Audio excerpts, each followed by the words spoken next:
forces aimed at the Earth.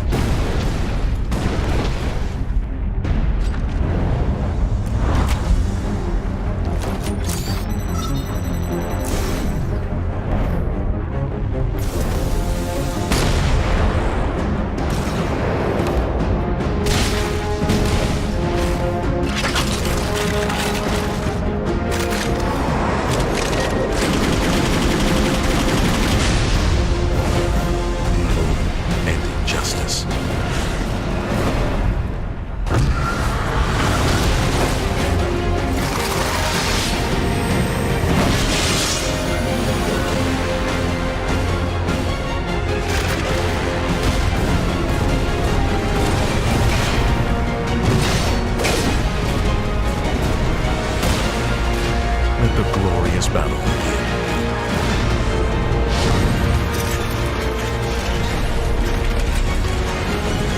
Geared up for victory. LG Ultra Gear Gaming Monitor. Do you want to participate in the next King of Nordic? esport.dk, csgofinland.fi, gamer.no, swedishproleague.se.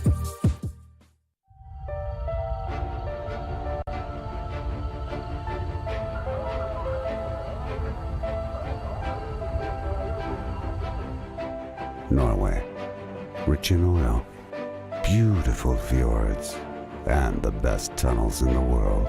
They sure know it too. You won't find a prouder country than Norway. Sweden, Vikings, blondes, more Vikings and blonde Vikings, stunning women that Finland can never dream of having, and IKEA as their capital city. Denmark. Did you know there's an actual study claiming Danes to be the happiest people in the world? And we all know that happiness is the key to success. Finland, sandwiched between Sweden and Russia, the land of Santa Claus and the Moomins, living hard rock hallelujah every day. Yes, Finland has no shame. The 4 Nordic countries have a never-ending love-hate relationship. This isn't any different. The moment you sit down in your chair, turn on your computer, and put your headset on, your world changes for a second. It's like you're physically out on the battlefield, sharing your knowledge with your country and showing your skill. The wars fought and the battles lost. It only motivates you to raise the stakes and fight back harder. Only one country to take it all, to show the others who is truly the King of Nordic.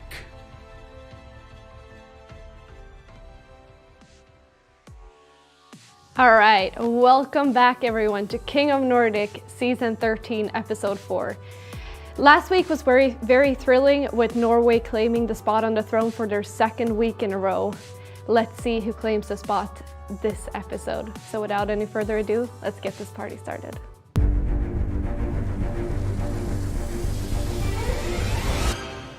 "33 rounds for Norway, 37 for Finland." And you know what? That was the best game I've ever cast. Yeah. Norway, Sweden, Denmark, Finland. Only one country to take it all, to show the others who is truly the King of Nordic. All right, welcome back guys. My name is Mary and I will be your fellow host for the season. I am joined here by 2 people you might recognize if you've been with us for a long time. It is Jesper Kreativ Sedendal and Jonathan Hirosawa Grotzinger. Hello. Another episode. Yeah. Last week was very interesting. Yeah, definitely. Again, we are coming in with the mind that Sweden has been on top for so many times, overall wins and all this sort of stuff. Norway having a little bit of a tough time in the final though, so that's something we cannot forget.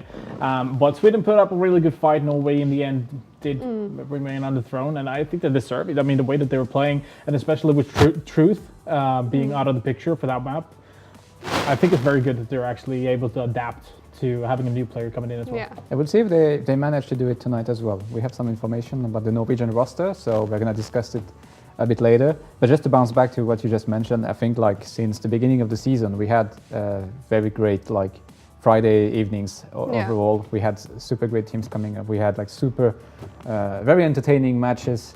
So I'm definitely hyped for tonight, and I'm pretty sure that you guys ain't gonna be disappointed. This ain't the major, but this is gonna be as fun as entertaining as possible, because the teams that we have tonight are once again like top notch in my opinion. All right, so shall we take a look at the bracket tonight?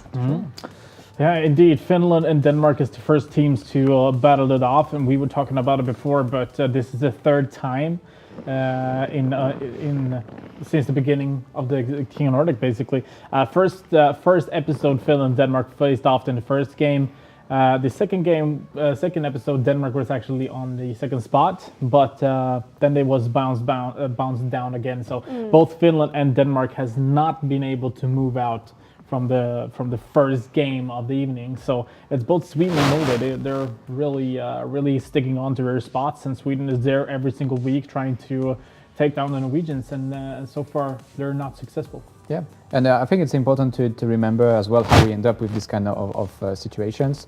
Because of the King of the Hill format, we've had and witnessed this kind of situation happening very often in the history of King of Nordic. With the Kings, obviously, when they manage to build a streak, they stay on the top. Yeah. And it's very often like that the challengers are coming from the same nation. I remember when Denmark had the win streak in season 2, it was Finland, and with the Skitlight lineup, and keep that just in the back of your head, because we're going to talk about Skitlight a bit later on as well. But Skitlight was coming back like every week trying to defeat them.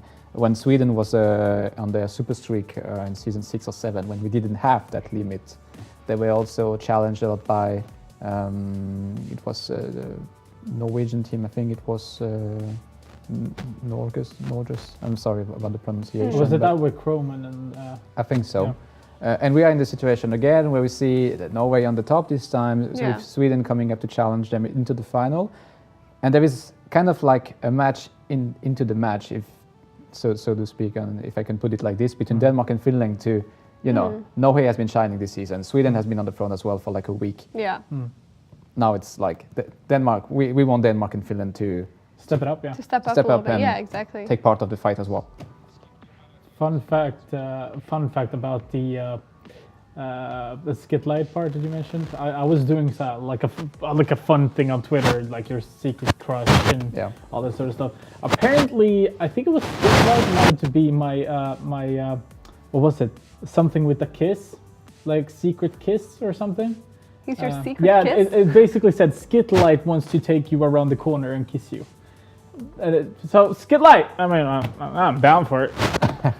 Like, I'm sorry. I'm not Welcome to King of Nordic dating service. What stuff happened on social media? I'm very sorry, but like. No, but that was just a fun thing. It's basically when you go on Facebook and you do these sort of tests. Yeah. Okay. Yeah, like this. So it was a test from Twitter. It's not actual skit light saying, "Hey, I want to take you around the corner and kiss you." I want to kiss you, bro.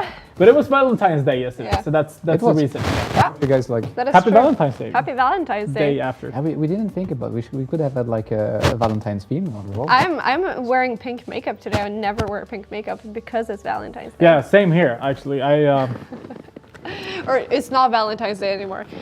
Anyway, so we've been talking a lot about what has happened in previous episodes and stuff. So I figured, why don't we roll our eyes backwards and take a look at last week? Sure. Are you kidding me? Oh, yeah, I guess one. Perhaps even two. Yes, he does. He picks up a third. Oh my god! Terrorist, and they're both more slow. Shoka finds the first one, and that is dangerous for Denmark. This could be a mana reset, indeed it is. Yeah, let's see what Netflix can do here. Finds the first one. Might have an idea about more players coming around. He needs to stay around the corner. Waits for his teammates that are very slow on rotation, but Netflix finds the second one and a third one, and might even go for the quad as well. He does! Okay, Nevo, welcome to the game. It looks like they're getting ready for at least a retake. Brad finds the first one. Nevo with the AWP is going to be able to find, yes, indeed, a cleanup from Denmark. That is exactly what he needed. As you can see here, they are going in, gathering together. That is exactly what they need. Smoke is on. Smoke is actually really good because I think the CTs might think that they smoked out the bomb or something. That's not the case. The bomb is completely clear still. And there we go, going in for the peak. France finds two quick ones. And that is very important for Denmark to be able to win this round. There are still two at the exact same position, but Brad's is going to be able to clutch that one. Tricks it all by himself, 1 on 3. Already have one frag onto his name. Doesn't have any idea where Slyden is. Perhaps Slyden should be able to win this round for him. Oh, jumping down, turning his back around, not even going for the peak. And that cost him his life. Going in for the plant as well now. Going in for a peek.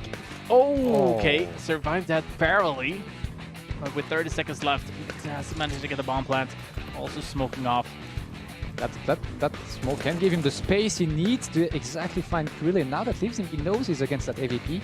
So let's see how he plays it. I wouldn't go. Oh my god, that's definitely not expected. That. He hasn't really been performing like he did. I think that also has much to do that Nepo just needs 2 frags from Ali or from Ivy, and that's just gonna be it. But meanwhile, Krille comes in. Let me tell you a story, all right? I want some highlight as well, so I'm gonna get a 3K for myself this round, and maybe a 4th, mistaken? Yeah, and here we go. It's gonna be a fast one. Keesin, he is in a really good position though, but they're gonna be able to find the information. But Keesin is gonna be able to find a second one as well. He's gonna be trying to go for even a third one. He's down on really low HP, so he should be able to go for the push, and he finds a third, maybe even a quad. Could this potentially be an 8? It all comes down to this last frag, Elo, and he's going in for the frag, and it's gonna be Elo at least finding that frag, turning around. Defect. That is actually really good. Elo coming in for the spray as well. They're lining up, and Elo finds the 2 of them. And so far they have the utilities, but here we go. They're spray and pray, and there we go with Pad on slide, and Elo, Wolfie, and Elo again. Goes with another kind of strategy. It seems like they.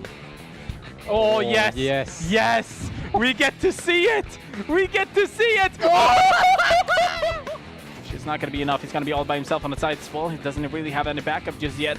Now we can see Red Faction coming up, but standing in the corner and just waiting. And oh my God, CTK! Oh yeah, double kill. That will give the information that 3 members from Sweden are in holding that position. Okay! Spotted by ZTK. He picks up a third. Oh my God! I gotta be honest, just before we continue, right? That boost that we saw from Sweden, we might have overhyped it a little bit, but it was only because it was first time for you and me. Yeah, It was like losing your virginity. What do you mean? What do you mean by overhyping? Because apparently it's used quite often. It is, yeah, but like, And my rank, I we're never like- see it. Okay, so. No, that's true. That's what I mean. Like that was the first Yeah. time you and I saw it, but apparently it's kept, yeah. But I think it's the kind of boost you play in matchmaking in professional matchups. At least Yeah. I was checking up the major a bit, like since it started this week, and I haven't seen. Well, we haven't seen that many overpass being played neither. But when it was played, I haven't seen any fancy boosts. So maybe the teams are expecting it, so that's why they don't even try it, because it became so common for them to check that angle. But for us, and on King of Nordic, I mean, it's still something we haven't seen much in King of Nordic, so we had to kind of like. I felt Yeah, like, obviously. Had to hype the I mean, that's what creativity I'm from the saying. guys. The first time you and I saw it, it's like losing Yeah, our sure. boost virginity. Virginity. It's a bit harsh, but Yeah. kind of the same feeling. All right, shall we take a look at what map we're gonna be able to pick from? So as you guys know, you are the ones picking the map. The teams get to ban 2 maps each, and Finland has banned Overpass and Inferno, and Denmark has banned Nuke and Cache. That means what you can pick from is Mirage, Terrain, and Dust 2. The way you pick your map, you just write the word pick followed by the map you want to be played. Yeah, and like I would love to see Dust 2. Please, can you guys pick Dust 2? That would actually be very fun. Yeah, not only that, but it's also we talked a bit about it off screen. How Dust 2 seems to be a mad at teams in general overall try to avoid as much as possible. Yeah. So I don't really know why. Maybe I think it's because they don't feel confident on it, or maybe you're right. Maybe it's because it's a secret, it's a pocket pick for some kind of like crucial moments, into a best of 3, leaving Dust 2 open and knowing like, okay, if we could keeping it for a second map or even for a decider. But I really would like and would enjoy to cast and see some Dust 2 tonight. Actually, Yeah, definitely. And not only that, but we did talk about it before, and since the major is going on, I don't think any CSGO fans missed that. But it hasn't been played. Dust 2 hasn't been played in the major so far. Yeah. So having to be able to cast it for our part to see Dust 2, I think it's mostly banned immediately because of it's still developing with the teams and all that sort of stuff. But it would just be fun to see, okay, where are we at right now? Like, how much has the teams actually been practicing on Dust 2? Yeah. How much do they know about Dust 2? Do they know about the skyboxes? Like, or are we going to see the same sort of meta that we saw in the previous Dust 2s or whatever we want to say? So I would really like to ask you guys, attention all viewers. You're gonna bring the caster curse on you because you know. Yeah, this is the caster curse. Never mind. But pick Dust 2 if you can, because I would love to see it. It's one of very few maps that I haven't seen being played yet. So it would actually be very fun to see it. I was like, while we were talking, I was actually thinking of, do I remember a team that was very convincing on Dust 2? And the only team that came up was Astralis. It's the only team that I've seen very dominant in Dust 2. Yeah. And that maybe shows like the kind of like the level difference between team that dedicated some time to practice it and a team that decided to, left it on the side, maybe as a 5th or a potential 6th map. Yeah. So that's my deduction of why we haven't seen Dust 2 so far, but I have high hopes for tonight. High hopes for I didn't want to sing it. I didn't want because I was like, it's gonna sound so off. I was about to start it, And I was like, if I do it, no one will realize what I'm singing about or what kind of song it is.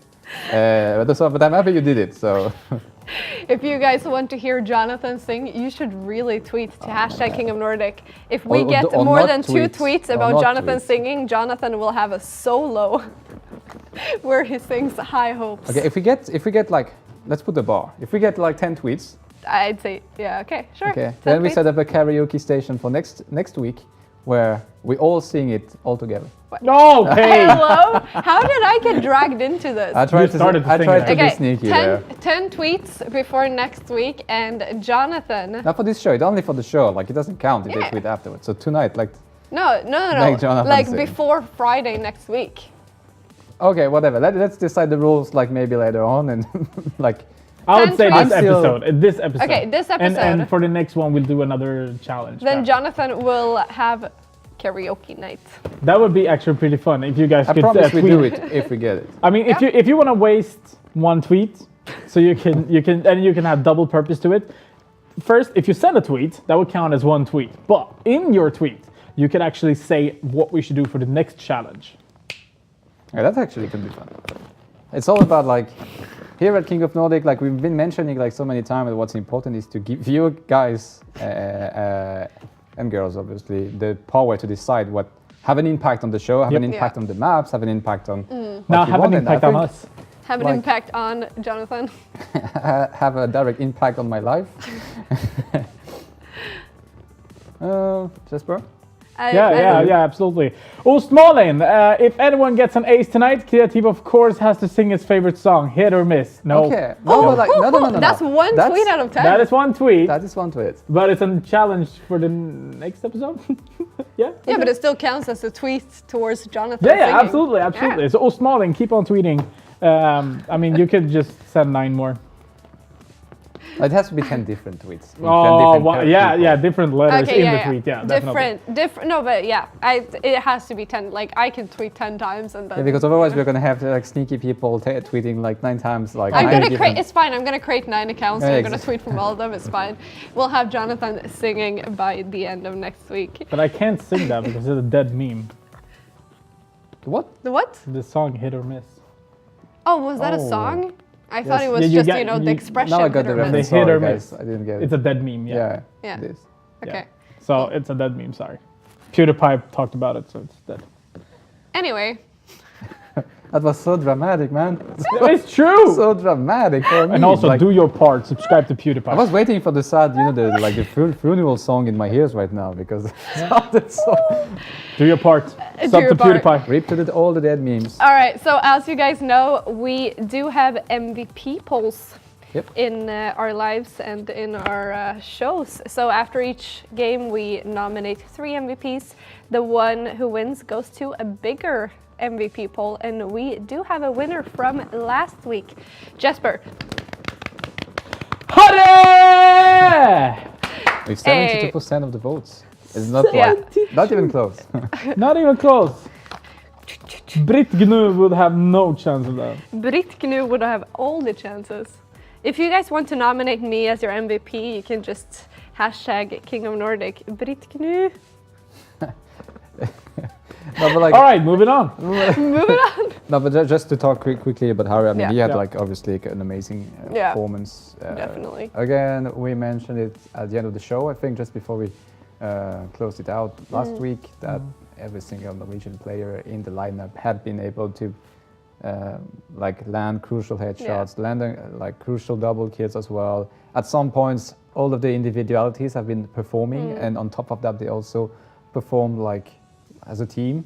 So they had a great chemistry. They had like a great setup. They had probably a great communication as well. Obviously, they didn't get caught off guard like any single time. And maybe one round, the round before the decisive round, they were like throwing a bit, but that's literally the only time we've seen them playing 4 maps since they entered the tournament, and that has been the only time I could put like finger on a mistake they made. So Yep. No, but that's actually true. They're a very solid lineup, and it's gonna demand a lot from the other teams to actually bring them down. Definitely. So shall we take a look at tonight's roster? Finland versus Denmark. Yes, indeed. Yep, and here we start with Team Finland, and as we mentioned earlier on, some names that you guys might recognize if you have been following us since the beginning of King of Nordic. So top is Snoby, Partika, and he's gonna be. We know how good he is. He has been playing King of Nordic several times. He's gonna be the in-game leader for this Finnish squad, and he's gonna be followed by Auto Dreamer, Hatmarainen, Valtteri Vimberry, I don't know how to pronounce it, sorry. Tovela, Juho Tunkis, Hanninen, and Nikita Derkeps Sirmitev. So Snobby, Dreamer, Tunkis, names that like ring a bell. Vembury as well. And memories. Yeah. It's going to be very interesting to see. I think just looking at these guys, I do believe that Finland does have a really good chance of actually winning this first game and moving on, perhaps even contesting against Sweden. But let's not forget their opponents. I mean, definitely. Denmark, they're not going to be given an easy map for them, basically. Team Denmark here in King of Nordic this week is going to be Simon Meldola, Bjarke Mind Benjaminsen, Thomas Tommy Thomasen, Fredrik Fessor Sørensen, and last but not least, Jonathan Johnny Stenstrup. And they're called Pepsi Max, not a brand deal. You owe us money. All right, Meldola, Mind, Tommy coming into the game. What do we know about these guys? Well, it's again Meldola, Mind. Players that we have been following and that we've seen playing in King of Nordic several times. Yep. Mine definitely being, I think, the in-game leader for the team, at least the one with the most experience. So I'm expecting him to be leading the calls and leading the shots.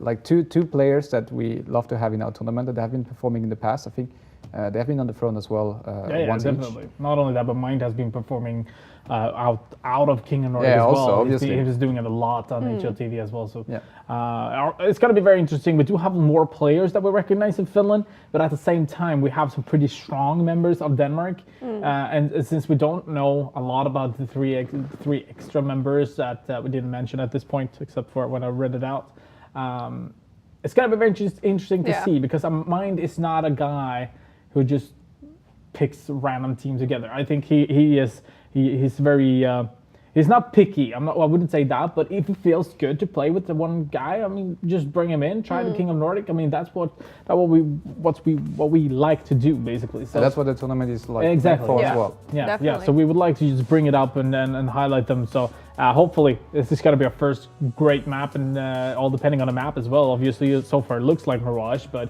it can switch if we get a host. Yeah. Well, seems like our audience has been following unfortunately, their heart and not the map pick is. So it's going to be Mirage that Finland and Denmark are playing on. It would have been so fun to see those two between these two. We have two more tries. Yeah, there's shots two more like so. maybe. Yeah. Just because of that, Sweden's going to ban Dust 2 and Norway's going to ban Dust 2.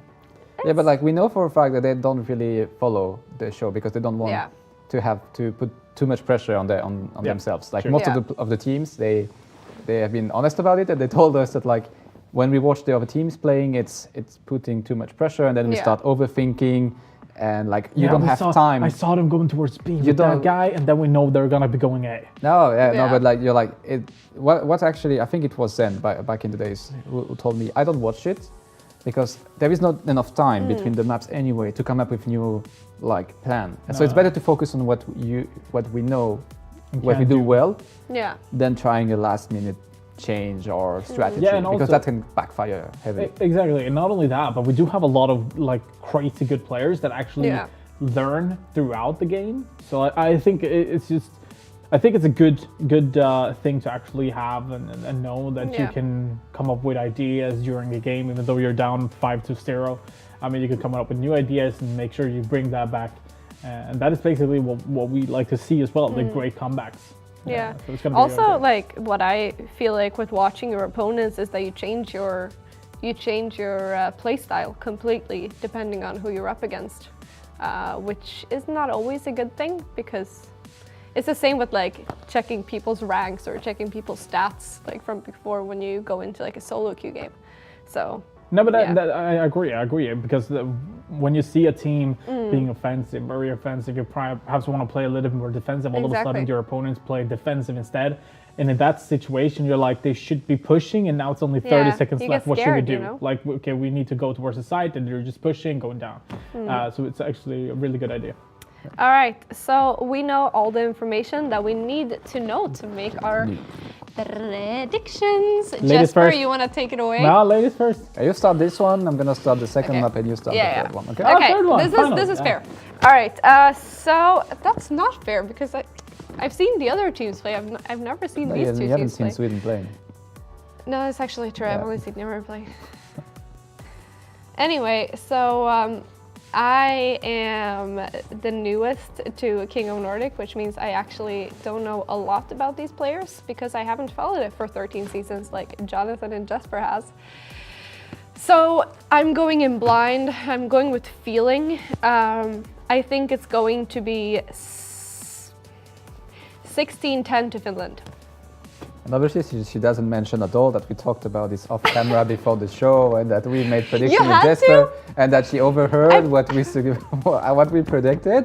But No, like, but I told you, I was like 16-10 yeah, no, but like, Finland. it's perfectly That's my fine. bet. It's perfectly It's smart. It's okay, perfectly He is fine. making me look like a fool. He's No being offense- unreasonable. No offense taken, but despite that, I think I would have gone for the same scoreline, 16-10, but I will change it to 16-8 for Finland, in favor of Finland. 16-8 in favor of Finland, and mainly we will talk a bit further about the lineup and Snowby in particular, going into the map. But I think that Snowby will carry. Yeah, obviously. I mean, Finland is a very strong team. Nothing that we can take away from that. But I always like to go a little bit for the perhaps underdogs, because at this point we do have 3 members that we don't really know of. I haven't really seen play. We don't have too much information about these guys. So I might be going with Denmark, but I do think that it's going to be a very tough game. So I'm going to say 16-13. It's gonna all depend on basically the eco rounds, and perhaps if you don't have the economy of Denmark, actually manage to remove the money completely for Finland. At that point, that could have turned around if it's a 12-13 game, and all of a sudden you win round after round. There's no economy and stuff. I think your prediction is going to be right if Denmark starts on the T side. That's my prediction. But We're going full on analyst here. Yeah. All right, but it is time, you guys. My lovely casters. we haven't really mentioned why we were doing this prediction. No, what that's we are true. competing for. Sorry. I'm so sorry. So, all right. So what is this? This is Honor Bet League. It's King of Nordic Honor Bet League. You place a prediction about who you think you will win. There is no prize. It's just an honor league. And here you see a scoreboard of season 13 results. I have I'm 5 1 point points. ahead of you. Yeah, I can see that. Yeah. So No, but it's good. how the point system works is that you get 5 points if you are correct. You get 7 points if you're correct in overtime, 3 points if you're 1 off, and 1 point if you only get the country right. Yeah, exactly. So I've 5 only points gotten is both countries right. rounds and country. For Yeah, 5 points. exactly. Correct. Yeah. No, but this is actually really good. OG Horror on top there. We've been talking about Malsi has been winning the 2 previous seasons of Honor Bet. Byberg coming in, and obviously I'm gonna mention him for now because he's actually doing a really good job. Grumpy Lyman as well. Lemon is what his name is. Also being just between Byberg and Ronnie there. Ronnie has been watching King of Nordic quite a lot, so it's good to see. Also, if we go down to the 5 point standing, we see some kind of new names coming up. So that's actually really fun to see, and this is something I'd like to keep track of a little bit, just to see if there's any new viewers coming in, doing the honor bets, perhaps getting a 5-pointer immediately, putting shame to Britt Gnu or Britt Gun. Yeah, I haven't changed the Twitch name yet.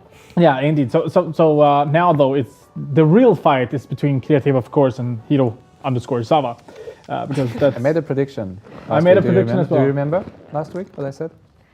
Like next episode, at the end of next episode, I will be on the top of the scoreboard. Like top or over him? No, Top. He needs 2 5-pointers in order to do that. No, because if Can we bring it up one more time, just real quick? OG Horror, 17 points. If you get 1 point per game, it's up at 20, and you need 20. Yeah, but I know. Yeah. I made my counts. Oh, okay.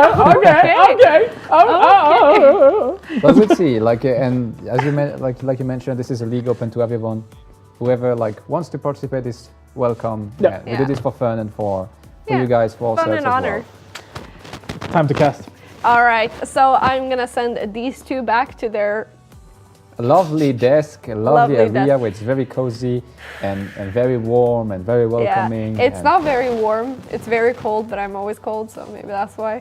But it is a lovely casting desk, and we will see Denmark versus Finland after some short messages from our partners. Numerous forces aimed at the Earth.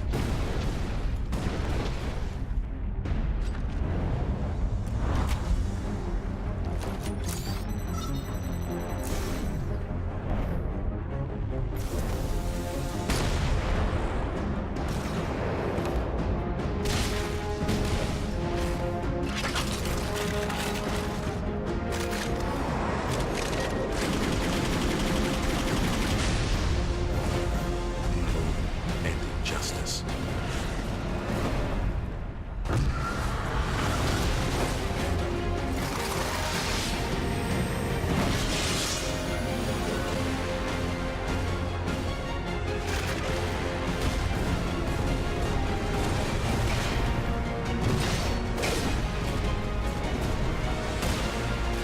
Let the glorious battle begin.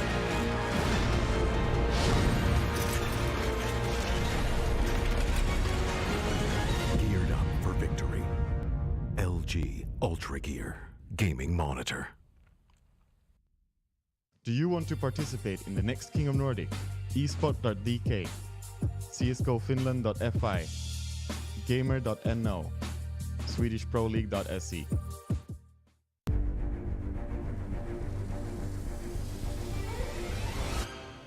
33 rounds for Norway, 37 for Finland.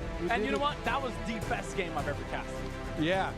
Norway, Sweden, Denmark, Finland.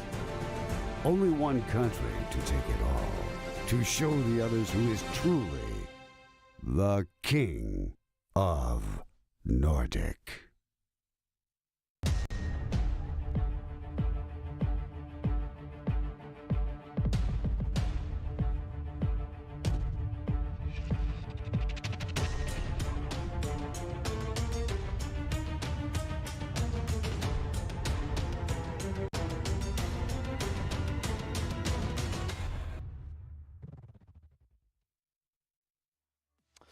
Welcome back to King of Nordic. The first game is ongoing, and you know what? No delays at all. We're going to be jumping straight into the game.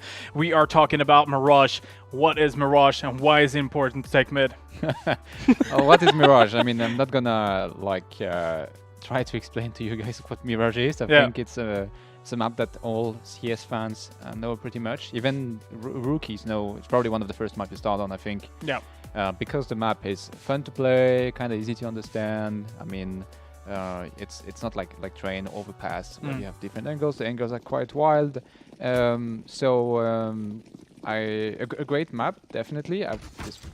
We would have preferred Dust 2, obviously. Yeah, I mean, Dust 2 is a whole nother map, which is also very interesting. But Mirage, talking about that, it's just one of the games, one of the maps where, if you do manage to get mid control into the game pretty early and manage to take control over that and have your ground set on having that every single round, it just turns everything so much easier for the Ts. Yeah, definitely. And I mentioned that to me, the win condition for Finland would be to start on Terrorist, and they lost the knife round versus mine actually got the last kill. So they have the possibility to choose the side they want to start off. And I wonder if both of these teams have made some research about each other's, because both of them played Mirage in the final match of their local qualifiers.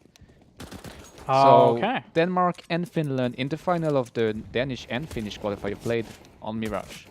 The final was played in a best of one on Mirage, and Denmark won 16-12. All right. Finland by starting Terrorist, won 16-5. With Snowbee getting 33 kills for 9 deaths. All right, you have done your research. That is for sure. And I think they did some research because we see Denmark actually starting Terrorist, and we'll see how this first pistol round will turn out.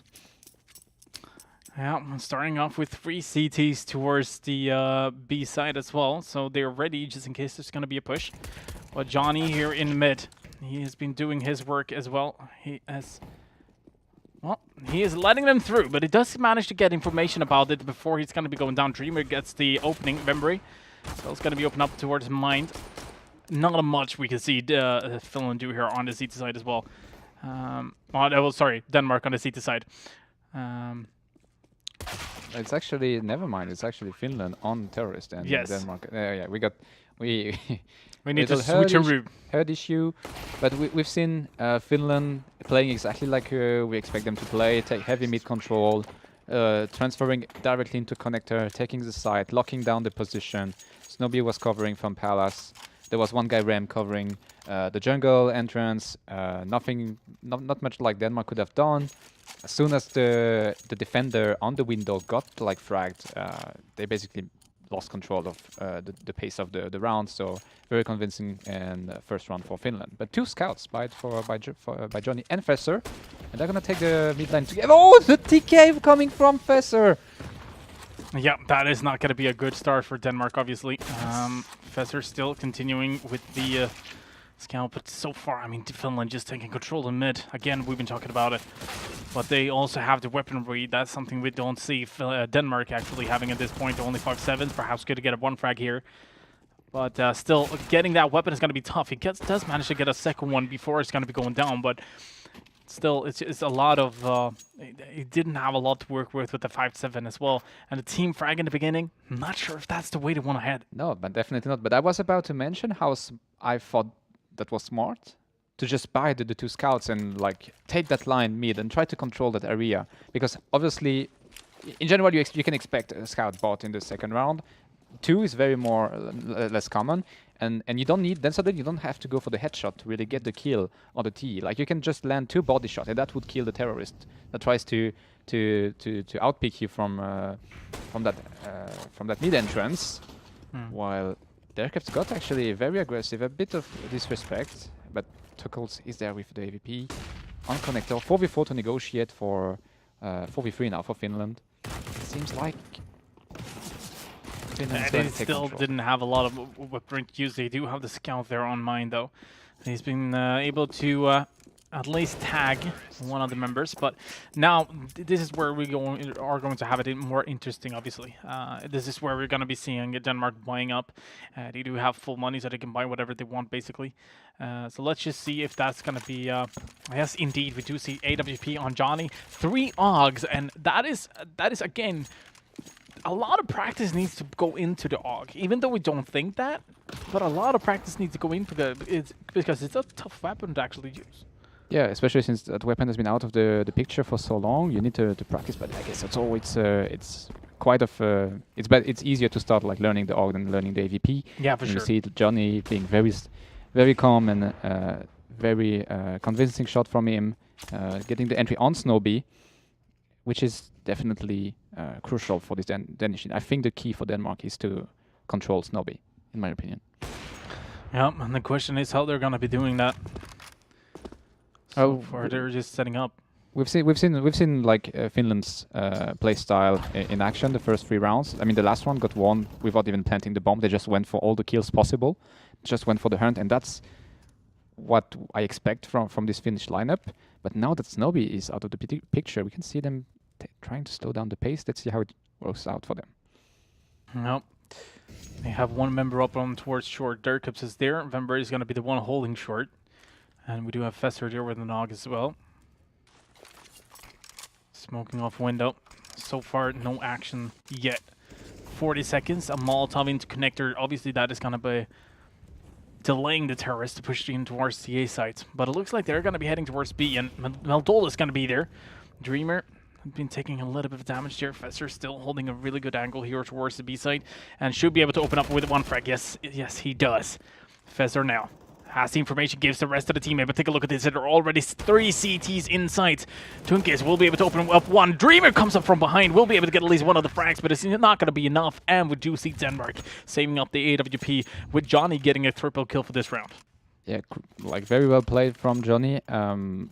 Despite like Finland getting entry killed like almost instantly, despite Snobby losing the first duel of the round, into the round, sorry, I still got the feeling that Finland had been able to take a lot of ground, got a lot of information from window and from mid. They haven't been able to convert it into like a control of the bomb site or anything, but it was very close. Well played from Denmark, but they need to be a bit more convincing if they want to have a chance against that Finnish team. And we see them once again with the aggression towards B. Yeah, and this is, I mean, that just proves everything you've been saying as well about it. Being aggressive and managing to get the opening frags. Now it's more of a question, should Denmark go for this retake or not? And it looks like they're going to be heading off. Still have an AK in hand for Mind, Meldola, and Fessor, the 2 members holding B side. They went down pretty faster, but that again proves just how Finland wants to play this, being aggressive and not giving any sort of space to Denmark. Because you also talked about how they were playing in mid, that they did take a lot of ground. I think that is something we do expect from Finland, and that is going to be the case. But missing 2 bullets there for Johnny is not going to be a great start. He managed to find his third. That is going to be a third time's the charm, isn't it? Yeah, definitely.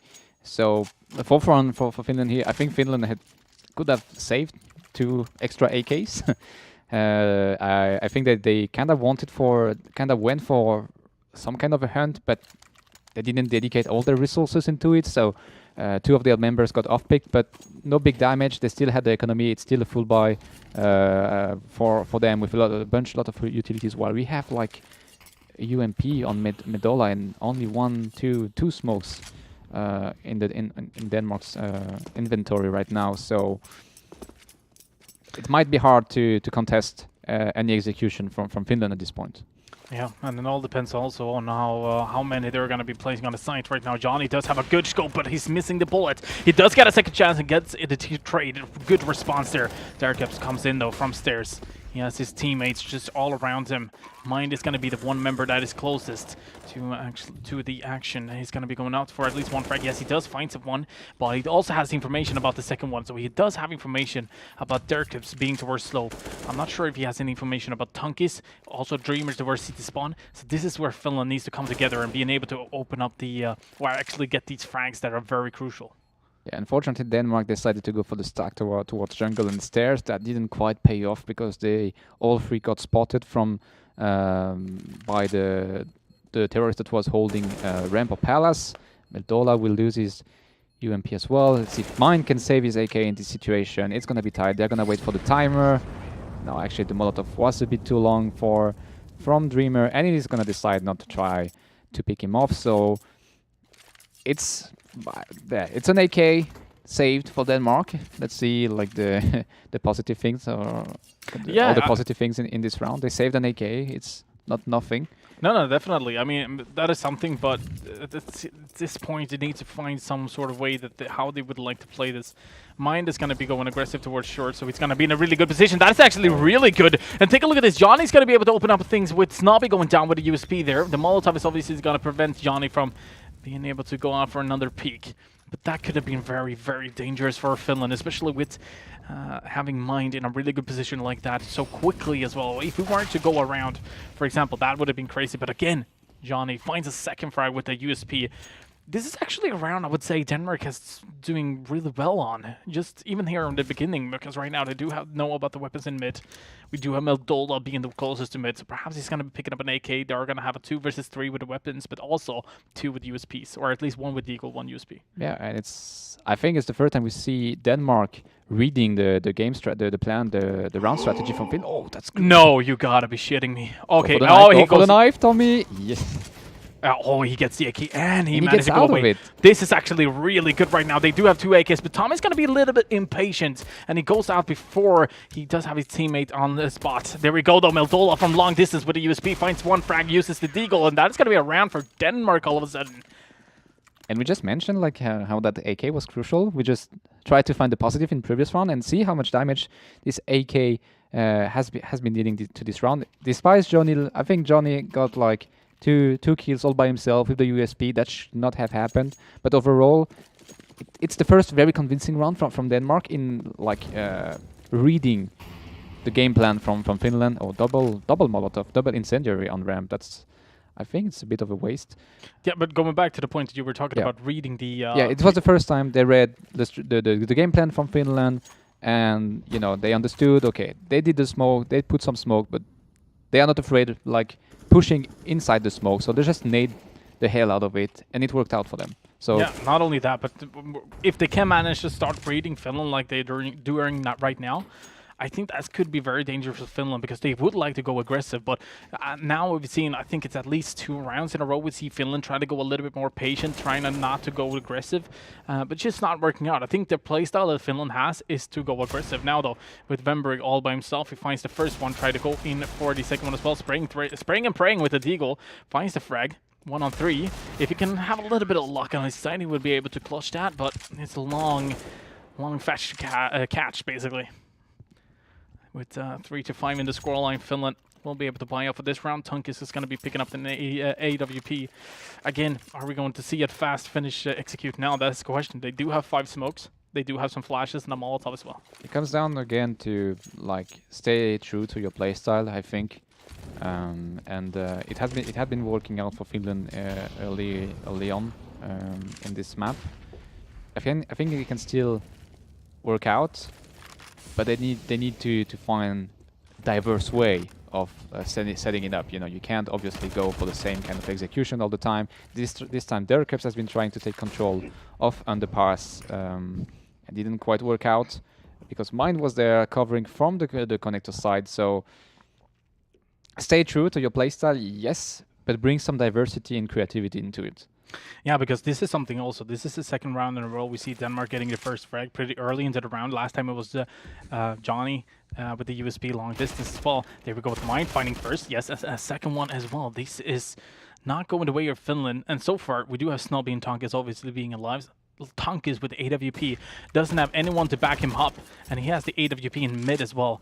Picking up the AK here, Mind is going to be challenging, obviously, and that is just not working out. An AWP going to waste, doesn't have anyone to go in for the, basically to go in for the response. If he managed to go down, who's going to be picking up that AWP? Having the 2 members here, Vembury and Reamer, as we see on the screen, going a little bit too aggressive perhaps. They wanted to scout out, but they also did have something in mind.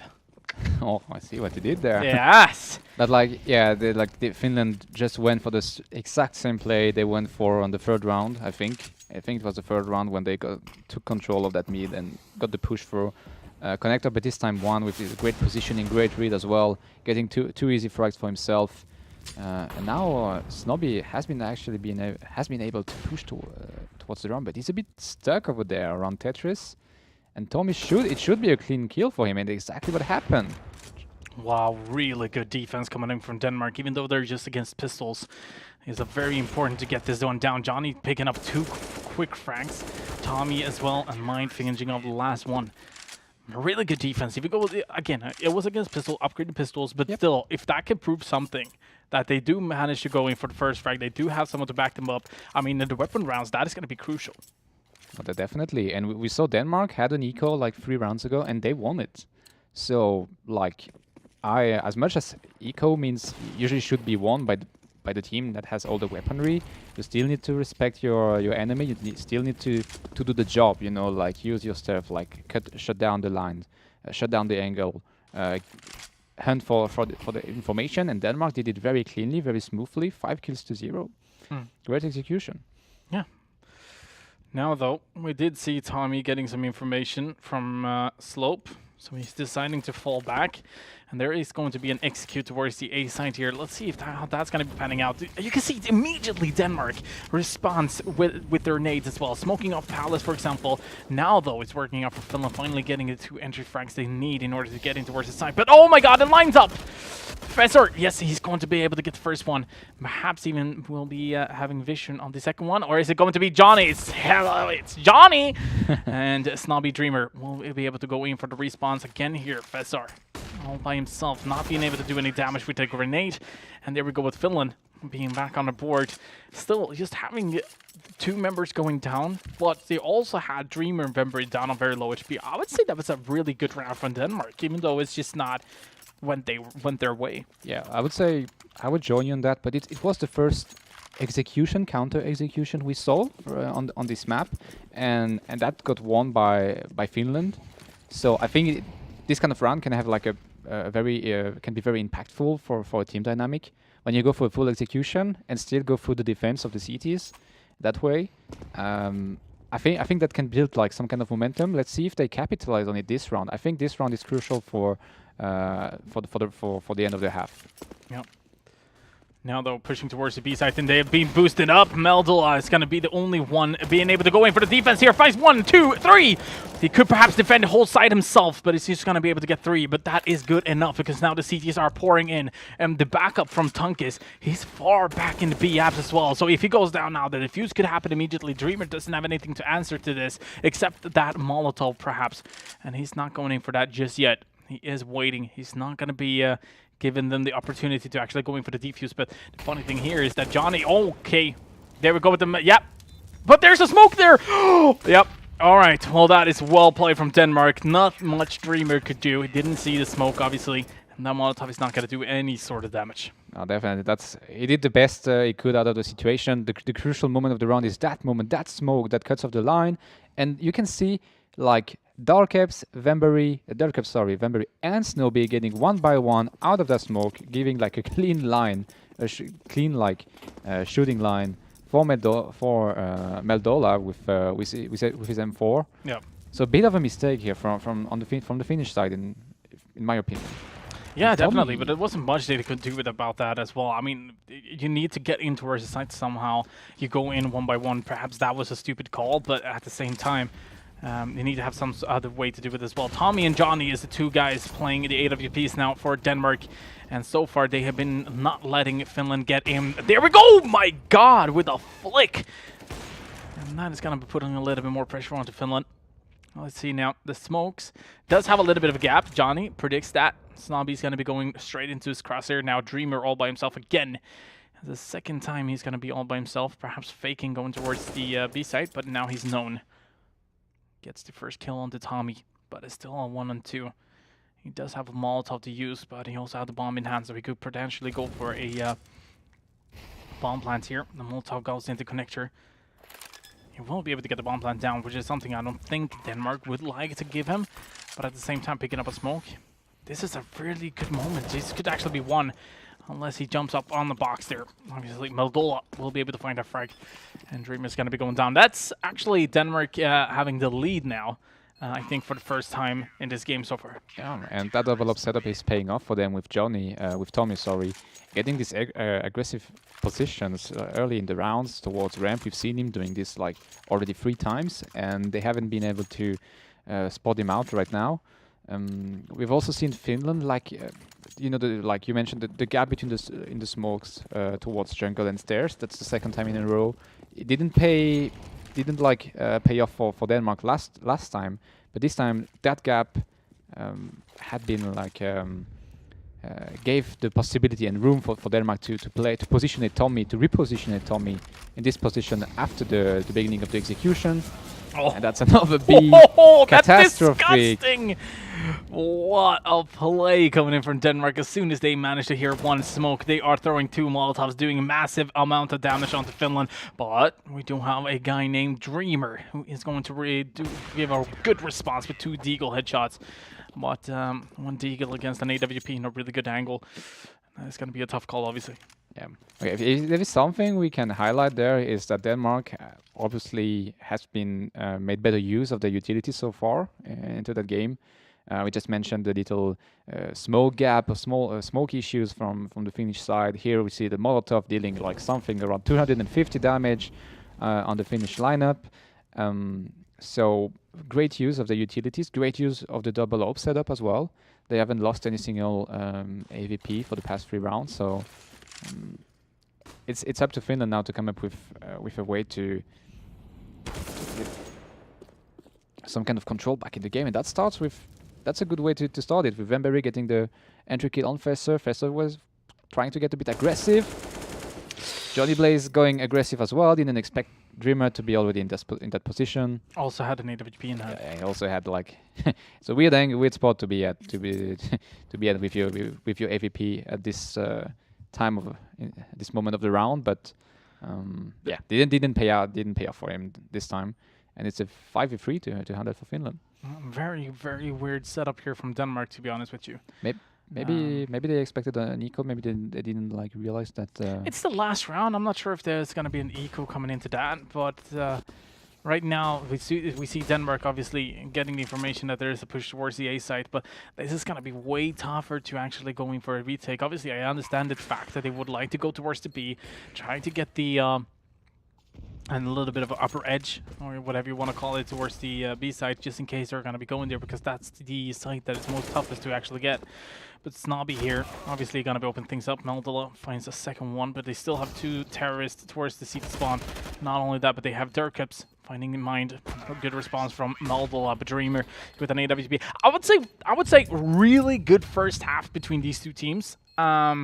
We did talk about Finland being a little bit of a stronger team, since we do have Dreamer, for example, Snobby and Vemberry. But I would say that both Snobby and Vemberry hasn't really been stepping up the way that I expected them to.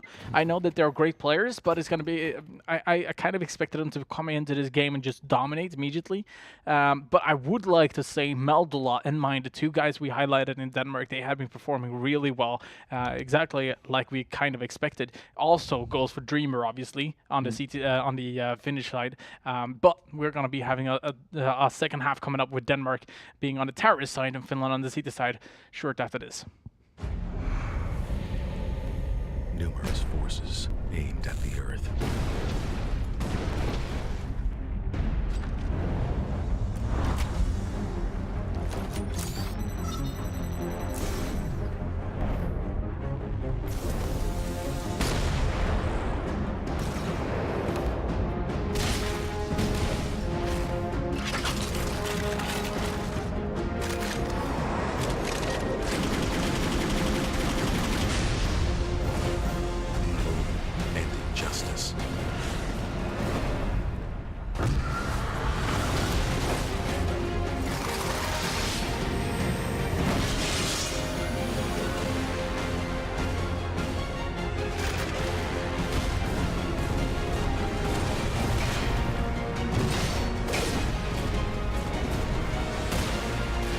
Let the glorious battle begin.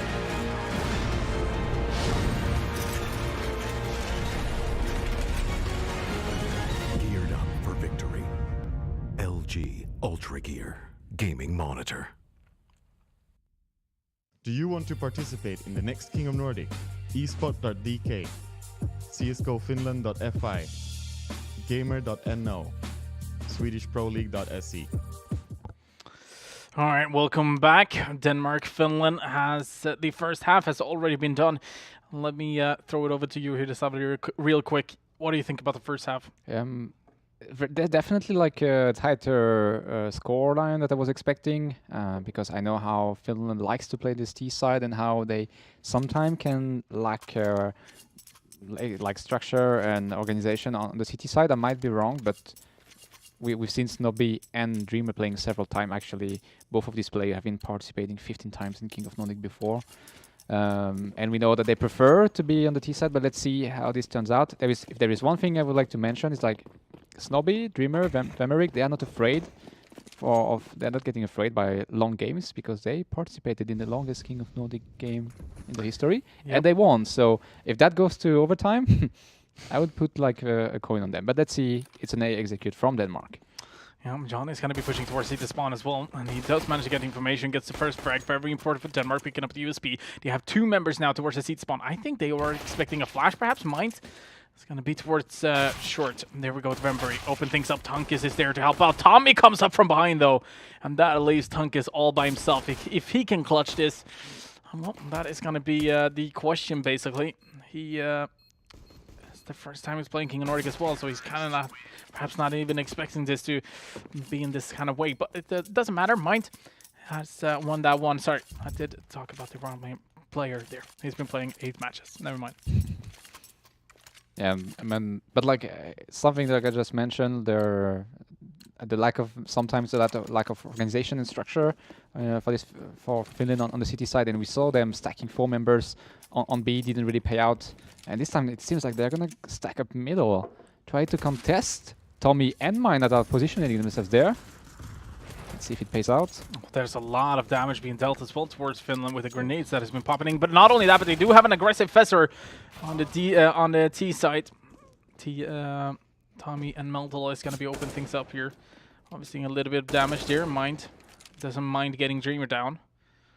Now it's all down to Derkips and Vembury down on 9 HP and 11 HP. 20 HP together. That is crazy.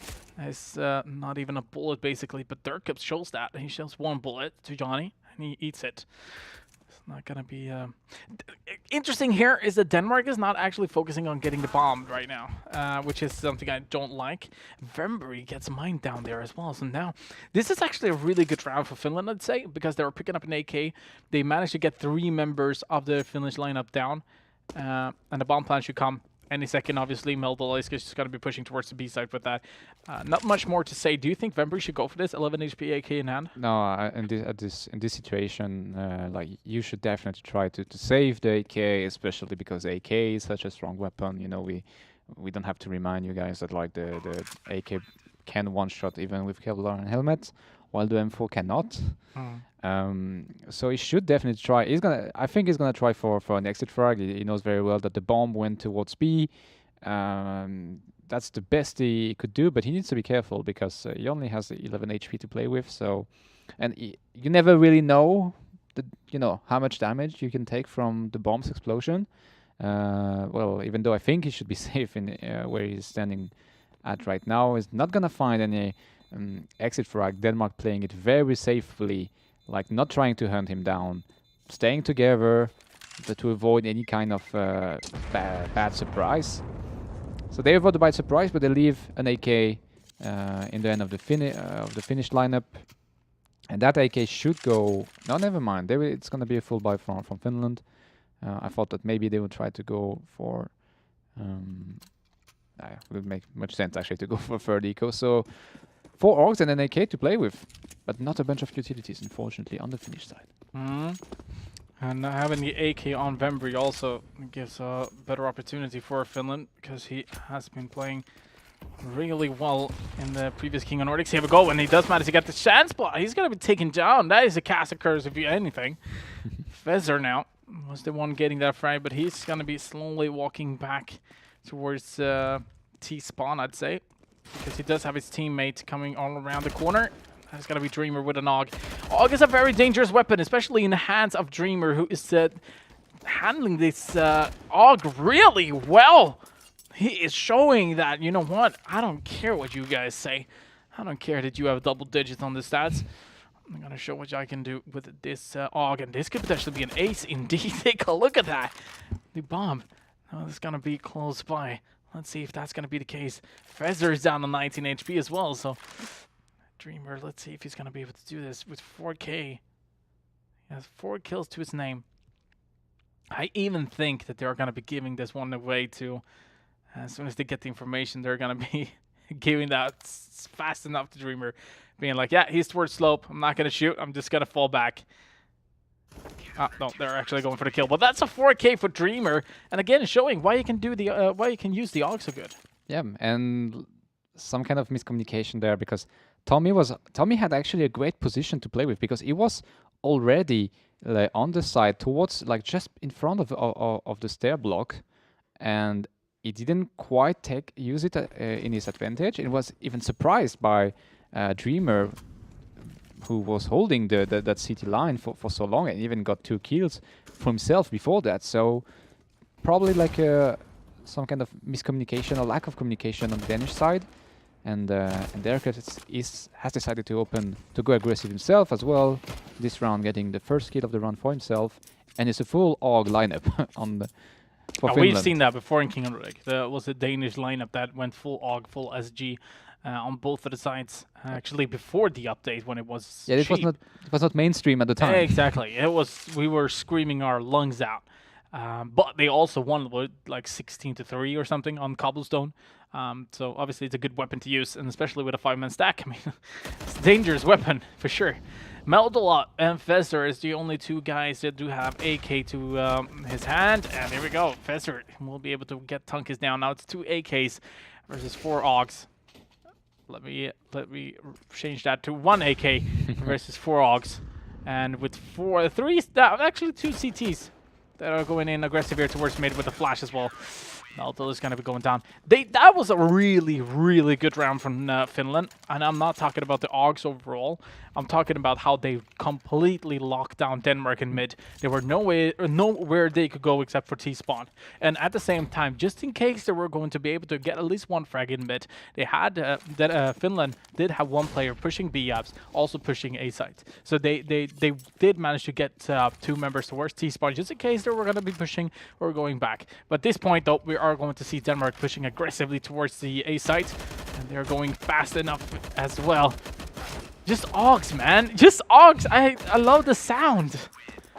I don't know if I love it or if I despise it. It's very confusing in my okay, head. Like fair it's, enough. you know, it's a bit Paintball it's a bit weird. But the truth is, you can like or dislike the sound, you can like or dislike the weapon. You cannot like argue about the fact that this weapon is actually very strong and does the job. We've seen it this one again. And I'm very happy to see Finland putting up like such a level. We were mentioning how they love to play aggressive. I like to see them playing passive as well, despite even though this time we have 2 CTs pushing Palace, getting the first kill on Fezzer. That was definitely not expected. So they also left 1 guy in Palace now, so that is something that I don't think Denmark is counting on at all. And he's probably going to be picking up... Take a look at Snobby here. He's going to be picking up quite a few frags here. Durkip skips 1, though. And soon enough, he's going to be walking out of Palace and picking up all the frags that are remaining. Tunkus gets 1, and there we go with Snobby, finding 1.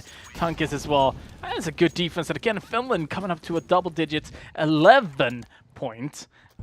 So they're taking the lead back. This is something I did not expect from Finland, picking up just AUGs. Now they do have an AK to Vembury. I think it suits their play style, to be honest. The AUG allows you to do like this kind of hybrid plays where you can go aggressive because you can it has a good shot frequency, so you can still pull a lot of bullet into your enemies. It still does the decent damage towards Kevlar. It still does decent damage towards Kevlar and Helmet, even though Johnny and Tommy didn't have any this round. But yeah, it's Oh, bye. Bye-bye. Yep. I'm not sure what we can say about this round, to be honest with you. Finland is doing this... they broke in the game, basically. Yeah, it's a bit hard to cast, in my opinion, because it's very messy. It goes a bit left and right. It seems like we haven't seen any proper execution, really, coming from Denmark on the T side yet, trying to take control over a site. It has only been like fast-paced aggression, fast-paced action, fast-paced positioning from both teams, looking and lurking for all the kills possible. And I think that again that kind of play style suits Finland way more, because the players are used and love to take the duels, love to take the offlines and the off angles.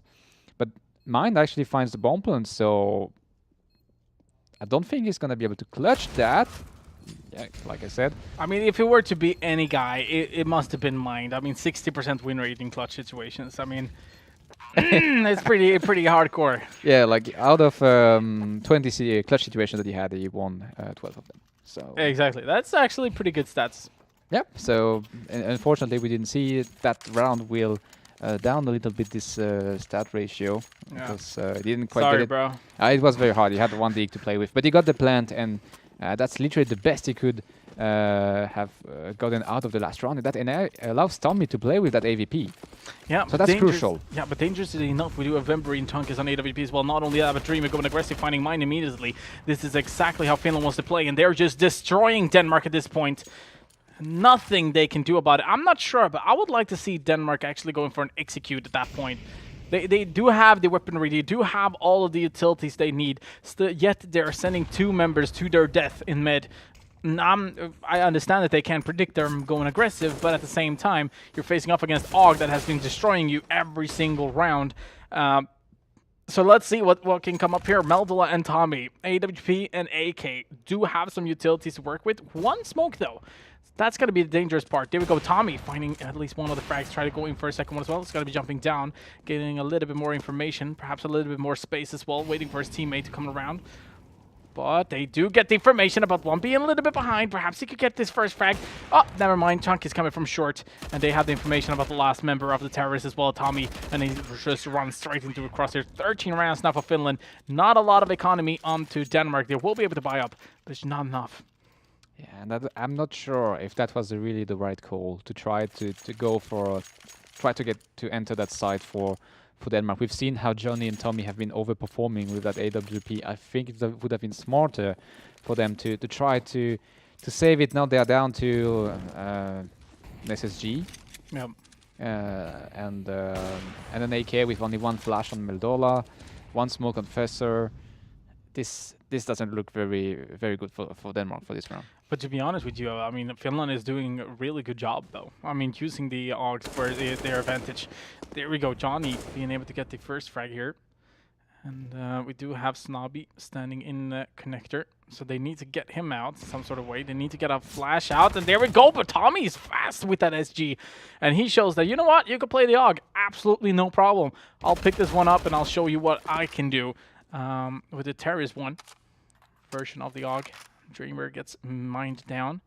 It's going to be on the lurking roll. Obviously, they're picking up the AWP, picking up the bomb, going towards the B side. But one thing that they're not counting on is Vembury being towards B apps.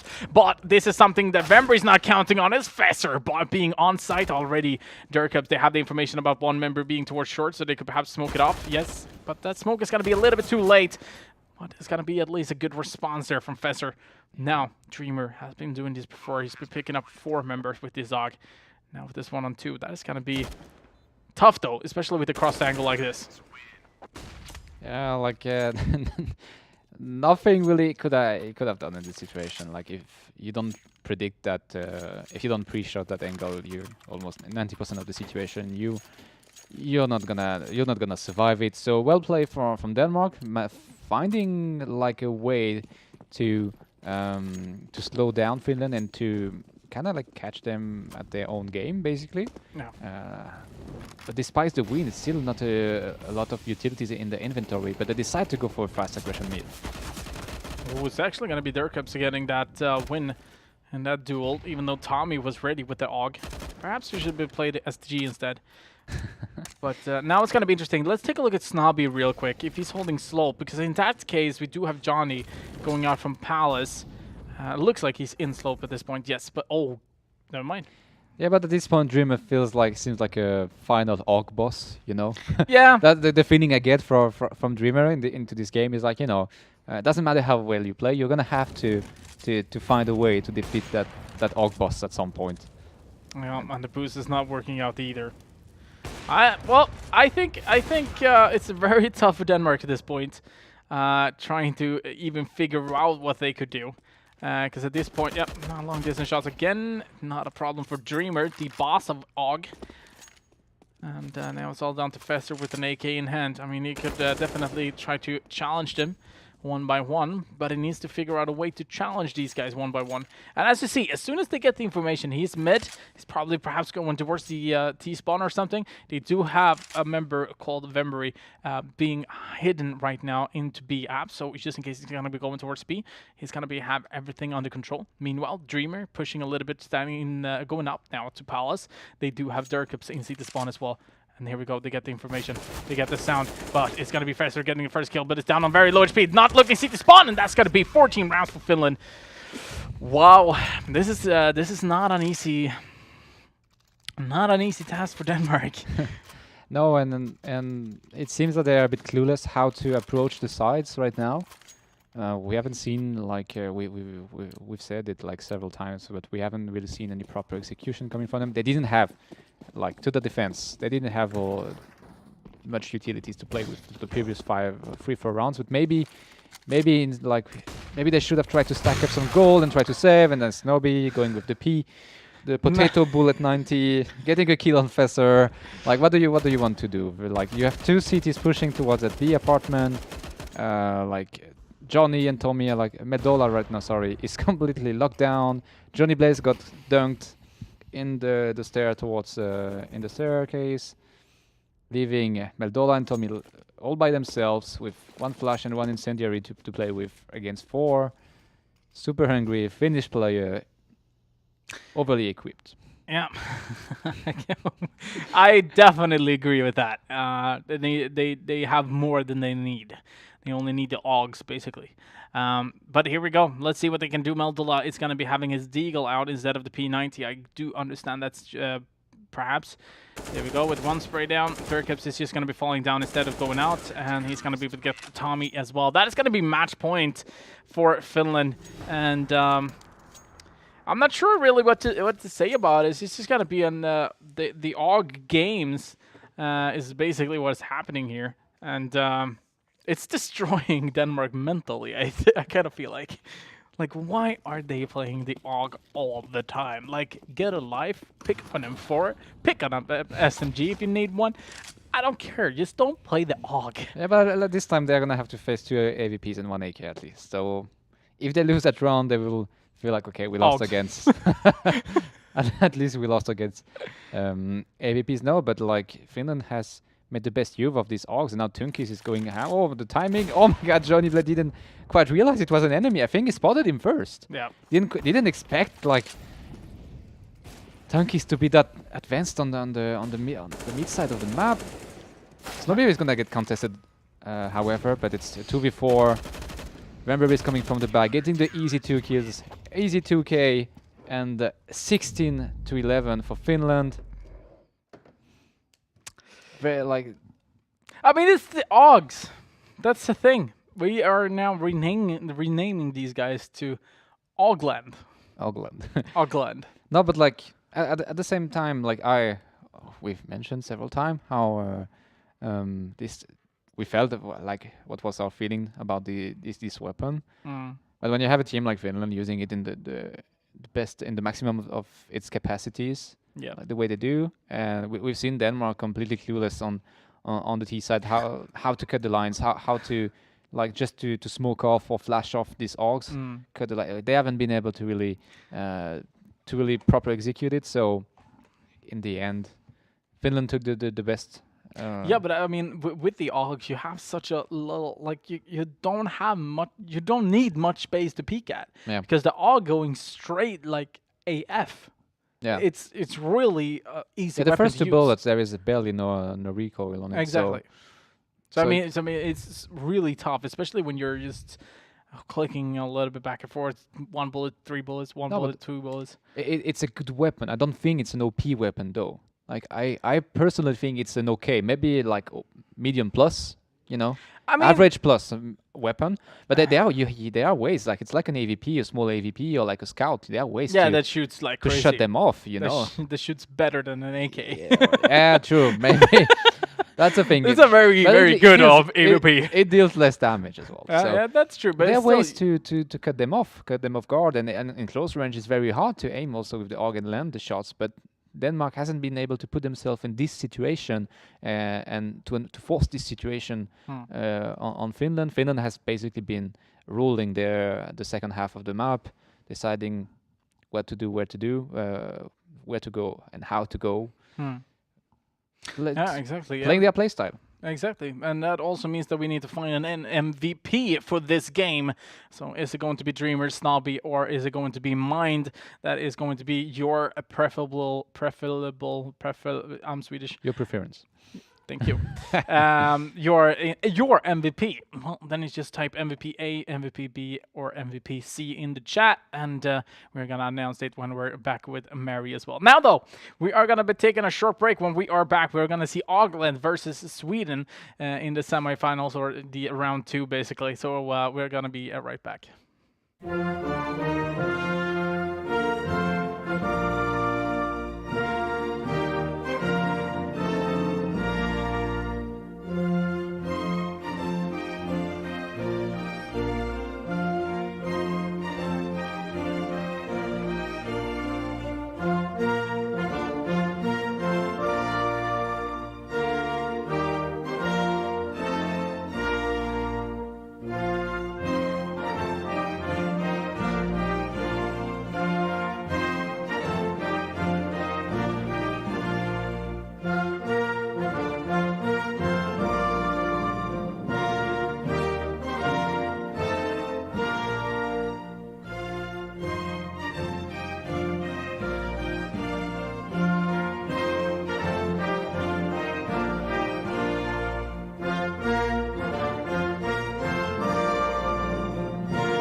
Numerous forces aimed at the Earth.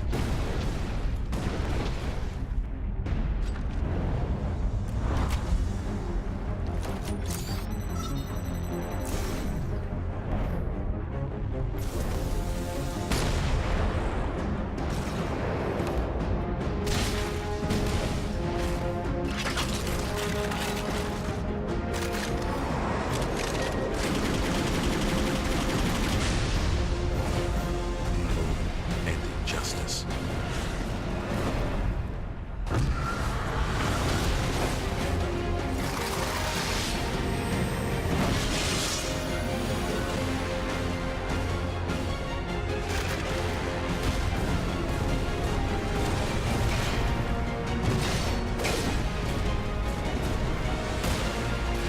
Let the glorious battle begin.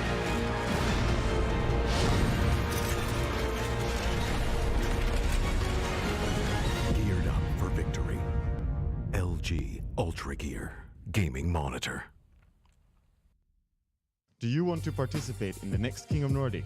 esport.dk, csgofinland.fi, gamer.no, swedishproleague.se.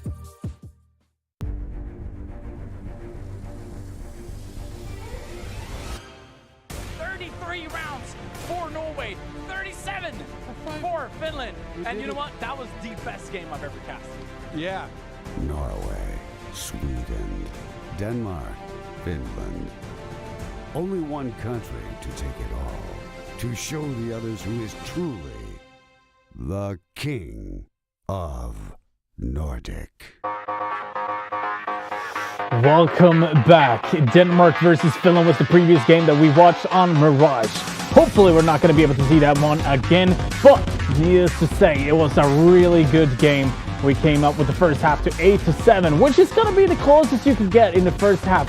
And we did saw Finland on the Swedish side. Well, they kind of took matters into their own hand. We can put it like that, and use the Augs every single round until they started to pick up AWPs. But as you can see, they're just getting round after round with the Augs. Mind, as you saw as well, Denmark, they managed to get some information to that as well. But in the end, the final score was 16-11, and Finland is going to face off against Sweden. Woo.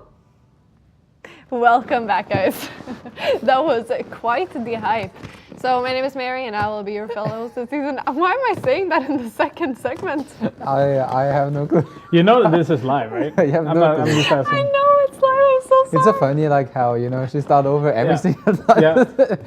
Because, Welcome back, guys. That was a great first game. So I just want to say I got 3 points in the Honor Bet League. I just want to say that the first thing I say.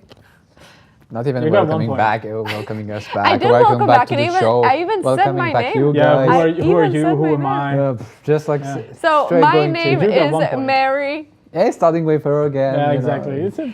We're so second also priority. known as Britt-Gun or Britt-Gnu or Britt-Babe, Or whatever bitch. you like to. Oh, what?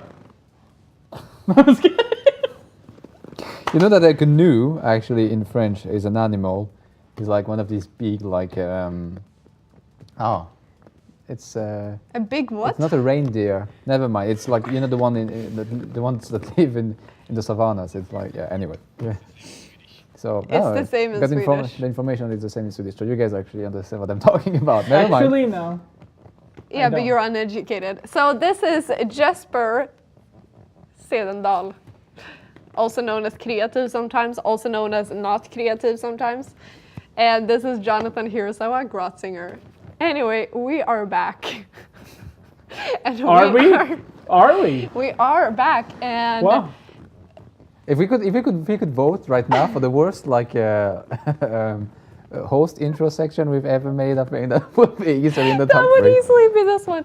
Anyway, so that was quite an exciting game, and it's going to be Finland versus, why are you looking like that? Versus Sweden in the second game, as we saw in the bracket. So you guys already talked a little bit about the game, but it was a really close one. Yep. Until the Augs got picked Yeah, up. exactly. Yeah, but that's something I was not expecting though. No, me neither. I was expecting Finland to be good, but with the Augs, good. Yeah, but again, it just suits their playstyle. For those who missed the first map, like the first half was very tight. You mentioned it in the recap of the previous map, like a few minutes ago. 8-7 in favor of Denmark actually. So Denmark was in the lead after the end of the first half, and then when they switched to the T side, I think things started to fall apart because they won pistol round and the follow-up round that followed. Yeah. So they went actually up to 10-7, if I'm not mistaken there. Okay, and then as soon as like Finland had the opportunity to buy the first Augs, to buy like the first utilities and find this pace that suits them, you know, this aggressive tempo, aggressive pace, aggressive execution, like Denmark never really found a way to counter it, and Finland took control over the map, took control of the economy as well, and Denmark has never really been in a position where they could contest them, unfortunately. But it's going to be more interesting now to see if they're going to be using the Augs against Sweden as well. Yeah. That's going to be very interesting to see. Yeah, I mean, it depends. We'll see first and foremost if it's going to be on Mirage again or if it's going to be on another map. And if Finland decides to change strategy, like I personally think, I mentioned it earlier on as well, they have their play style and then they shoot and it suits them, and you know they apply it very, very, very well. They feel comfortable with it. It would be pointless to really come up with something new, try to change something right now, but they might have like a pocket strategy, so we'll see. I'm looking forward to it. All right, so shall we take a look at the map picks? So Finland has banned Inferno and Overpass, and Sweden has banned Mirage and Train.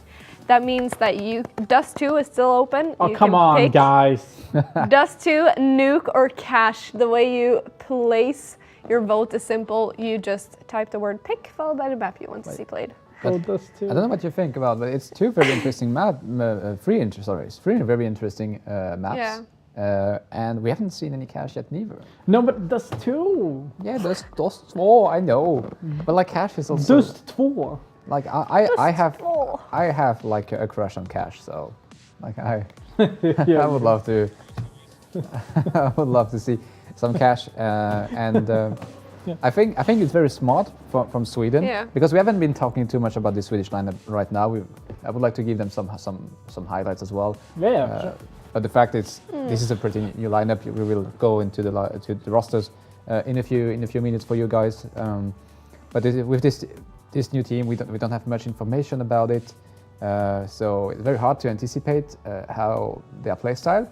But we can already like highlight the fact that like they removed Mirage, so they probably followed Finland. They probably followed the performance of Finland in the previous round. Maybe even checked during the qualifiers how they performed on Faceit and on CS:GO Finland.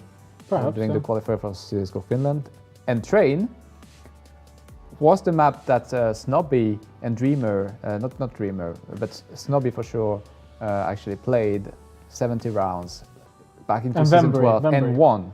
Yeah. So I think I'm already very happy to see Sweden taking those bans off, and already, in my opinion, shows that they're prepared for tonight, which is good.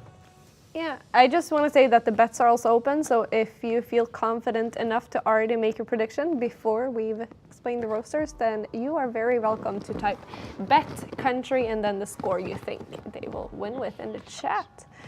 All right, so Jesper, you want to take a look at what's going on at hashtag King of Nordic. All right, let's take a look at the tweets. Ryan the Logic, hashtag King of Nordic, please karaoke. Next week challenge, Limbo Dance. That's two. Oh my god. Okay.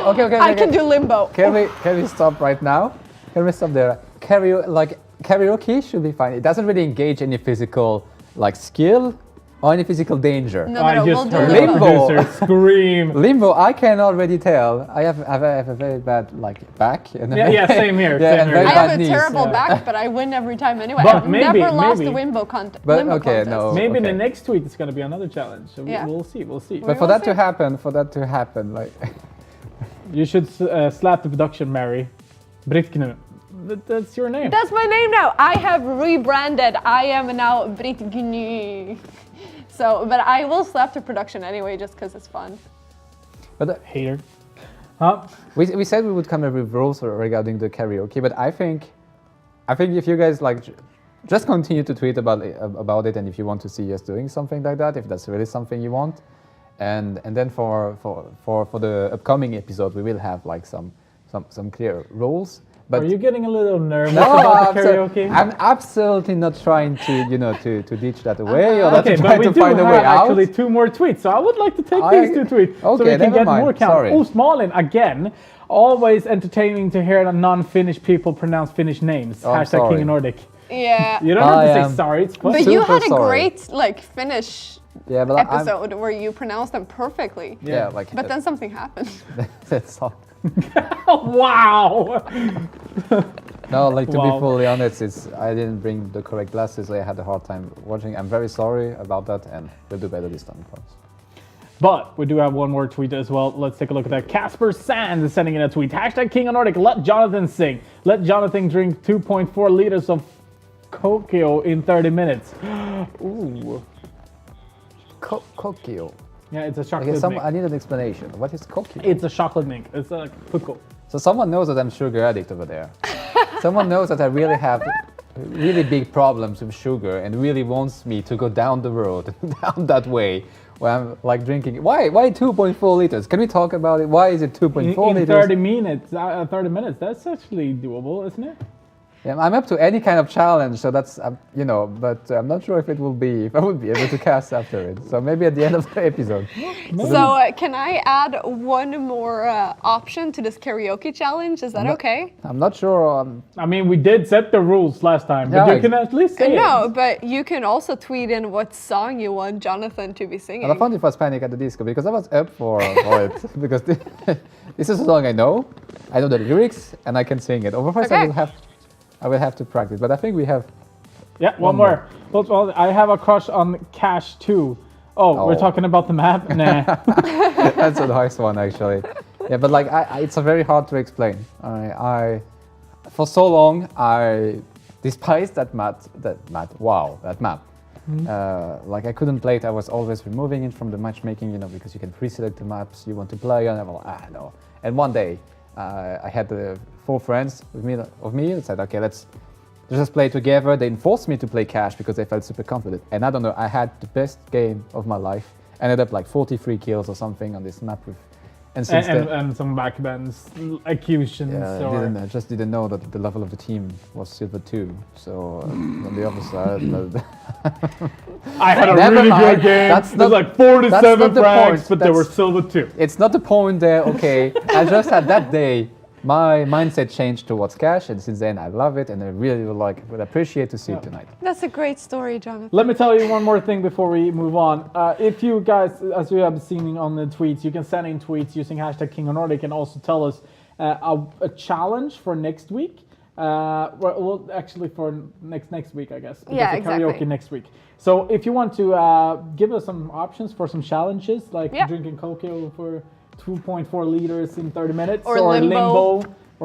There should be some restriction. It doesn't have. I mean, we will avoid everything that's dangerous for ourselves. Okay. Yeah, we're not setting Everything- ourselves on Exactly. fire and hoping that But we'll survive, hashtag King of Nordic, send in some tweets of Yeah. challenges. That would be fun to see, for you to see on the screen. But also send in tweets about Jonathan singing, and he will be singing next week. Anyway, so we Oh, had a fun MVP vote from the last game. So Yep. shall we take a look at who won that? And it is. It is no name. Wait, can you remove your foot? Okay, the graphics. Okay. Remove your foot, Jesper. It's mine. Yeah. I'm just doing this to trigger the blinds. Yeah, they can't see when I have my foot there. Yeah, it's How many percent? more than the others. I'm a blind. 100%. I'm a blind person. You can't ask a blind person. I can say it starts with a 4. Yeah, 47. Wrong, 57. So mine will go through the big MVP poll. And we have a dying Jesper in the house. But like it's should we just talk about it, because despite the Denmark losing that first map, we lost him. Like he's gonna come back in a few minutes. He's gone. Okay, let's host Don't this worry, ourselves. guys. We have this You under wanna host this control. with me? We have this. That is very weird, because if you look at me and I look at you, there is no shot that covers both of us. But yeah, like mine. Despite losing that map, the map mine has been playing out of his mind. No, but he has been playing very consistently, and happy to see him in the poll. And I think for next time we should have a poll with different songs and people vote for the song they want to see us singing. Anyway, I think it's time to Shall we take a look at the Rasta?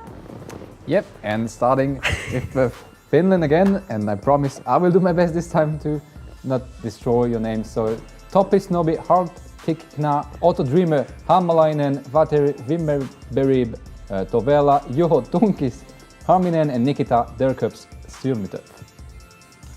Yeah, I would not be able to do that. But we do have for another country, it's Team Sweden coming in to take down the Finns and not giving them the chance to get to the final. We do have a complete new squad here called Rökpaus. And they're containing of Tobias Valpen Grandel, Sam Venus, Talstrup Alstedt, Patrik Putt, Olofsson, Jesper Kurre Kustemo, and last but not least, Tim Spuffy Thunberg. So these guys, completely new, from what I know. Yeah. So completely new. Completely. We've never really seen any of these players in the King of Nordic, so very interested and very hyped to see how they perform, and they're gonna have like strong opponents with this kid. Indeed. Definitely. One thing, I don't want to be here anymore. I don't want to be. Okay, that's good. Go. Anyway. So Good transition. the map has been picked and it's going to be Cash. Yes. They're gonna be playing on Jonathan's favorite map, and that's gonna be fun. So we know the maps, we know the roster, we know everything. Jonathan, you want to make your prediction? Very hard. Oh actually. shit. I would say forgot Finland about for sure. Sorry, no disrespect to you guys, to the Swedish lineup, but I would go for a safe bet there, because very hard to estimate. I would say 16-7 for Sweden. You know what? For I Finland. like to go. Sorry, for Finland. I like to go for the underdogs, as I've been talking about. So I'm gonna go Sweden, but I'm still gonna say it's a very close game. So Sweden 16-13. Whew. I also think I'm gonna go for the safe bet and say Finland. Say Finland 16-10. And then just for you guys, it's not really a safe bet. It's just we know more about Yeah, them. because we know feel more about the because we know how they perform. We're just seeing them performing. So Yeah. So what is Honor Bet League? We've already explained it, but we are going to see the updated results from the Honor Bet. Take a look at that real quick. Oh, you actually passed me. yeah, Son and of a shit. Palevsky as well. Oh, Mousy. Mousy Came is from out of a nowhere. breakthrough 3 points for him. Yeah, I got a 3-pointer as well. Yeah. All right. Well, now I want to cast. All right, so I am going to send you guys away to your casting prison. Have fun. So Sweden versus Finland will start after some short messages from our partners. Numerous forces aimed at the Earth.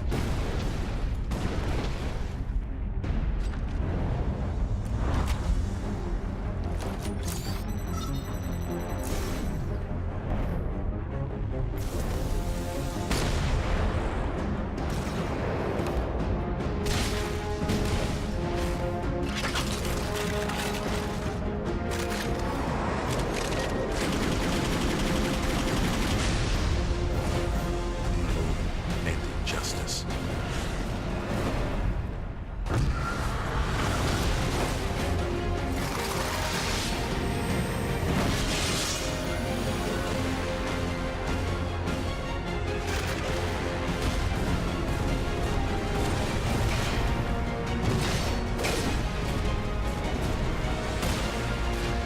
the glorious battle begin.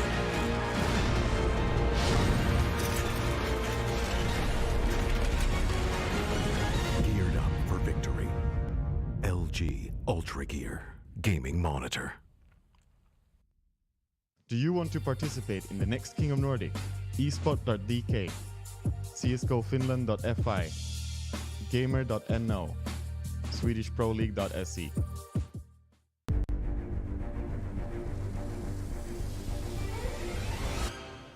33 rounds for Norway, 37 for Finland. And you know what? That was the best game I've ever cast.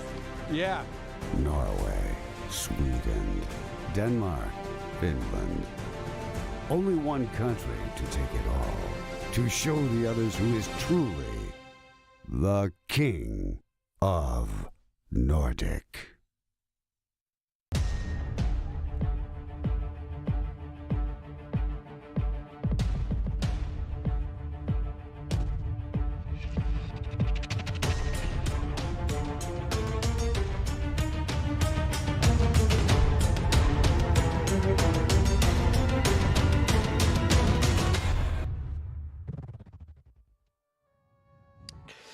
Welcome back. The second game of tonight. Sweden is going to face off against Finland, or vice versa, because Sweden was already in their spot. Finland did defeat Denmark in order to get here, and now they are going to be battling it out on Cash, a map that you love. Yeah, like my crush map, the map I prefer to play on whenever I play CSGO on my spare time. I only play Cash. I don't even try to play any other map, to be fully honest with you. But a map I love, a very open map as well. A map the players like know and practice probably a lot, because also a map that has been in the map pool for so long. Yep. And important thing, actually Sweden played their final on Cash, and they went like 16-7 versus the team that had Benny as team captain. So also a very noticeable player we've had in King of Nordic several times, and with Kure going 22 kills, 10 deaths, so a KD of 2.2. So seems like Sweden feels comfortable in the map, so might see a major upset there for coming from the Swedish team. Indeed, and we're going to be talking about the Cash map as well as a map per se, but meanwhile we're jumping into the game, getting ready for the 9th round. But Cash, we talked about from Raj, for example, the mid control, very important, but here on Cash, what would you say is the most important most important actually for the terrorists to take control of? We can go for the safetiness here and say mid control. oh yeah, okay, that's actually really good to take the mid control. Yeah, it's something we bring up all the time, but I think it's extra. I mean, it is extra important. Maybe not as important as on Mirage, but the mid control, obviously, the A bomb site with the garage and Squeaky. A point that needs to be defended by the city very well, and one of the main like action point for an action entry for the terrorists. Yeah, I would say that most important for me on this map is actually the executes, the way that you can throw smokes and all that sort of stuff, because that is going to be very important. The executes. If you want to get in towards the A side and you don't have mid control, what are you supposed to do? Well, you have Squeaky and you have A main, so what can you do with that? Okay, you can throw some smokes from behind main out towards Squeaky. You can throw some smokes to crossover, for example. You can smoke off the side, the Molotovs. The executions here on Cash is very, very important in my opinion, because you can just play, you could literally just outplay the other team. Yeah, I mean, definitely, and it's also a map very open for this kind of execution, since you can throw the nades above A main, above the mid garage. You can molly the B bomb site from outside. Actually, if you're like a terrorist, you have also a very crucial position to handle on the CT with Heaven, with the stairs. So a very open. I think it's a very open map. Very like spaceful map. Yeah, indeed. Talking about large spaces, you know, you don't have like that many small corridors to check out. You have like wide and open angles and areas to cover. So, and that's probably why I enjoy that map so much. because of the freedom you get when you play it. Talking about a big map, talking about a spacious map, it's AVP friendly, very AVP friendly. You can pick up almost 2 AWPs on both sides. It all depends. You can have hold A, hold B. You can make control by boost and all that sort of stuff as well. How important do you think having an AWP on this map is? I would say crucial, especially since like I'm personally playing AVP myself when I play, and on cash, I always try to outposition my opponent, trying to get as aggressive as possible, especially because this map is so open and so wild. So you can actually it's very AVP and long shot friendly.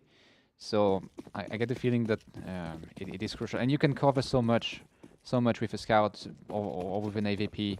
So yeah, crucial in my opinion. Yeah, here we go with Volpen Spot. It's going to be Sweden going aggressive towards the B site. Great openings here for Sweden as well. The question is now how they're going to position it themselves, because they're planting in a good spot, obviously. It's going to go towards the vent room, so that they do have a long distance to cover. But still, if they do have a smoke on the CT side, that would have made it a lot easier. But they only have a flash to work with. Vembry is the one with both the flash and the diffuse kit. At this point, we're seeing them try to going for the crossfire. A little bit afraid of where they're going to be going. There we go with the flash that at least will allow them to cross. But Putsk on the site will be able to put out both of them and 3 frags immediately here in the pistol rounds. He is one hell of a guy defending the B site. Yeah, so I get the feeling that some players have been warming up while we're casting that first map. Like, they are definitely not coming into this map with cold hands or with any kind of apprehension. They are not afraid. They are not scared. They are playing, and they just convincingly win that first pistol round. Something we didn't talk much about was the retakes on this map. And I feel like from a city perspective, careful with Putsk in the great position again, getting down by Tercaps. But yeah, the retakes to me are very difficult from a CT perspective, because it's so easy for the T's to lock all the entries. Spoofer actually goes down, but not without taking Derkas with him, so it's a 3v3 right now, 200 for Sweden. And they also lost an AK to that, so that's why Vember is going out with an AK, but he's going to be challenged and gets an instant headshot onto Kuda, being a little bit aggressive here towards Squeaky. Yep. Vember is going to be going aggressive, obviously. They do have Volpen and Venus on the site, but pre-fired here into the corner. Obviously going to give them the upper hand. Turns around. Vember is going to be cleaning up, picking up a 4K for this round. This is a great start of the second map. Already we have 2 members already picking up 7 kills together. Yeah, and Finland actually convincingly winning that eco round, following up the pistol round that got won by Sweden, saving 3 weapons in the process. And a little bit of a mistake here from Venus. I think you need to take like a sharper angle. Well, at the same time, Vembury had a very good reaction as well.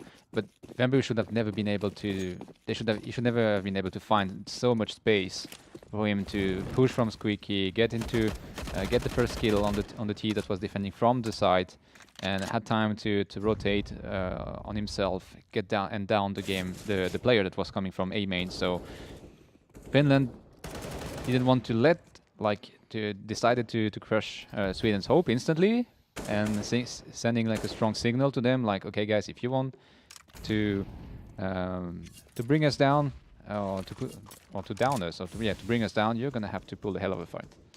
Exactly, we can see that already on Derkips, and Tunkis has been picking up the Augs immediately. And they have a Galil as well in hand from the previous round, the AK as well.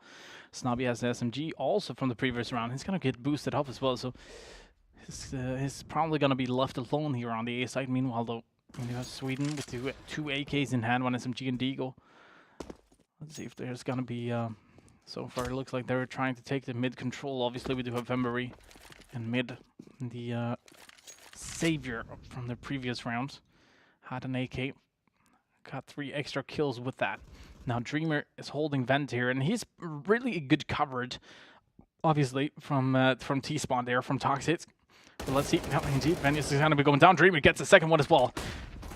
And he's going to be trying to go for a third one. Doesn't really manage to connect the bullets there. But meanwhile, there's going to be a spray and pray through the wall there. They do manage to do some damage as well. Tunkis is going to be having a flash with himself. This is something we really need to discuss.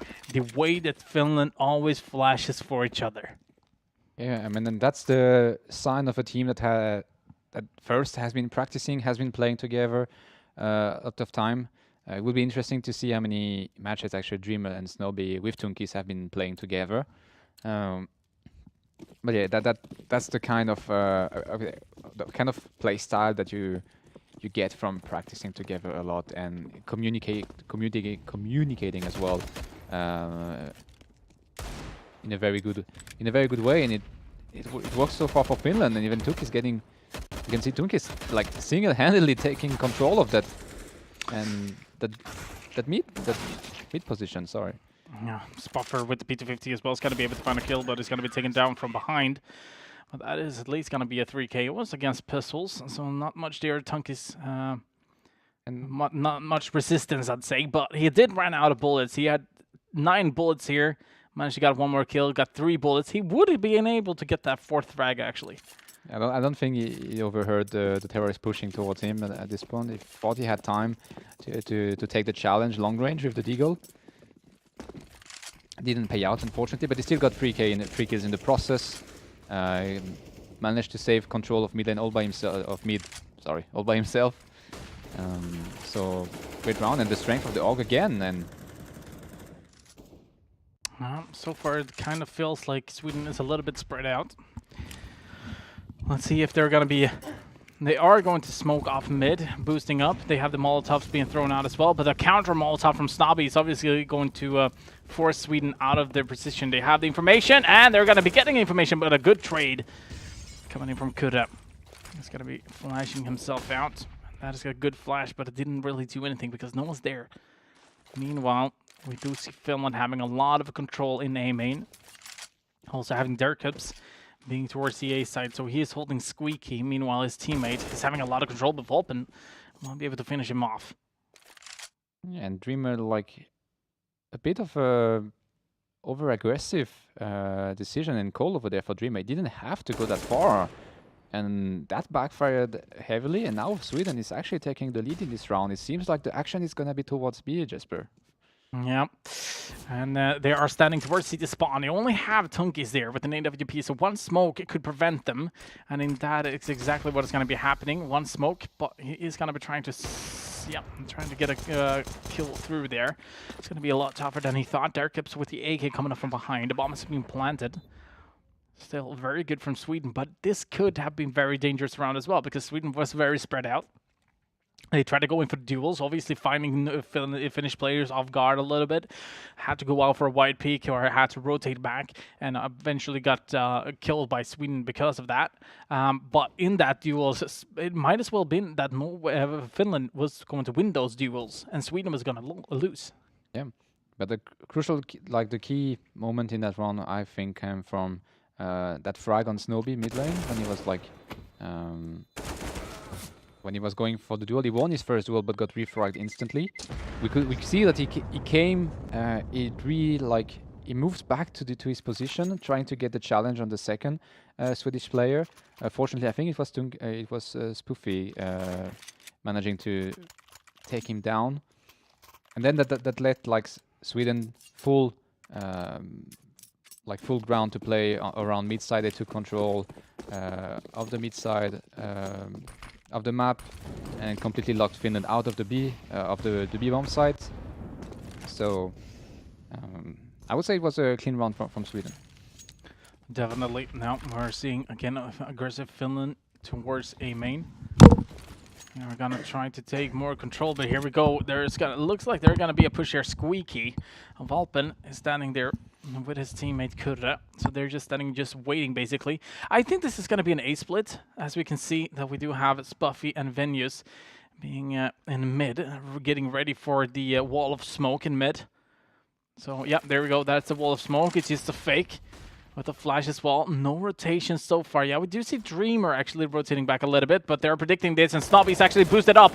If he can get a lot of kills here, yes indeed, and he gets stuck in the door. Spuffer finds Snobby, but is that going to be enough? That is going to be the question. Venues goes down. Spuffy all by himself, 1-on-3 on the site. Has Dirkups really close by, and he's probably going to get challenged any second, but he does manage to find a kill. Now he has the information about at least one member, or at least maybe two members towards Car, and that Molotov is obviously going to put him out a little bit, but I'm not sure it's sneaking like that. I would rather than just jumping over, at least getting the bomb planted to get a little bit of extra money. But as you can see, he's actually stuck in the door there. He couldn't walk or do anything at that point. And that really put a really good defense on Finland. You can see that the call came very late as well. Sweden hasn't been like quite fast enough to react to Snobby's positioning, giving him the enough time to get 2 kills for himself. And in this kind of situation, once you go for the push and your 2 lurkers get entry frags within an instant, it's very hard to secure the round for yourself. Like you mentioned, I think they could have saved the remaining AKs, knowing that they were facing 2 AVPs and it was very difficult. But Spurfer decides to take the challenge and take the duel versus Dirkups and wins it for the 2nd time in a row, I think. Snobby being ready to push through, and he does. He gets a second flash with himself as well. So both a short flash and a long flash. That's obviously going to perhaps flash everything if they're peeking that. But right now, not a lot of money still on Sweden. So they do have a Deagle and an SMG, but 2 rifles. Tunkies managed to get the player of the SMG Venues going down. So a little bit tough situation here for Sweden, what they're going to be trying to do. Vembury does have the information about Venter. Molotov comes in, forces him out. He's going to be able to win that duel, and that is a duel that Sweden needs to win. Yeah, actually, I don't even really know how he gets out with it. Only 20 HP left, though. He's going to get refragged by Spoofer. That was coming from middle. Now it's gonna be up to Dreamer to defend that bomb side. They get Molotov out, and it's a 2v2 with 1 AVP for in Turnkey's head, so that can become sketchy for Finland. Oh, yeah.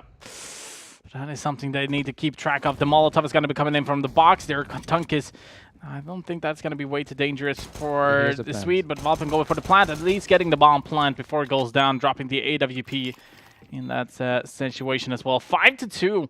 Finland starting off this game really well, but obviously it's on the Sita side as well. I'm not sure. What would you say is the most better side to start on? I actually don't know. Get the feeling that this map is maybe a bit more T-oriented because of all the space you have to play with, and it's a bit harder to defend the entry points. I mean, on a retake position, I mean, I get the feeling that this map is hard to retake, so that's why I think it's a bit more like terrorist favorable. But knowing that, and we know how strong Finland is on the T side as well. So I don't know. I would say maybe a bit more T-sided in my opinion. But that doesn't mean much. And we've seen some very good play coming from Sweden. They just need to realize and respect Finland in a way that, like, it's not because you have a smoke or because you flashed well for your teammate that Finland is not going to push towards, because that's their playstyle. They need to realize that's how they play, that's what they like to do, and let's see if they can find a counter to it. Yeah, there we go. Vembury finding 2 quick ones. The Dreamer is going to be coming in as well, finding 2 of his own. Knows about the third, and there's nothing he can do about it. He picks up a weapon though, so he could potentially contest this, but it's not going to be enough. 6-2, and yeah, Finland is just having a blast at the moment. Sweden doesn't have a lot of money. They will be able to buy up AKs, but they're not going to be having a lot of money to buy the utilities for it. And I do believe that Venues was a little bit tempted there to buy an AWP, but decided to go with the AK. Now, I kind of feel like we should see Sweden going aggressive at one point, just going for a full execute, actually taking, going a little bit more aggressive. But let's see if that's going to be the case. Whereas right now, they're walking straight into a crosshair. I don't like this. I don't like this at all, because the way that they're pushing out is 1 by 1. Yeah, they tried to do a Finland. They tried to do what Finland has been doing and try to punish Finland by playing their own kind of game style. But it just doesn't pay out. Finland is in position, Finland lands the shot, Finland doesn't miss much. We've seen Dreamer, all the players actually, Durkups, Tunkies with his AVP, Vemberib and Dreamer being on point so far, and obviously I have to say it for Vemberib to miss a few shots with the AUG, but that's not crucial. It can become, it starts to become a bit dangerous here for Finland, but they still have Dreamer and Snobby spread around the map, and actually Dreamer, I think, has gotten a lot of information around B. No, never mind. He is pushed. Snobby is actually trying to out-rotate Sweden, but Sweden has been a bit faster, and they are directing themselves toward A, and there is absolutely no one to defend it. This is very smart. Sweden has taken their time, checking every single corner, and there is going to be a retake, obviously, towards A. Now the question is how they want to set up. So far, it looks like they're going to be going for the bomb plant. At least it's a little bit more covered. And obviously, no one holding B, so no one was actually inside B side there. And now it's going to be a retake from two different ways. Snobby is going to be coming from A main. Meanwhile, we'll do a Dreamer coming from car. That Molotov, yep, he's going to be pushing him out. He's not going away. He's actually staying put. Dreamer is going to get that frag. And this is a lot easier retake than I expected. Yeah, I don't exactly know what happened from Spuffy's point of view, because we could see he might not have seen the Molotov or the incendiary coming towards him, but he should have reacted to the ticks. I don't think he would have survived either. Definitely not. But at least try to go for the quick challenge at that time. You have only 20 HP left.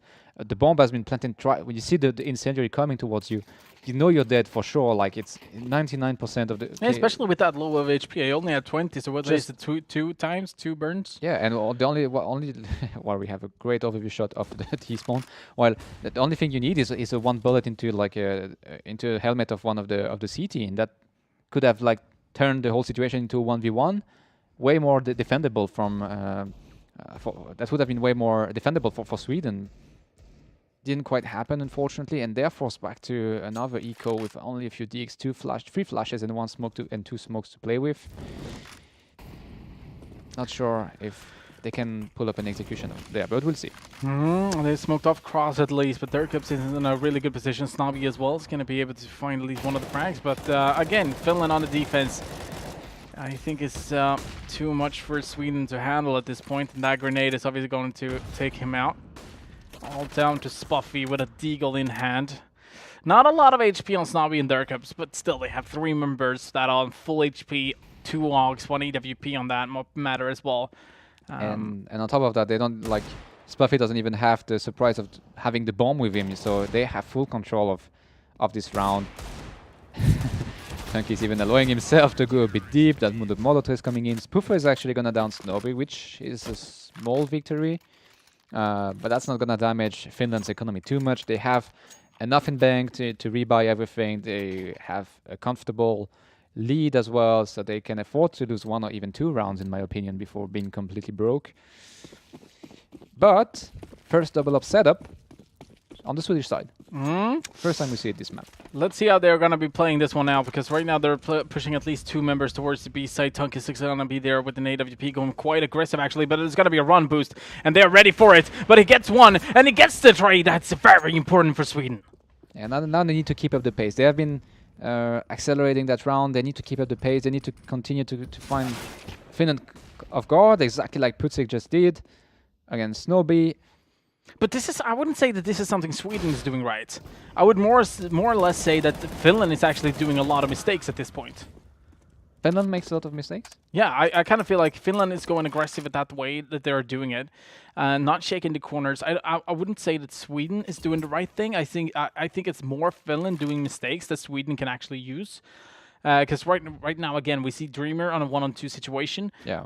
But still, Finland has been playing a little bit more passive than they've been playing that round. That's what I mean. This time they actually went a little bit over the line and went too aggressive. Yeah, you're probably right, but I still get the feeling that it has been paying off for them. They are in lead 8-2. Yeah, definitely, but they've been playing a little bit more passive at that point. Definitely, but still Dreamer with the AUG as the final boss. You know, we've been mentioning his performance, how well he has been performing all tonight.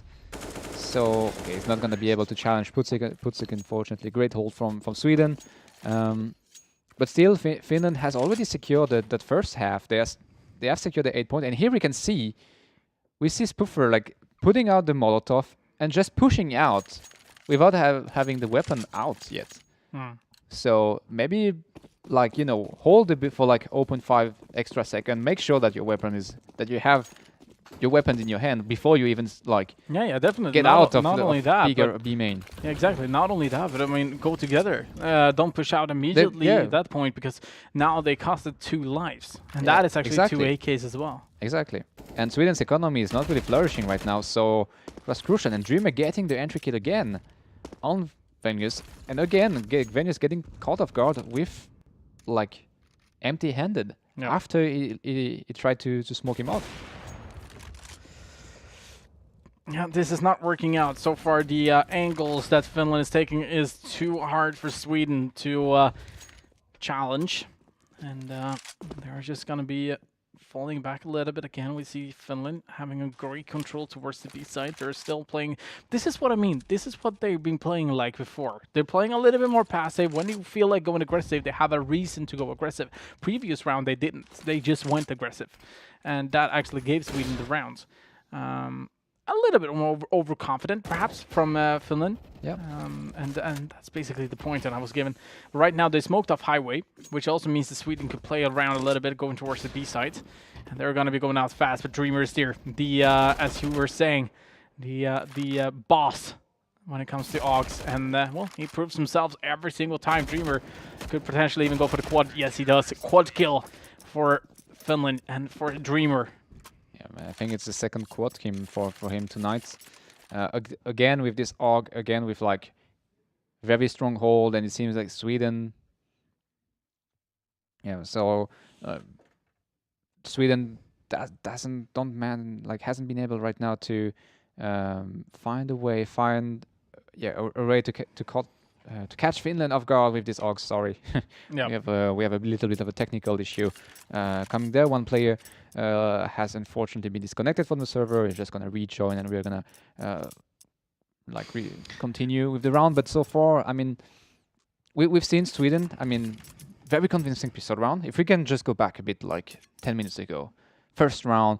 They win by, you know, 3 members of Sweden remains alive. They get the bomb plant. They're in the round, and we say, oh my god, like they are ready. They are warmed up. They are entering this. It's their map apparently, because they played it in the final, and they won the SPL qualifier on this map. And then since then, they lost the eco that followed. And since then, yes, Finland has been applying the pace. The only time Sweden gets something out of for themselves is actually when Finland goes a bit over aggressive, goes a bit over disrespectful. But I get the feeling that it's only they're capitalizing on Finland's mistake. Yeah.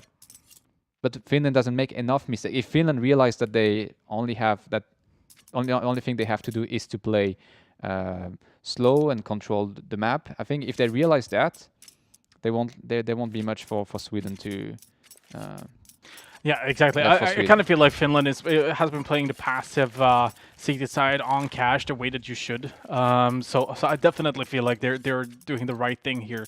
Sweden, on the other hand, having a little bit tougher, having a little bit of more of a tougher time actually challenging Finland in the way that they're playing, which is something Sweden needs to think about. And I kind of feel like they've been already thinking about it now, because they're going to be pushing out Squeaky, which I kind of feel like is a yes and no move. I would like to have at least a smoke there on towards quad, so you can at least run in there. But there we go, Durkup's coming up from behind. This is exactly what I've been talking about. I don't like this.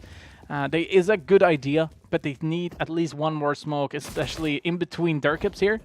Just run into the smoke so Durkups can come up from behind and kill 2 of you guys. That is basically what I'm asking for. It would have been really nice to actually draw on the map, because I can see you with your pen, like. No, but actually, like, viewers can't.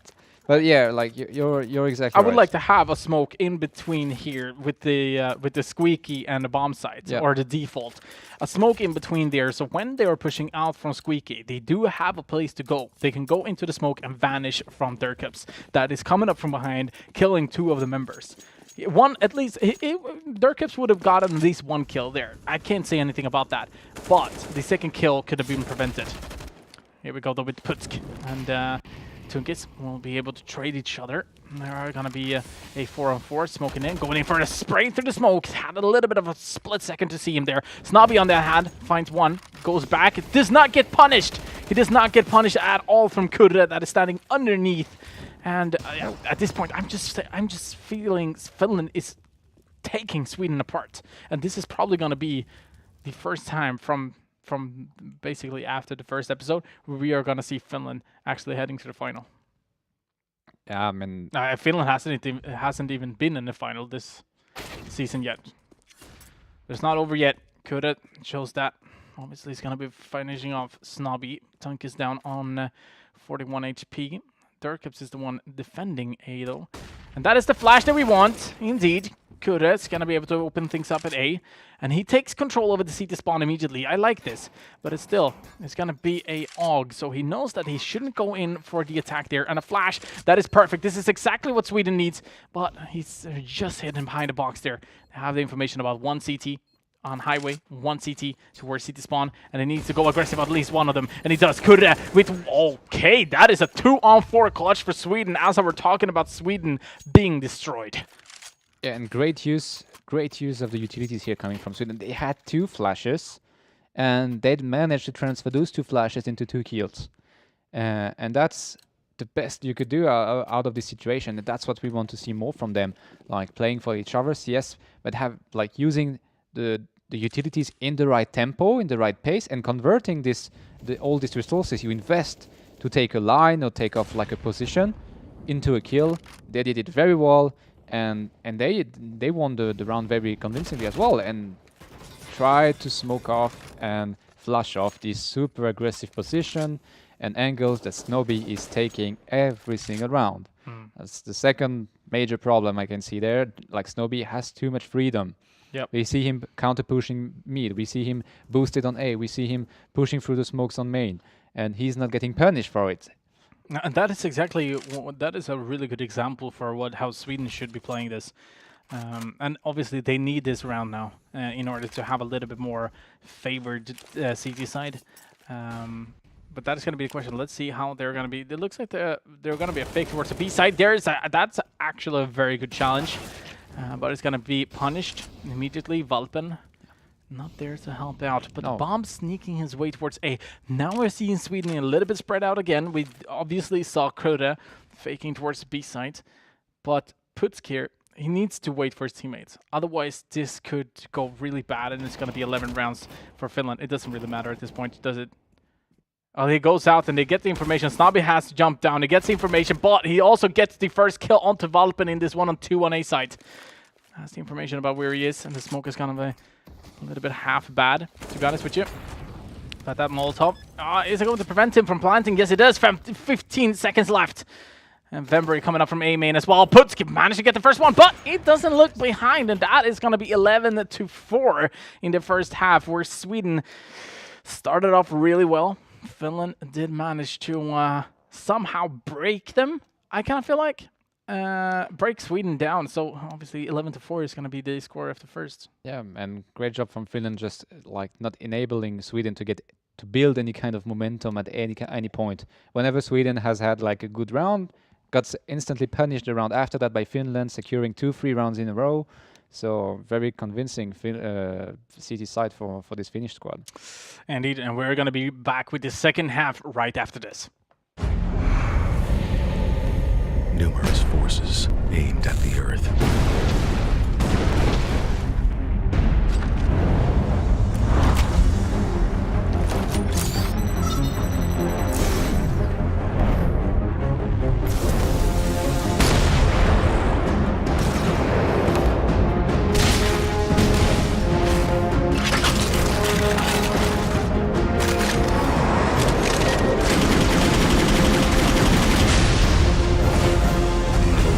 And injustice.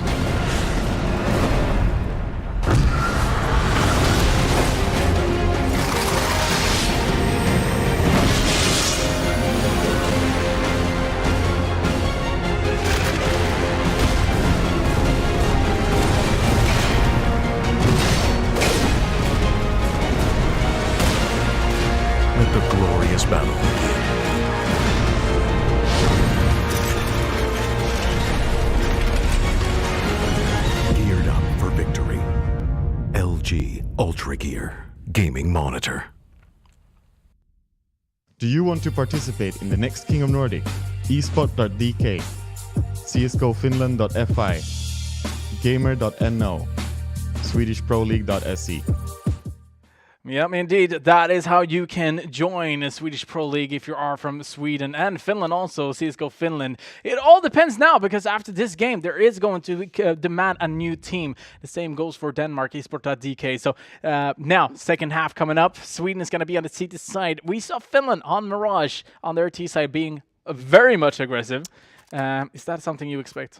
I'm a bit worried, if I can put it like this, or to say the least, for Sweden, because it seems like this map and the T side in particular fits Finland's play style.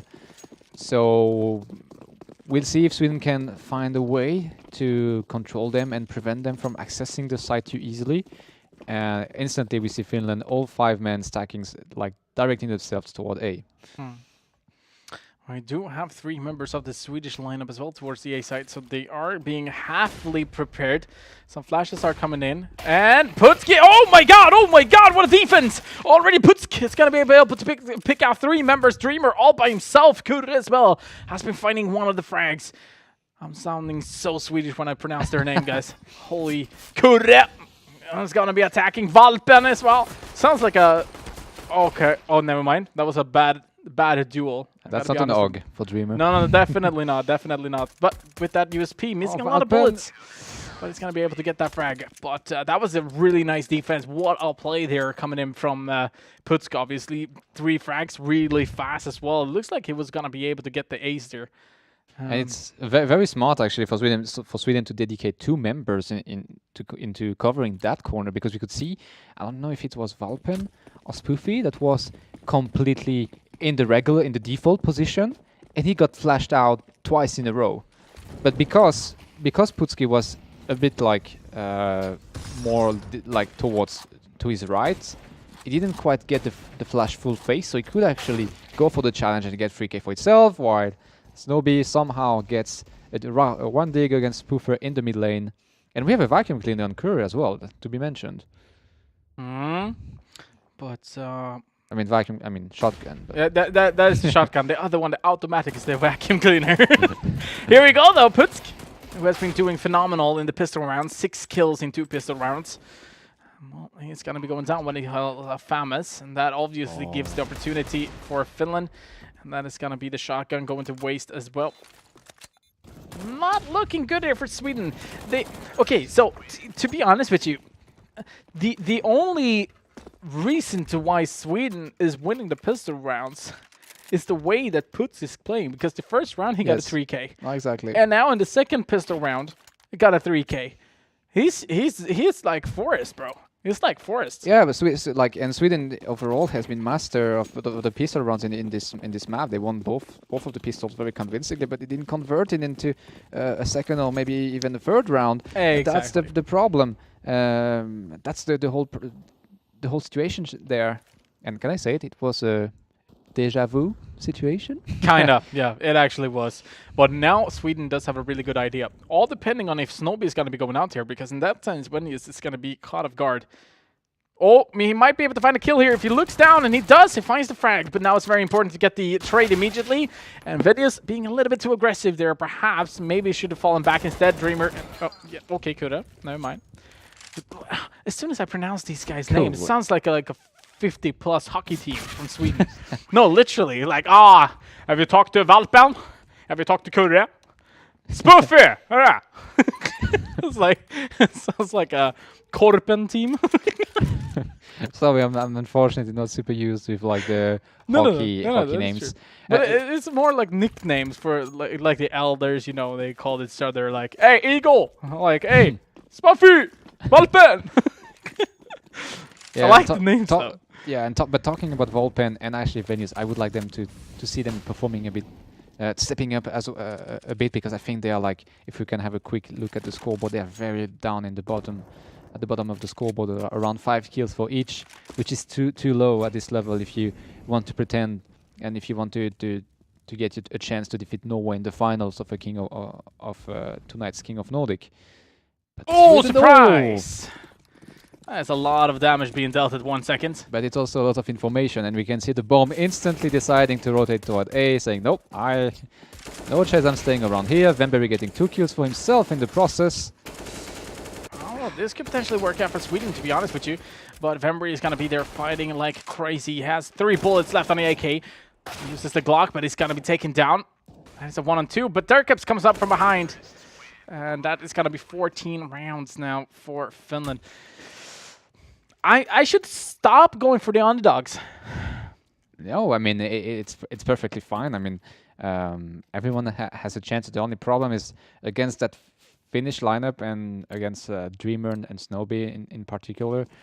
I think you need a bit more than just a few creative plays on the pistol rounds. Yeah, exactly. If you want to bring them down, you really need consistency, and that's, I think, is what Sweden is lacking right now, unfortunately. Yeah, I like the way that they're presenting themselves, though, on the CT side. They are stacking up on the side they should be. So they are 2 in mid right now, having one a little bit closer to vent, just in case there's going to be a push towards the B side. But I would like to have, like, maybe 1 CT towards B in that sense. Oh, the timing. The intention was there, but these are details. You know, it's 0.1 second reaction. Turned his back. Valpen gave his back a bit too early. Yeah, that was better timing than Ninja. It just goes too fast. It's just too well executed for Finland right now. They're taking everything, winning the duels, winning the, everything goes in their favor. Even that timing, like we can see Snobby.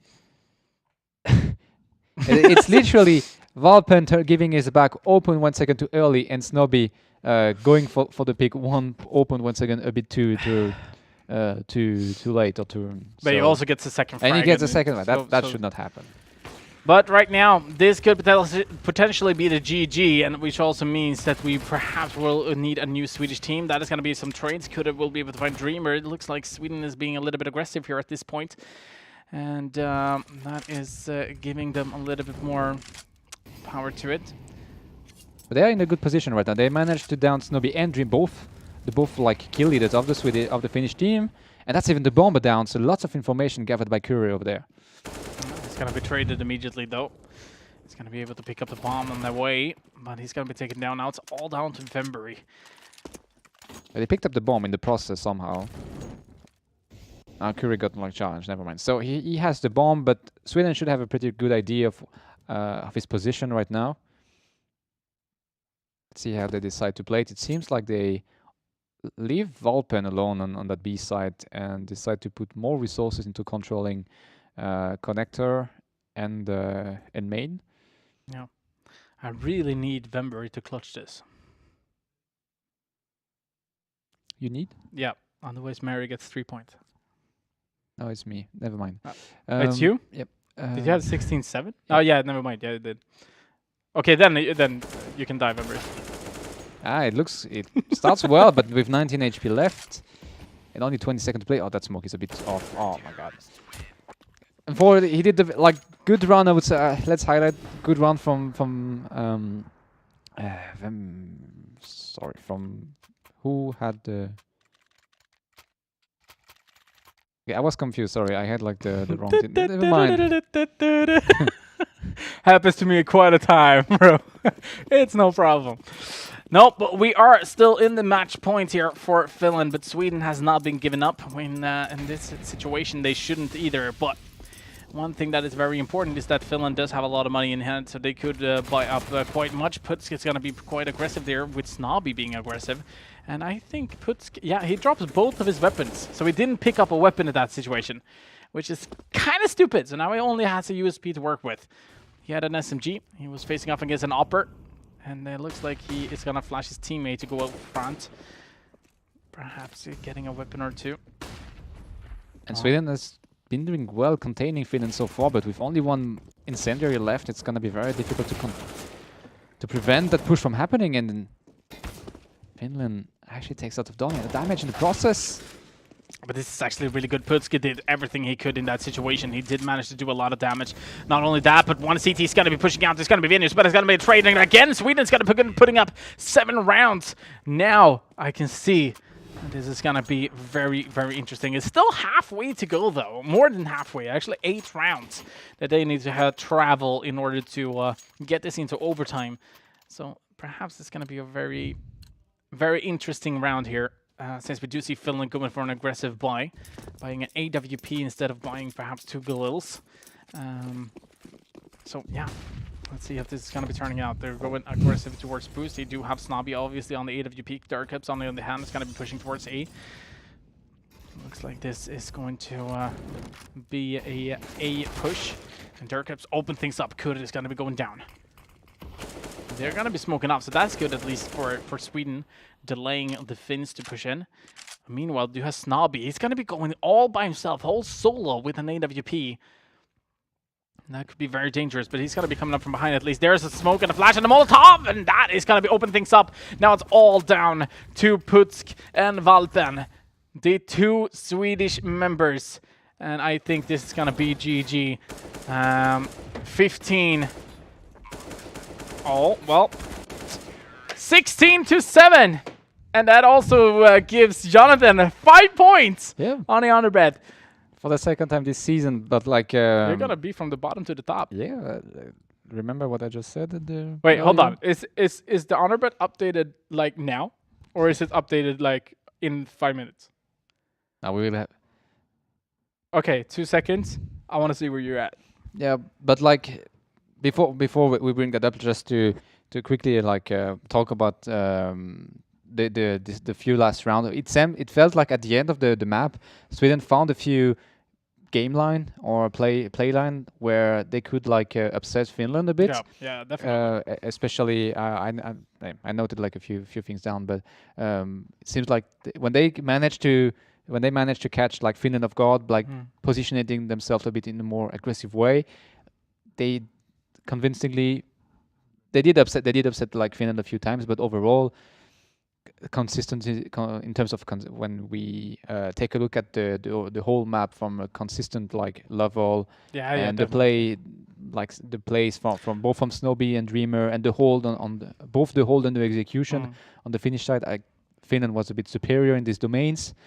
Yeah, but that was also something we saw in Rush. Like that's kind of the same way we saw Finland.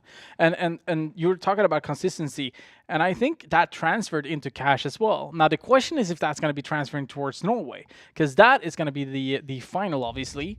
And we also need a new Swedish team, which is SwedishProLeague.sc if you want to qualify for that. But yeah, I totally agree. I mean, the consistency for Finland is there. The question is if they're going to be able to get Norway, though. It depends. I think there is something that I keep thinking when I see that Finnish lineup playing. Is like there is a thin line between over-aggressivity and smart play. That's true. There is a very thin line between like... And they're overstepping a couple of times. Yeah, an aggression that becomes a bit like stupid, or an aggression that actually turns out into a genius move. And like they didn't get punished too often. They got punished a few times by Sweden and Denmark, both on Mirage and Cash. And I think Norway will not let that happen, and Norway is probably better when it comes to punishing the mistakes and controlling. So I think Finland has a chance, but they will have to play respectful and to like find that thin spot, like between like when they execute and when they decide to accelerate the pace and try to go for faster moves. Yeah, they need to find to stick between like this. They need to find that gap exactly just before not only that, but over-aggression. Exactly, but Norway is really good at defense as well. Also, and the way that Finland is flashing each other forward, I think that is going to be a really good matchup. So you don't want to miss that. But before we go ahead, the MVPs, as you saw there, also the honor bet. Hirosav is on second spot now. Yeah, OG, I'm coming for you. Yeah, but if OG gets the correct country, you're not getting on top, bro. I said like by the end of next week's episode, I will be on top. This. Yeah, next week's episode, that was last week. So this is the episode that you are going to be on top. Yeah, okay. Yeah. So. But if I get to 5 more points, I will be at 21. And because H is before O in the alphabetical, like, in the alphabet, I will be on top. So. Or you go for overtime in the next game. Yeah, I will think about it. But before that, we need to vote for an MVP, Jesper. Exactly. MVP A for Putsk, who has been performing really well. 6 kills in 2 pistol rounds. He can only get 10. So 6 out of 10, that's pretty decent.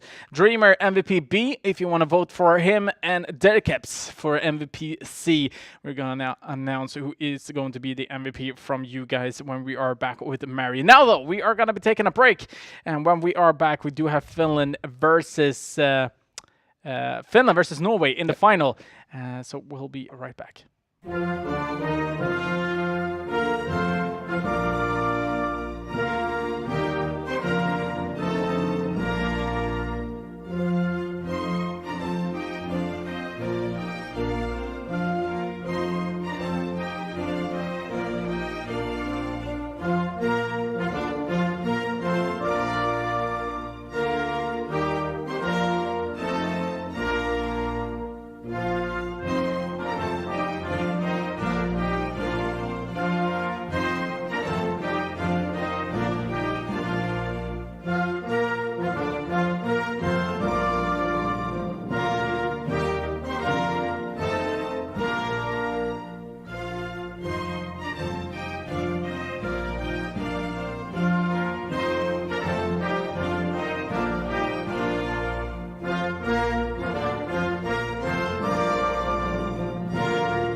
aimed at the earth.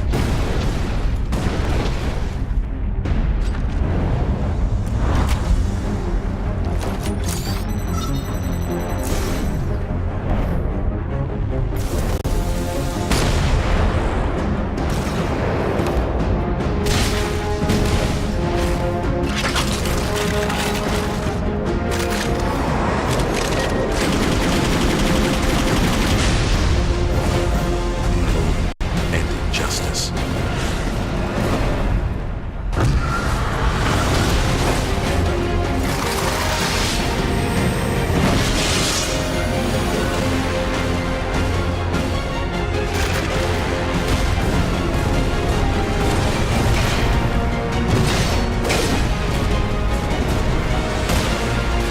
Let the glorious battle begin.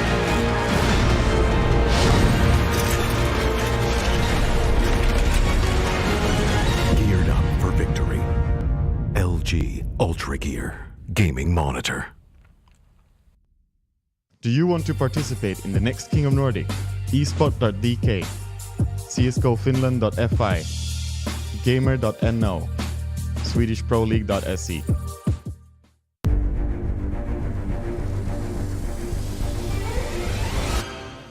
33 rounds for Norway, 37 for Finland. And you know what? That was the best game I've ever cast. Yeah. Norway, Sweden, Denmark, Finland. Only one country to take it all, to show the others who is truly the King of Nordic. Welcome back. All right, it looks like they want me to try to go a little bit faster. All right. Okay. Again, welcome back, everybody. Now, previously we saw the Finnish lineup. That was not a good start. All right, Finland versus Sweden was actually the first game that we casted. Now Sweden versus Finland in the semifinals. We haven't really seen them coming up in the semifinals round number 2. Sweden had a little bit of a unknown roster to their name, but they managed to come in at least in the beginning with a pistol round. But that wasn't really enough for Finland. That was coming in very strong, especially with that poor guy still stuck in the door. But in the end, Finland did manage to win, and that was quite convincingly, and also gave Jonathan 5 points, 16 to 7. Did we throw you off there a little bit? Yeah, a little bit. I was like, yeah, no. All right, guys, welcome back to King of Nordic. We are going into the last game, to the throne takers. So it's... Yeah. Thanks. Anyway. Very awkward moment, like being in my position right now, seeing like I actually was very... there was a talk show host who actually finished off every single interview he had with a celebrity. They had 3 options on how they're gonna finishing off the story. So either they could take a quiz, or they could play the mouth organ, or they could... Wait. They could the play mouth what? Yeah, So wait, what? He calls it the mouth organ. Is that... Okay. Yep, exactly. Give like Or- make or- sure to precise this thing for the viewers. Shut up. Or the awkward pause. And a lot of celebrities actually chose the awkward pause. So they were just sitting there like...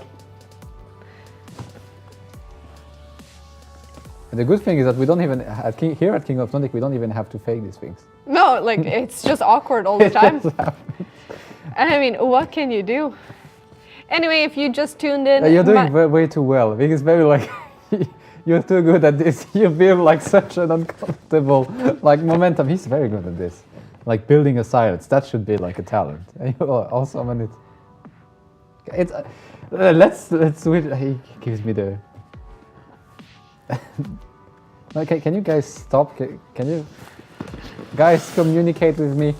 Like I'm French. I need people. I need attention. I need people to talk to me. What the hell is happening, guys? That's very odd. Please, like, can someone help me? Like, and the production is not even helping. I have like, I don't know. Someone. Okay. Anyway, okay, I'm crying.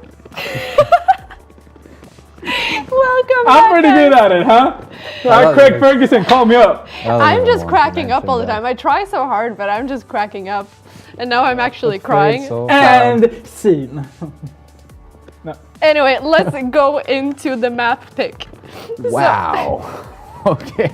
Yeah, let's go into the map pick after that. How do you transit now? I just want to move on. Yeah, move on. Don't play into his game. Like, move on if you. So sorry. Did I throw you off a little bit there?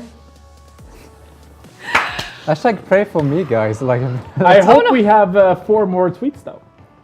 Yeah, we do. We're going to take a look at the tweets in a second.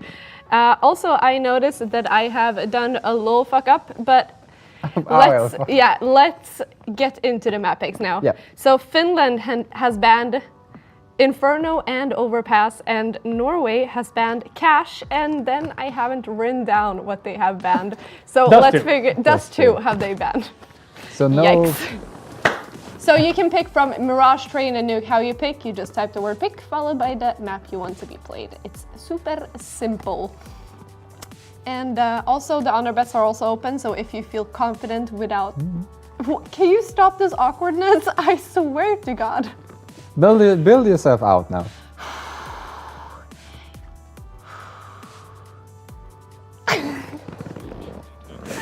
Anyway, let's actually take a look at what's going on at hashtag King of Nordic. Yes, it's my time to shine. You had a very tough nickname, Obelistics. Yeah. Try the Carolina Pepper for the next week. You know what? You can't do that on Twitch. Yeah, that's actually true. Yeah, it's actually against the... Against Twitch we policy. we actually had a guy before doing it, and we got actually told by Twitch that we can't do it. So no, we can't. Sorry.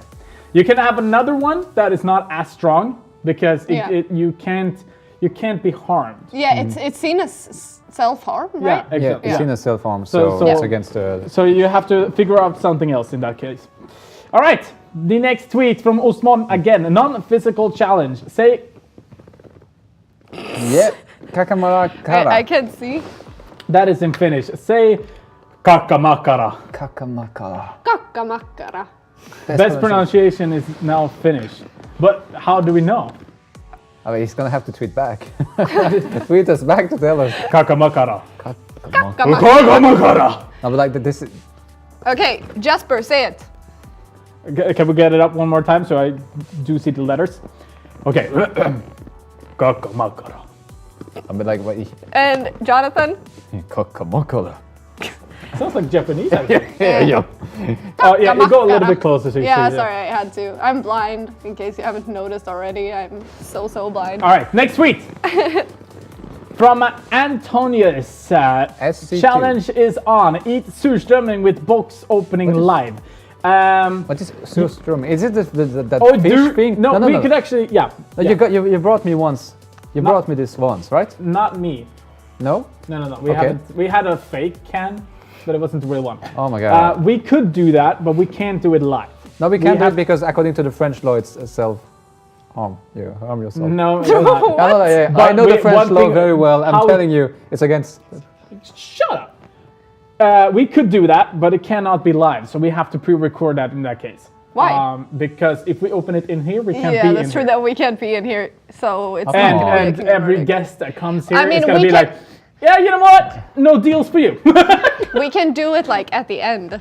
No, because the office is going to smell. End of the season.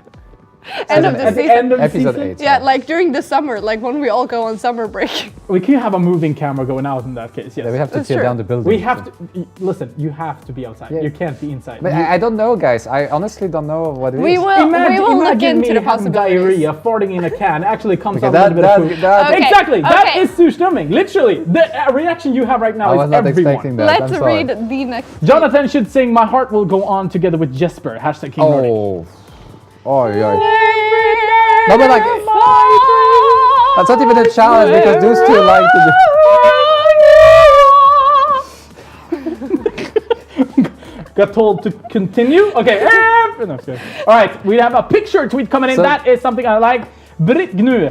If Jonathan doesn't sing AG next week, I'm quitting my job. Don't sing. All right? Yeah, exactly. But that's not a challenge. That's more like a relief. Why? Okay, guys, I'm done. See ya. No, I'm sorry.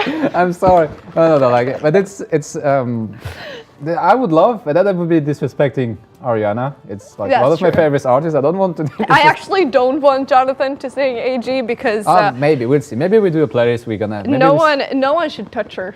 But Ever. that means that we have karaoke. No, but that's settled for next week. Yeah. Yep. We have to have We a have karaoke, karaoke. section. I'm Now- super now- hyped. Would you guys? I'm looking forward. Okay, one thing I would like actually is to see if you want it live or that it's recorded, so that you can spread Yeah, it. that's true. 'Cause- That's actually, but I think we should do it live because otherwise, you know. Can I have a joker? A joker? Because you know, like I'm French, so English is not my I'm mother French. tongue. That's your excuse to everything. Can you just stop your French excuse? No, but like, can I have? Can I have a joker because I'm French, guys? Well, can I have a joke because I'm Swedish, guys? Can I have a joker because I'm Russian?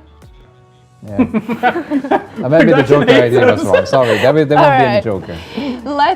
Let's take a look at who got voted to be the MVP of the game. Dedicate! And we haven't actually been highlighting him enough, I think. Yep. Because last map was him, was literally him ruling the space and finding his opponents all the time, Yeah. like catching them off guard, like several times. I think he won most of his duels as well. So we didn't like talk much about it because the first map, Dreamer, was overperforming, but definitely I agree with you, Chad, for this MVP vote. Yep. Not much more to say, actually. No, that was pretty well put. I know. Oh my god, okay, moving on. Let's actually take a look at the roster for the night. Yep. And again, and for the third time of the evening, representing Team Finland, and I will try to get it as close as possible. Topi Snobi, Hartika, Otto Dreamer, Hammalainen, Valtteri Berib, Tovela, Juho Tunkis, Haninen, and Nikita Durkups Sylvmeter. I don't think anyone. I Tried my best. Huh? No, sorry. I'll move on, sorry. No, that's actually pretty good.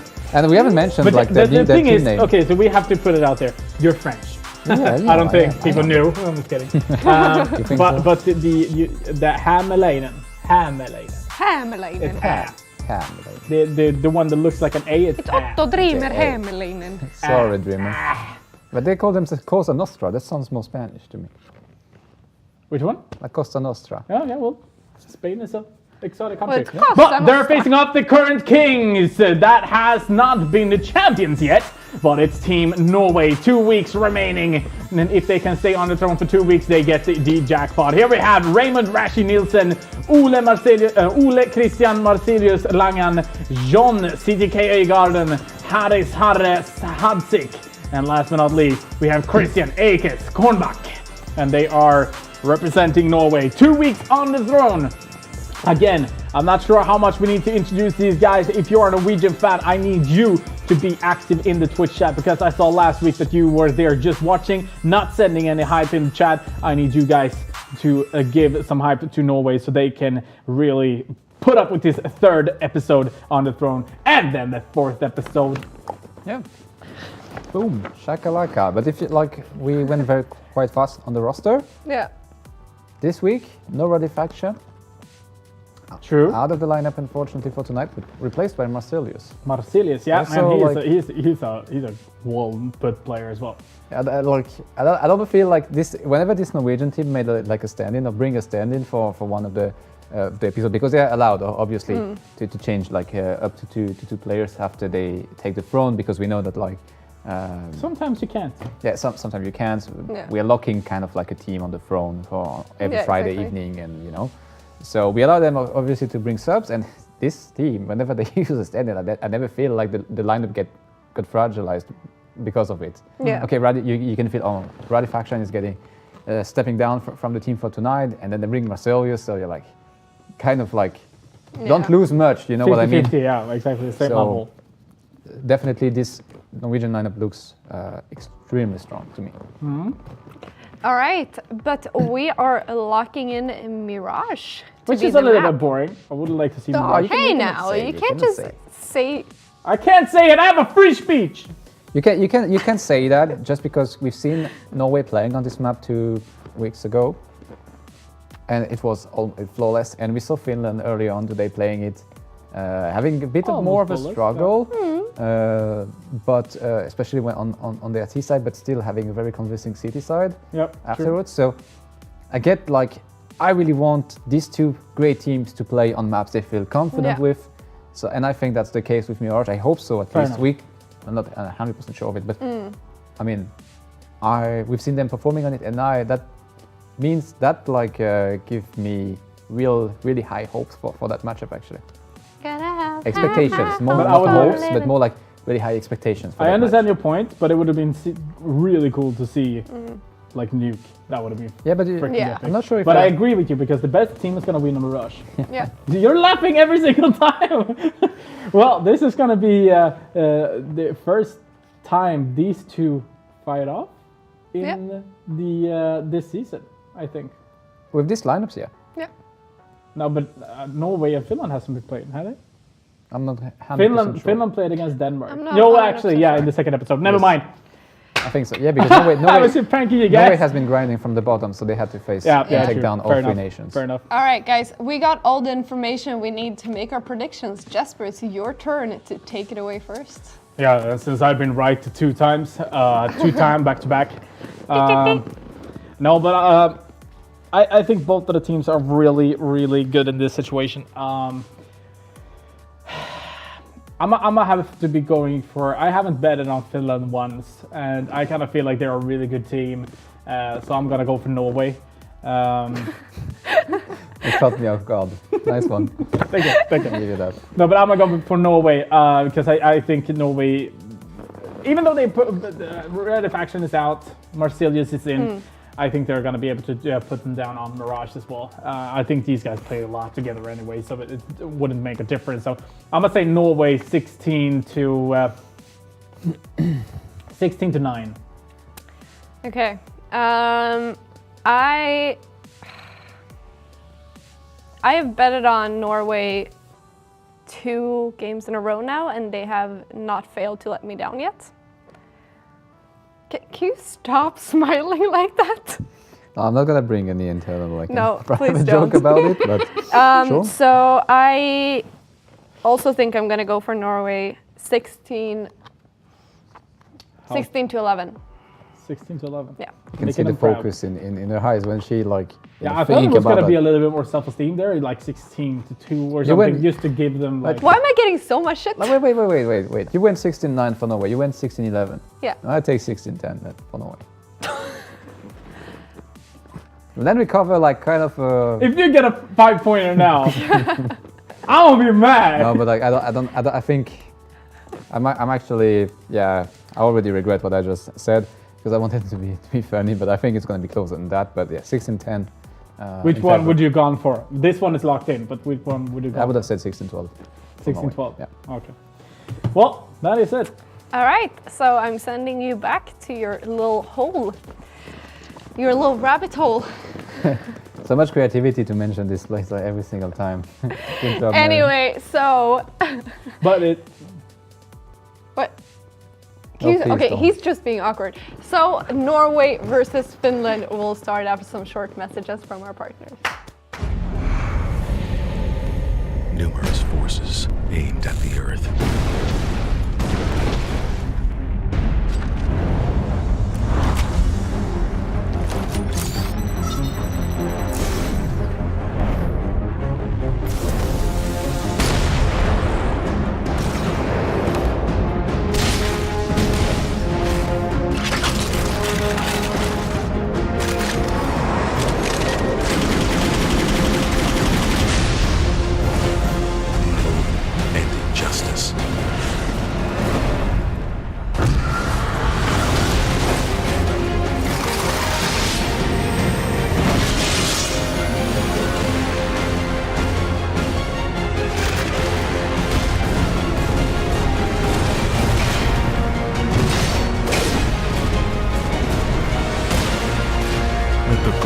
Battle.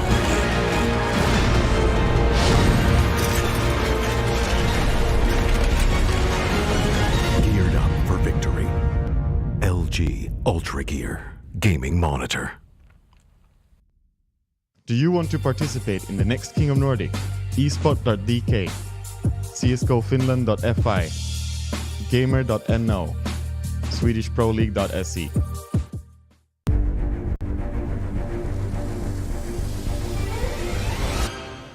33 rounds for Norway, 37 for Finland. And you know what? That was the best game I've ever cast. Yeah. Norway, Sweden, Denmark, Finland. Only one country to take it all, to show the others who is truly the King of Nordic.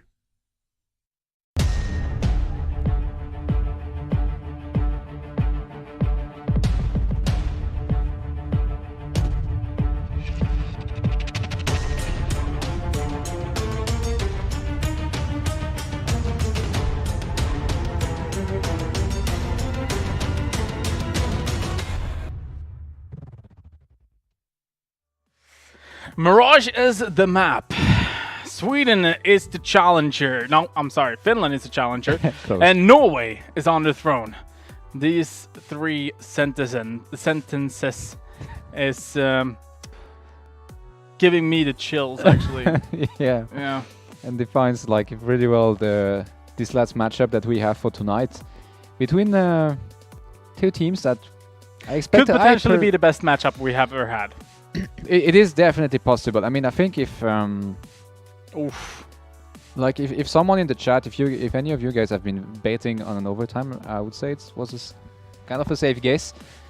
I mean, this kind of matchup, possible. I think it's gonna be explosive. To be True, yeah, true. fully honest with you, I think it's gonna be a very explosive match with lots of kills and lots of action. I don't think really that any of these teams want to play too slow. Yeah, I'm looking forward to it. Yeah, definitely. And we can see in the Twitch chat as well, you guys think that Norway is going to win quite convincingly, to be honest with you. 77%, 23 for Finland. And I'm still 50-50. I'm still going my guess, obviously, or my bet, but I think that these two are going to put up one hell of a fight. It's going to be very interesting because if we're talking pros and cons, because I think that is something we really need to do. I don't think we need to talk about Mirage overall either. Pros and cons. Norway, the defense. The way that they're holding their defenses. Sorry, you wanted to... No, but the defenses. Yeah, Norway defenses, Norway's execution, Norway's like retakes as well. We haven't really mentioned it too much, but their capacity of retaking the bomb site, even sometimes being down like one player, even by two, is really incredible. The utilities, that goes for both teams, I think. Both teams seems to know very well how to play for each other with the utilities, use that to gain space, to gain the momentum, to build like to construct a round, because that's basically what you have to do in Counter-Strike. If you want to win, you need to construct your round, you need to construct your win step by step. And I think that both of these teams are very good at this. But I would say, I think, because I've been checking like the Norway's results over the past 4 maps that they played in King of Nordic, and Ostmalian just... When people don't know your French. Oh my god. I don't know if I have to laugh or if I have to cry. Well, you're crying basically on the picture. But I never really mentioned the French, but like, because I assume that you can hear it from the way I speak. Talk a little bit French. Do it. Tu veux que je te dise quoi? Yeah, I agree. Voilà. Yeah, Voilà. yeah. Tu sais pas ce que je dis de toute façon. Tu sais pas, tu comprends pas. Voilà. N'essaye pas. So exact. Yeah. I just blame him openly, you know, and say mean stuff to him and say, yeah, exactly. Use Google Translate, guys. Tell me what he said. All right, but yeah, indeed. Finland, pros and cons, real quick, during the knife round. Finland, explosivity, expectations, and OG. OG. It's just quick stat from Finland, from the first map, for the city side on Mirage they played earlier on versus Denmark. With the OG. 66% of the kills they got in the second half had been made with an OG. Yeah, 2/3 of all the kills. 2/3 of all the kills, and I count the pistol rounds in it. I couldn't like. No, exactly. It's all. So obviously the pistol round, you can't get any kill dog. So it's kind of impressive. So let's see if Norway finds a way to play around it, or if they can just counter it somehow. And I just wanted to bring a stat that I just found, like thanks to HLTV and our partner. We didn't give them enough shout out, I think, because they have been supporting us since season 3. So thanks to them. Yeah, they've been doing some great highlights on the HLTV profile for the games as well. It's been missing now, but they've been doing really good highlights. And if you want to check out highlights, if they do highlights, you can check the Matchroom out. Yeah, but like ZTK, so over the 4 months that he played this season in King of Nordic, it's 72 kills for 44 deaths. So that's already like an impressive KD of 1.67. And do you know his KD difference in King of Nordic versus Denmark, when he played versus Denmark? Because he played in a total of 23 maps in the history of King of Nordic. KD difference versus Denmark, plus 25. KD difference versus a Finnish team when he played versus Finland, plus 28. KD difference versus Sweden when he played against a Swedish team, plus 54. So I think that says something about him. CTK is going to be a dangerous weapon, but one is going to be dangerous as well. Is going to be Harden Akes holding the B side at the moment. And that is going to be a one-tap if you want to know one. Akes picks up 3 quick frags with the USPs, and he shows that you guys cannot come here and just take our spot. And Rashi comes in as well with a great frag on to Derkips. Now it's all down to Dreamer. He doesn't have an AUG in hand, but he do have a USP, and it gets Marsilius down, but Rashi with a 2K as well. That is something I think is crazy enough. Very impressive. I at some point felt like he was, it would be, like they would catch him off guard, but he still landed like an air, like a headshot mid-air on, I think it was on Dreamers, jumping out of the window. And then got 2 free one-tap, 2 quick one-tap. Before that, Rashi opening that kill with the AUG already. Yep, this round. Yep. They're not going to be giving them the easy task here. Harden, let's see this, open things up.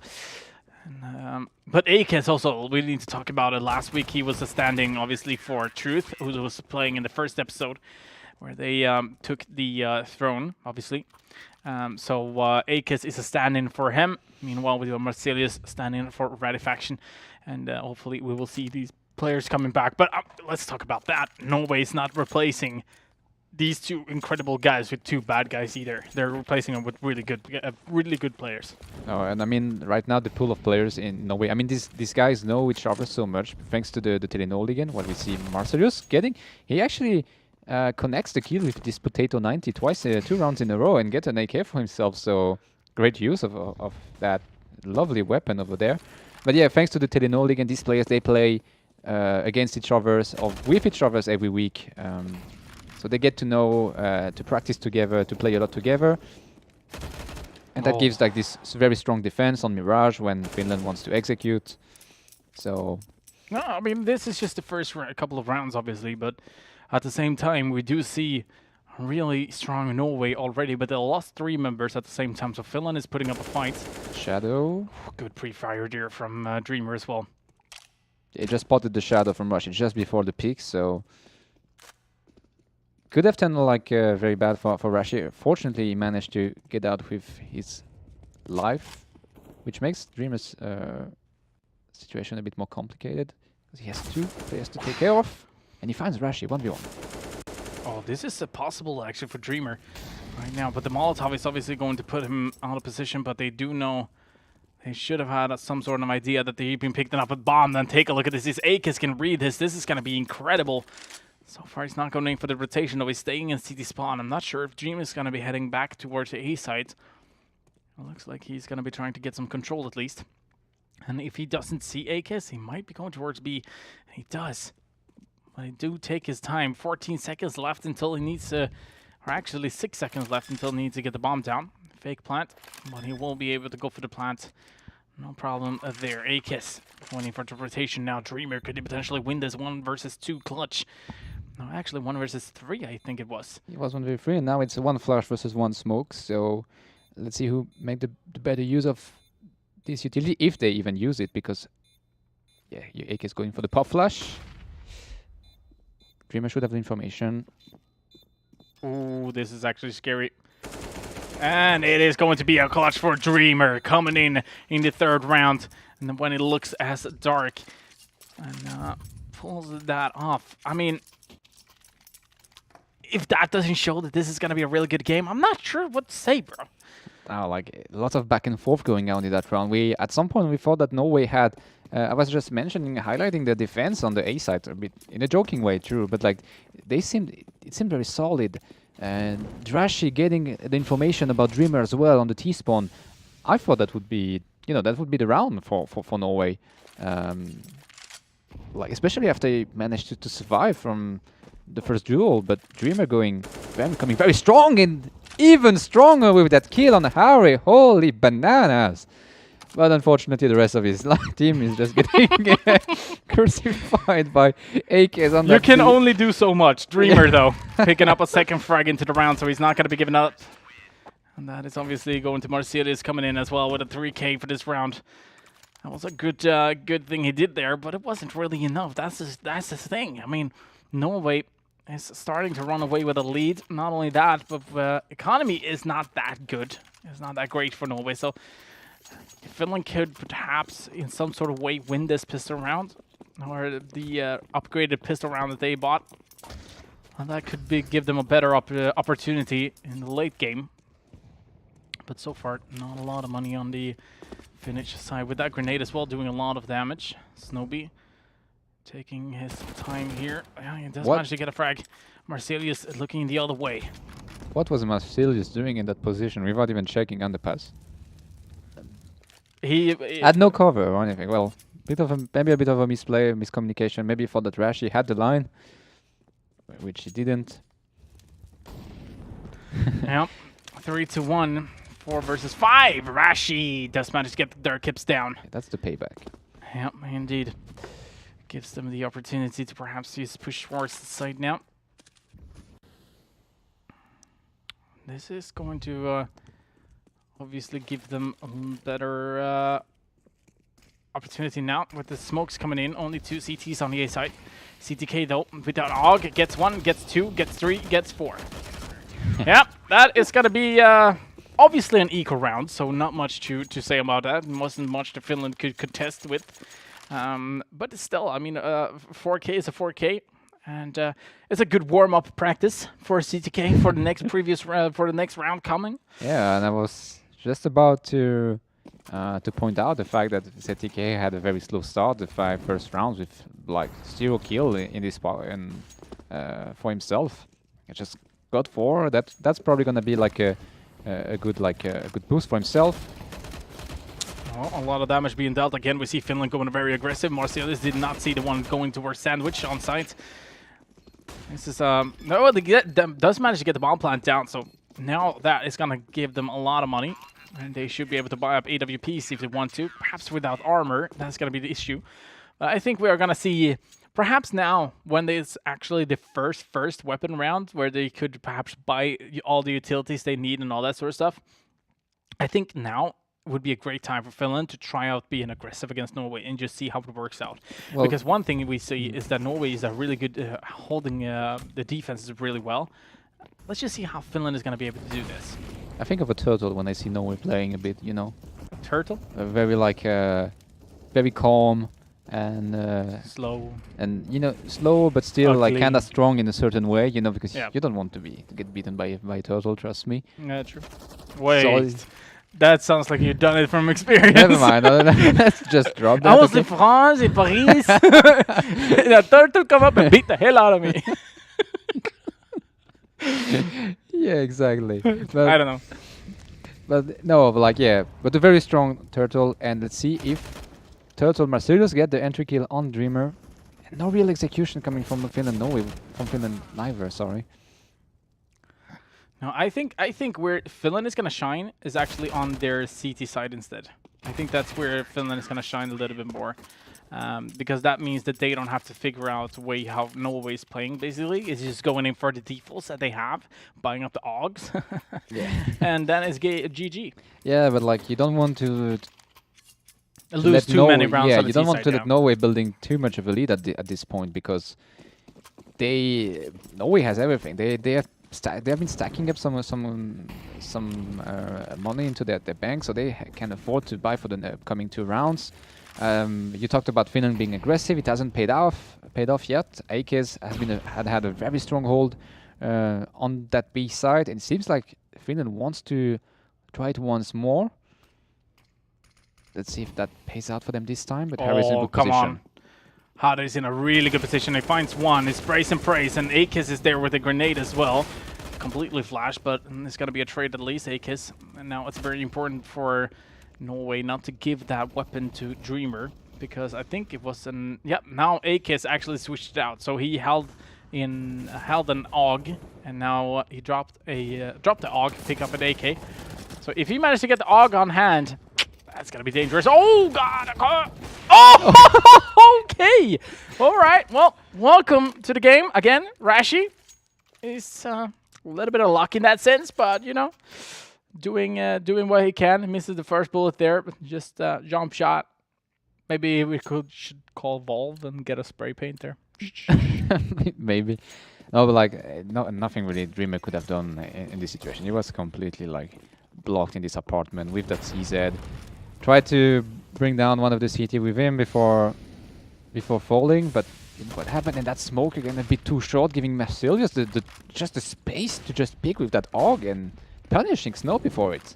And that's a buy round for Finland. I also believe that Finland wants to have that little bit of a gap just so they could go in for a peek. Yeah, but they didn't. But they did not expect Marsilius to be that aggressive in that sense either, because it all depending on spawn, how fast you get there. Yeah, but like you let that gap, and then you move towards that gap and show yourself with a smoke in your hand. Like, you need to, if you leave a gap, that means I consider that you want to play with that gap. True, fair enough. Because the gap works both ways. So I think it was a miss, but I mean, we could try to check out with teams afterwards. While we have another execute. Rashi is so fast with that AWP, and he gets the information about one player moving towards Tetris, missing the shot. Embry really fast with the AK, but now they are facing against the AUG squad. It's 3 members of the CT holding an AUG, and they have been playing it with themselves. Derrick's finds CTK though, so that is going to give them a better opportunity. 2 versus 3. Derrick is going to be taken down, indeed. Hard. That is going to be fast enough. No one there to trade frag, no one there to cover him either. They have one up at Palace, and he's going to be taken down, and all of a sudden Norway is tearing Finland apart. It's just not working out for them so far. Hada taking a position here, and he's going to be able to get him down as well. 8-1. I'm not sure. I don't think Finland is ready. Not ready, perhaps, but I don't think Finland is... I don't think Finland expected this much of a punch from Norway. I don't think they're ready to actually going against the wind instead, because previously the 2 games they've just gone with the wind, and they just got kills after kills with the AUGs and the smokes and executes and defense and all that sort of stuff. But now that they're facing up a really good team such as Norway, it's just so much tougher for them. And you can see almost every single every other round is an eco round. They're just buying upgraded pistols, nothing else. Yeah, and I'm waiting to see Tankis with that AVP doing some magic that he has been showing earlier on. Dreamer as well with the incredible AK entries, and we have seen nothing of that so far in this map, at least, versus that Norwegian team. But it's also, we need also to give credit to Norway, because the way they locked down that Finnish lineup, we've seen even seem like Rashi, you know, dropping the Molotov window to just counter the smoke, leaving him a gap to be able to pick with the AVP. So very good game knowledge, and Rashi landing all the shots with that AWP. That B apartment access has not been working out for Finland. It still doesn't work. No, and Hade is going to be there as a support, and the Rashi with a 3K, and Hade with a 2K. Yeah, I'm not sure what to say about this, because I think one thing is for sure, and that is that Finland needs to take a pause. I think they need to calm down and not, because I actually saw Vembry. As you can see, he's down on 2.4. A previous round, when the terrorist went for an eco buy, he actually bought an AK. Yeah. So he skipped completely, had $0 in his account after that bot. So I'm not sure what's happening, if the communication is failing, or, you know, some teams have that a little bit of a weird thing where you get angry as soon as you start losing and you're blaming others. I'm not sure. I don't think I hope they're not doing that, but that is a common thing in Counter-Strike when you're in a semi-professional, like you're starting to blame others and you're starting to get mad and it's just not working out, the communication, all this sort of stuff. I would understand if they get disappointed, because right now nothing is working out. Let's see it though, because it's an A execution again. Let's see if they can find a way to break that defense. Looks good that far. 3 versus 2 for Finland to handle. There is like Rashi with that AVP completely like blocked in the jungle. Harry is coming to support him from connector, and actually the smoke that fade away just when Turnkis was trying to blend, and Harry getting a double kill for himself. That's getting worse and worse for Finland. Nothing is working out. Right? Nothing is working out. And I think they find a break in to that A side. They think they have the plan. That smoke just fade out half a second too early, enabling Harry to have a clean shot on Tunkis. Then Harry just too strong, getting the duel on Dreamer, and Rashi finishing with that AWP. Okay, A doesn't work, B doesn't work, mid doesn't work. What do you do if you're Finland right now? I think, first of all, I think they need to be a little bit more... I think they can continue with the executes. I just think that they need to, like, not go that aggressive when it comes to when they're actually in the site. Because as you saw previous round, they went 2 guys towards jungle. So they had 1 jungle and they had a weird setup, basically, after when they're trying to go for the bomb plant. No one checked CT spawn either. So they could have planted for CT spawn, played a little bit more passive, and perhaps have won that round. Now it's a lot more tougher, but we do also have a 3 versus 2, as we see Dirkup's picking up the bomb. And meanwhile he does that, it turns into a 2v2. Akes and Harre have been working together quite a while. And I think they've been playing obviously very much with each other, but the bomb is going to head towards the B side. The question is now Dreamer. Well, he can hear them. And he's standing really close with an AWP, so I'm not sure what to think of this, but he could potentially pick off both of them. Is this going to be the second round for Finland? He gets the first one and then rotates back. Perfect play. Perfectly played. Get the kill, fall back, play together. And just that play secured the round for Finland. The fact that he lands that kill and he's going to even get the second one, get the information on AKS, instantly like rotating, not giving AKS a chance to repick him or to challenge him or to duel him even. Moving straight towards the bomb plan, securing and saving, securing the bomb, and that's much more the Finland I would like to see. So yeah, still, it was a good round, but it's not enough yet. They need to continue like this for at least another 2 rounds if they want. If in my opinion they want to have a chance on their city side.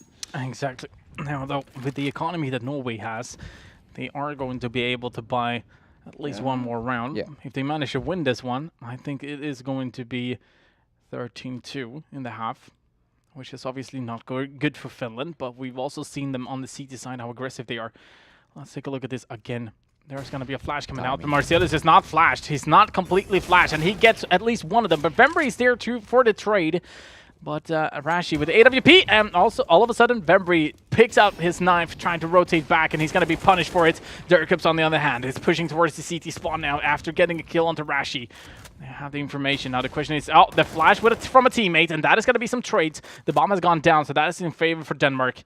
Favor for the CTs. Terrorists! Sorry, what is going on? Alright, Harre gets Dirkups. 2 versus 1. Let's see, Dreamer. Well, he's going to get locked in. Obviously, he needs to push out. He's going to stand in the Molotov, and it gets a lot of damage. It's going to be taken down as well. Even though it did get Akes, it was not enough. You're going to... well, he's smoking off the bomb just in case there's going to be any terrorist left. And there is no terrorist left. That also means a reset on the money for Finland. So the question is now what they're going to do. If they're going to buy up, take a chance, and get a 3rd round, perhaps. Or if they're going to be going for upgraded pistols. Look like upgraded pistols. Let's take a look at how many utilities they are going to get. Actually, none. Okay, so they want to save a lot of money here. Vembry perhaps going for save for an AWP, I'm not sure. Jacob's going down. Marcelius as well. He's going to be finding a friend. It's just not working. It's just not working out for Finland. At this point, it's like Norway is just reading Finland like an open book. We even saw Marcelius previous round with the sidestep when at the exact moment when the flash was popped from mid-ramp from Finland. Yes, it's a 3v3. They are like this situation is actually one of the best we've seen Finland in right now. A 3v3 to negotiate with 2 Augs and a Dig, but and the Aug boss. And the Aug boss. Dreamer. Still a 1-for-1 trade. It is so difficult for Finland to just build an advantage in the round. Like every single kill they connect, they have to pay off by at least 1-2 lives back. So it's making it like not even worth it in the end. So yeah, 1 step forward, 2 steps back. Exactly. That's how I feel. Like every time Finland managed to get control of an area or getting an entry kill, they lose 2 members on B, or like one member on or 2 members on connector, and the timings from Norway are just pitch perfect. It's like. And they're so patient as well. That's the thing, because you can see Reshi has been holding that angle now for I don't know how long, and eventually he does get paid out for it. With 18 seconds left, they're pushing forward. They do have the information, and he's going to be planting in the smoke on the opposite side, and he's just going to get pushed either way. They're going to get the bomb plant at least, but the P250 is going to be able to bring him down. 12-2. And there is money on the account here for Finland, so they're going to be a full buy here in the last round of the first half. Did you expect this to be 12-2 at this point?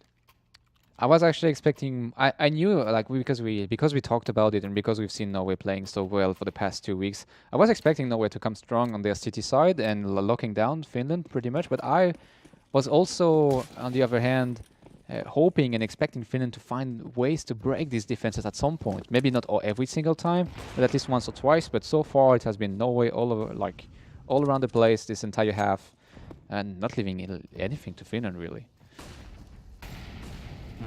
Last round, last execute.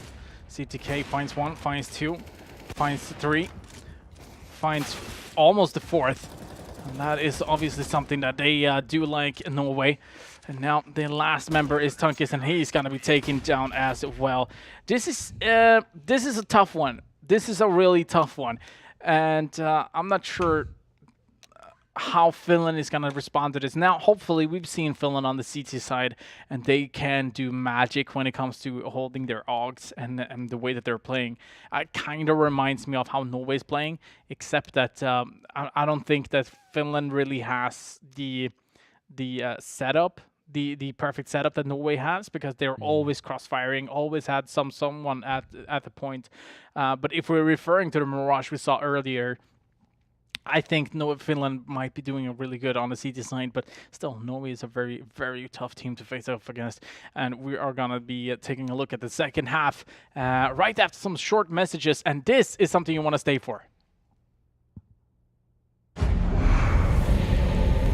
Numerous forces aimed at the Earth.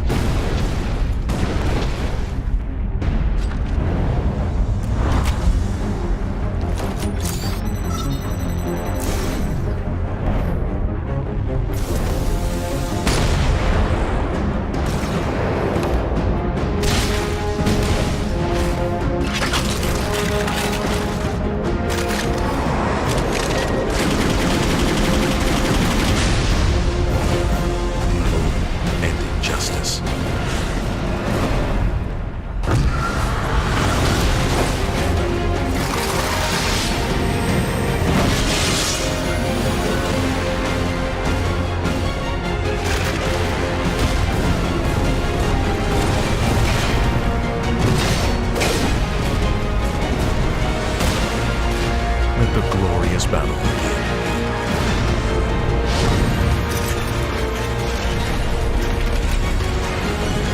Geared up for victory. LG Ultra Gear Gaming Monitor. Do you want to participate in the next King of Nordic?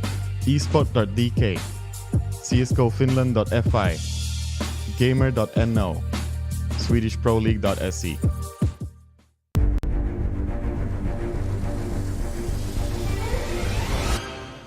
33 rounds for Norway, 37 for Finland. And you know what? That was the best game I've ever cast. Yeah.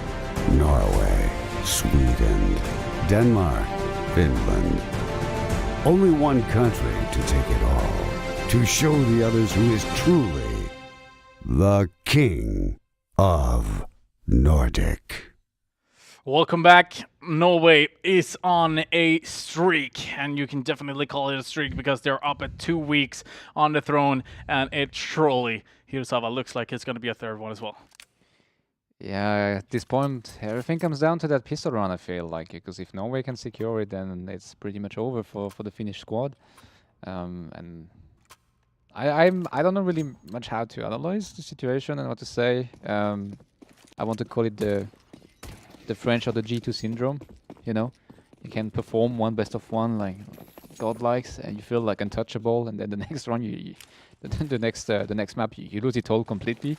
Yeah. Like things doesn't go your way, and then you lose it all. But Norway is going for fast aggression on B. Indeed, and it is going to be some back and forth frags, and eventually it looks like it's going to be a 2-on-2 on the site. Marcellus finds the frag. All of a sudden, it's all down to Dreamer, and he's like, "Where did my team go?" Well, they went to heaven, Valhalla. They're not going to be coming back until next round. And that is going to give Marcellus and Akis a really good chance here to pick up the pistol round and perhaps close out the game. Obviously, when it says 15 on the scoreboard for Norway, that is going to be when Finland can buy up. But Marcellus long distance shots with USP has information now where Dreamer at, and he's completely stuck in his position. Finds one of them though. Marcellus is down on low HP as well, so this could potentially be a clutch. Indeed it is. Very important clutch for Dreamer as well. Comes in late to the party, but he fixes up the party.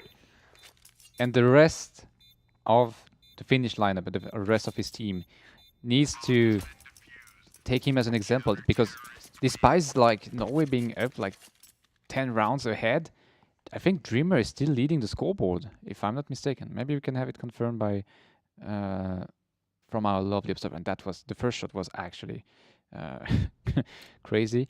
Yeah, he's leading the scoreboard for his team with 15 kills.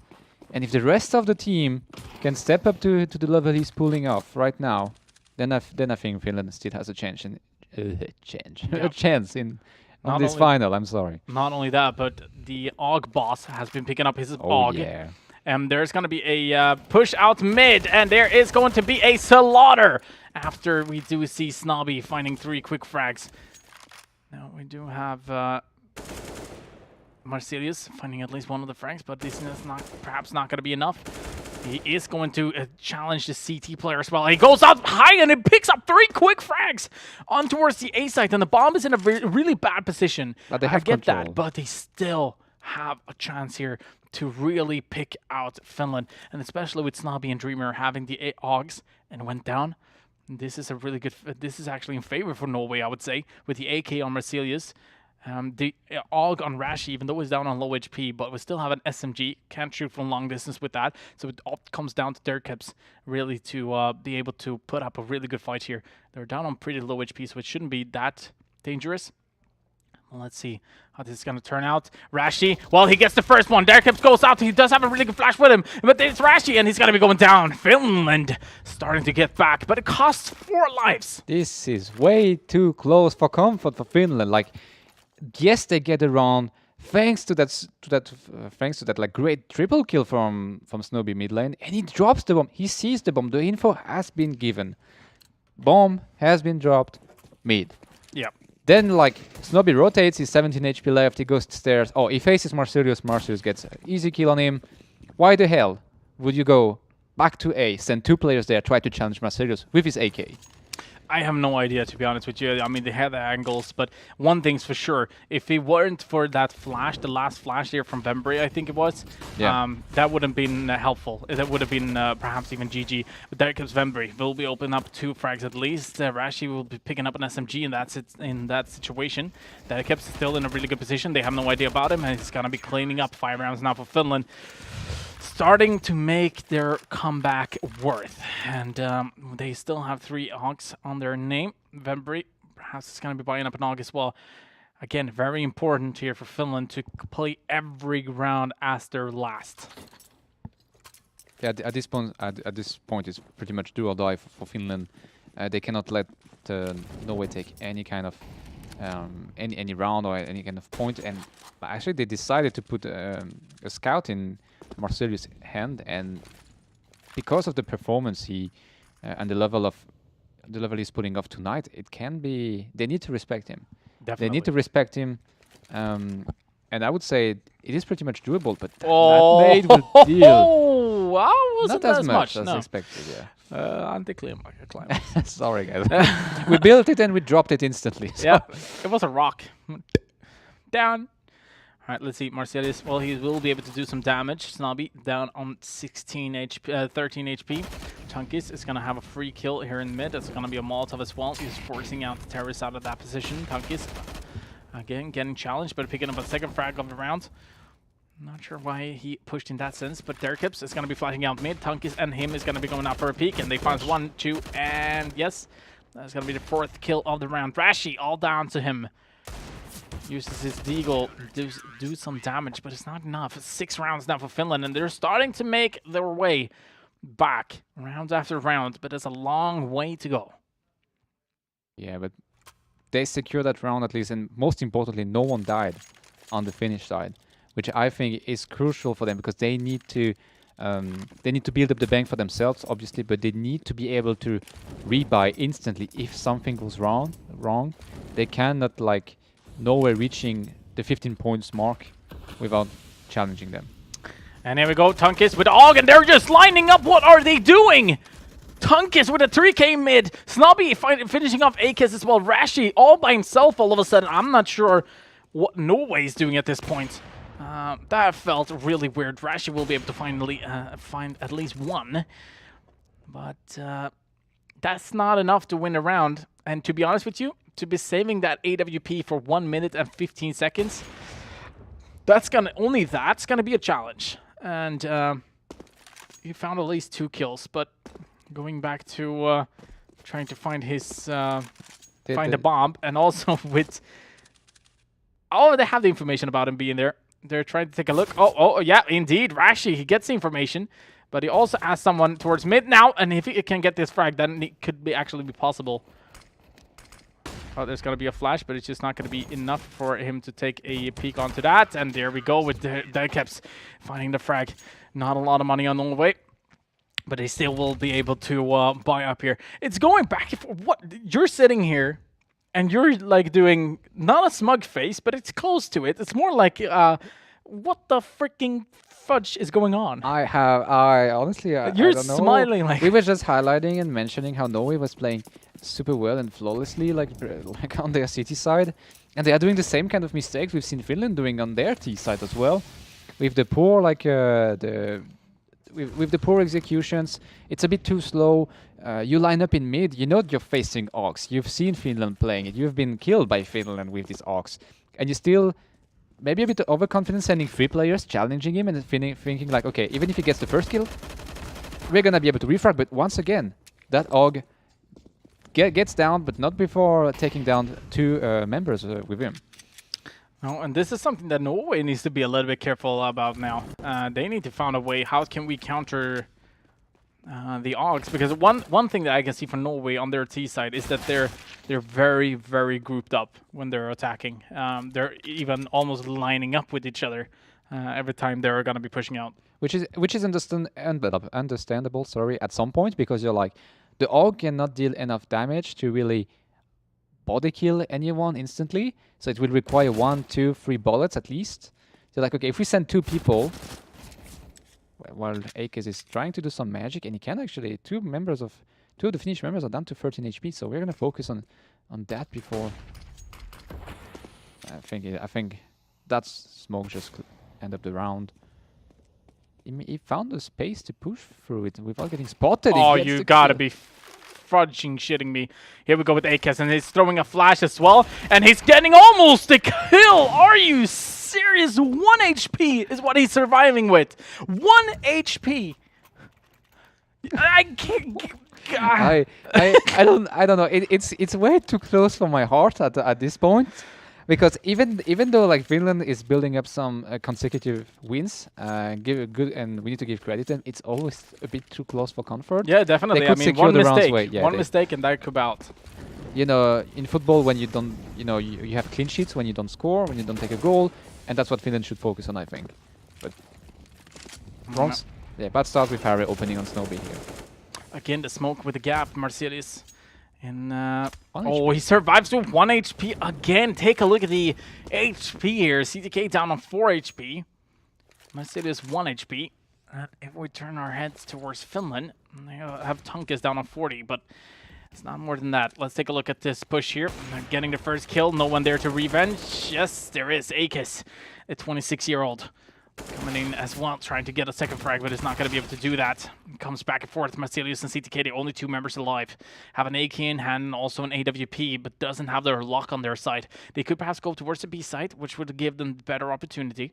But still, with the 5 HP they have together, it's it's almost a flash. Like, literally, you can kill Marcelius with a grenade. Yeah, With smoke. It is 5 HP, but it's also 2 Molotov, 2 incendiaries on the Finnish side. So even if they manage to get that bomb plant, which it seems like they will, without any kind of contest. I mean, they It'll need still to be take an hard- offensive peak Yes. now. They need to be really offensive and not try to go into post-plasma situations. But let's see if Finland has had a good understanding of how much damage they dealt to these Norwegian players. Because they shouldn't be too afraid. This is actually really good if we can flash in. Okay. 1 HP on both of them. 2 HP together. Is this going to be a 2 HP clutch? Okay, ready. Here we come. Be ready, guys. Marcelius I and feel CTK. it. Marcelius and CTK against Vembury and Derkips. Going up with the AWP is going to be Marcelius getting the first one. Trying to go in first. Second one is Vidal. Missing the bullet. And now he could be caught off guard because he's coming up from behind and he gets it. It's going to be a 2 HP clutch. What is fudging going on? And we call it like I think it comes down also like to understanding. You know, I was referring to that during the round. That I was wondering if Finland had a good understanding of the damage they dealt to the Norwegian lineup, because with 2 players down to 5 and 1 HP, if you have like the knowledge, if you have the information that you tagged and connected your bullet and you dealt a lot of damage, Finland should have been way more proactive. Yeah, definitely. But now that puts a little bit more scary situation here for Finland. But Marcelius is missing the bullet and also getting punished for it. Going out for a second peek there. Snobby's going to be able to get the frag instead. 2 AWPs also on the Finnish side. And here we go with Harre. Well, he's opening up the A side, but he also has someone from short. And Derkeps is going to be there helping Tunkis getting that frag. Now with the 3-on-4, Snobby down on 16 HP, Derkips down on 39. This is going to be a very important round. It's very weird that they give that line to Rashi without contesting it. Rashi has been holding that line out of Palace for so long, and no one has really been trying to challenge him, and trying to smoke him off or flash him off. Really good defense here from Finland again. Throwing up a big flash. CTK is going to be able to contest that, winning that duel. But he also has a CT coming up from behind, and that is something I don't think CTK is expecting. Snobby, he does have an AWP coming up from behind. Oh, that is going to be 9 rounds now for Finland. Not a lot of money on the Norwegian side either. So, I'm not sure what we're going to be seeing here. If it's going to be a forced buy. I guess it is, because we do see Hade buying up. Let's see what they can do about it. CTK is going to have an SMG in hand. And it looks like they're heading towards the B side, so it's going to be a fast push towards B. I'm not sure if they have already read that. Vembury, who only has a SMG in hand. Also Derkeps with an AUG, and there's going to be a fast push. Derkeps is in the corner, and he's just waiting, and they're going to just be jumping straight into his crosshair. Vembury with the SMG fighting one. There we go with Derkeps. He just needs to practice his targets. Tunkis is there with an AWP, but now only with an SMG. Oh, actually pick up an AUG, finding at least one of the frags. That's going to be a 1-on-3 situation, but it comes down to 1-on-2. Smokes off one of the areas, could potentially push towards the A side instead, but he's faking it. He is still going towards B. Marcelius picking up a second one as well. And it's gonna be even more crucial. 1 versus 1, and he's rotating towards the A side, Hirosama. I didn't want to call it because I didn't want to jinx it, but like Marcellus has been playing out of his mind this entire game, picking up like the first kill on shot, picking up a nog in the process, get downing like 2 of the defensor, picking up the bone, rotating to A, getting the plant. Clean round coming from him, and I think he would secure it. And they don't have a lot of money But either. it's Dreamer Og, it's GOG. Oh, here we go, Marcelius. Yes, he's finishing him off, 15-9, and not a lot of money on Finland. This is going so much back and forth. It's disgusting. It's gonna be pistols. It's gonna be pistols for Finland in this what could be the last round. And it's so unfortunate because Finland had the read. Oh, they're gonna be pushing mid with all those flashes. They need, I think... It's gonna be a ramp push, I think. Which is something they haven't tried yet. Unfortunately, Norway is dedicating their attention towards mid and B again. And Finland doesn't seem to be ready for it. They don't have the utilities neither, but... Oh, they could be punished for it. There we go with CTK being able to find Tonkus, but Dreamer comes in immediately with a trade frag. Rashid does take a little bit of damage, but he finds a frag onto Dreamer. Now it's all down to a 4-on-3. Snobby, Vembury, and Derkeps. Can they actually win this? Snobby is hitting in the Palace. He could potentially get this into a clutch. Let's see if that's going to be working out or not. Snobby has the information about one terrorist, about one second terrorist as well towards the CT spawn, and he gets it! 2 versus 3 right now, as this comes down to all of this very important round. Marcelius finds Derkeps though, and that puts it into a little bit of a tougher situation for Finland, as they're trying everything they can to win this round. That grenade is going to do massive amount of damage. Meanwhile, though, we see Vembury picking up an AK-47. Now they're going to be pushing towards the B side. Marcelius is going to be holding just in case anyone's going to go in for the peak, and he finds a frag. 2 versus 1. Can this be a clutch for Vembury? He does have an AK in hand, and he contests Hara being towards the short, and this could potentially be the GG, or if we see a clutch coming in from Vembury, he does Molotov him out, but Hara goes in, and that is going to be the GG. 16-9, and that is, again, I really thought Finland was going to bring it back. To be honest with you, the way that they started playing, because I did talk about this, the way that they're playing on the CT side. Yeah. With the AUGs. If you're not coming back, I'm not sure. Also, my 5-pointers. I'm a bit disappointed because that should definitely have been a 16-10, because this that round at like 14-9 was definitely should have gone into in favor of Finland. It's just like they had been one key element this match, I think, that changed everything was Marcelius. I think he just has been playing not even like out of his mind, but just out of this league, you know. It was like way above, like surfing on Mirage. Like I've rarely seen a player doing, like winning constantly the duels, like finding the opponents, reading. Like there is one moment, especially on short, where he's holding the line short, and then he just sidestep exactly when the flash is about to pop up. You know, like at this point there was literally no. I don't think Finland couldn't win. You're actually speechless. I start to like, sorry guys, I start to break down. No, but like, no, but that was actually it was a good game, I would say. The thing is that I really expected Finland to come back a little bit more there. They had a pretty bad like T side. Yeah, definitely. I thought they would like. I thought they would like. Like when we saw them, yeah, the MVP poll, when we're just talking about it. Marcelius MVP A in the chat, Rashi MVP B, and Dreamy MVP C. It's actually a hard choice. But if I could vote right now, yeah, me too. It would be on Marcelius. Same here. Just for I don't want to influence you guys. No, definitely not. You can vote for whoever you want. Yeah, vote for whoever you want. Give a big shout out to the player you think deserve it. I just personally think that the way Marcelius played was absolutely insane. Yeah, I mean the way that he played with the AWP. I mean the 2 HP clutch. Yeah, and it was actually not for any new viewer. Just tune in. You missed the game, but it was one round where there's actually 2 members of the Norwegian lineup left. 1 HP left on both. So 2 HP clutch. 2 versus 2. That was freaking insane. Yeah, it comes down to this moment where like, I just felt like Norway individually and we're just superior. Yeah, definitely. And some regrets. I think Finland can have some regrets on their T side. I think they should have done better. They have the not because it's not mean when I say that. I just know that they can do better. Yeah, I just know how good these guys are. The way that they and can how play on talented the they are. CT side, Yes. they should be able to transfer that to the T side somehow. Yeah, we've been highlighting the Augs like several times tonight, and they played very well with the Augs, and it seems like they have been practicing a lot, and we need to give them credit for that. That's awesome.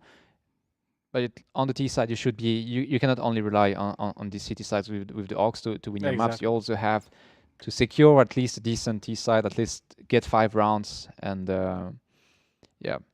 that's. But the one thing that I want to talk about before we go ahead, what do you think about Redifaction and Marcelius? Marcelius being the step-in. At this point, I don't think this Norwegian lineup can replace. No, I just think whoever they replace, if they decide to bring a stand-in, because they have such a great pool of super talented players. Yeah, the whole Telenor basically. Yeah. I think it wouldn't impact the result too much. So I also get the feeling that if someone wants to stop them from getting the jackpot next week, they better have to come with some preparation. Maybe they come prepared to face these guys. Exactly, and that also means that we need 3 new teams. So if you are from Sweden, go to swedishproleague.se. If you are from Finland, csgofinland.fi, and Denmark, esport.dk. You can find the qualifications there during the week. But you can head on there right now just to make sure that you see where the tournaments are and all that sort of stuff, because we need some really good team in order to take down Norway, because they have only 1 week left. Yeah, next week is a jackpot chance, by the way, guys. Exactly. So that will give them the title, the King of Nordic champions as well. So it's a very important episode, and you don't want to miss that. But now, before we go, you can vote for the MVP, as I was talking about, but also the honor bet result. So now we do have OG Horror. Still, there were a lot of points being given out now. Yeah. OG Horror on top as usual, 22. Hirosawa on the second spot, 19 points. You got a 3-pointer there. I will go through the vote and make sure, because I'm pretty damn sure I said that next episode I would be on top. So just oh wow, now he's gonna try to defend himself. Either way, Grumpy Lemon is on 16 points together with me and Byberg. Oh, Byberg, this must be tough for you. Tough evening for Byberg. Oh, he's giving me the finger. Yeah. Ronnie the Logic, Palevsky, Mousy, Britt Gnu, Silly, 50 spam, TLB Moltres, oh my god, Love is actually on the board. Holy, congrats, bro. You're doing good.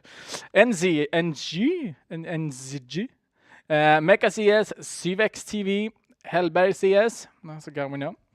Lovl C1, this is very, very interesting to see your nicknames. All Moist. The more it goes, the harder the nicknames become. Papa Bjorn, Showy, KMH, dude. Flukenhe. And Carlsen CS. So yeah, indeed, if your name is not on here, you should do better on your honor bet score for sure. And also, we did talk about some challenges that we could perhaps do live, which would be fun. And you could send in your tweets using hashtag King of Nordic to send in the tweets and challenges and all that sort of stuff. We also got more than 10 tweets this time, which means that we are going to do karaoke next time. But we do have one more tweet before we go.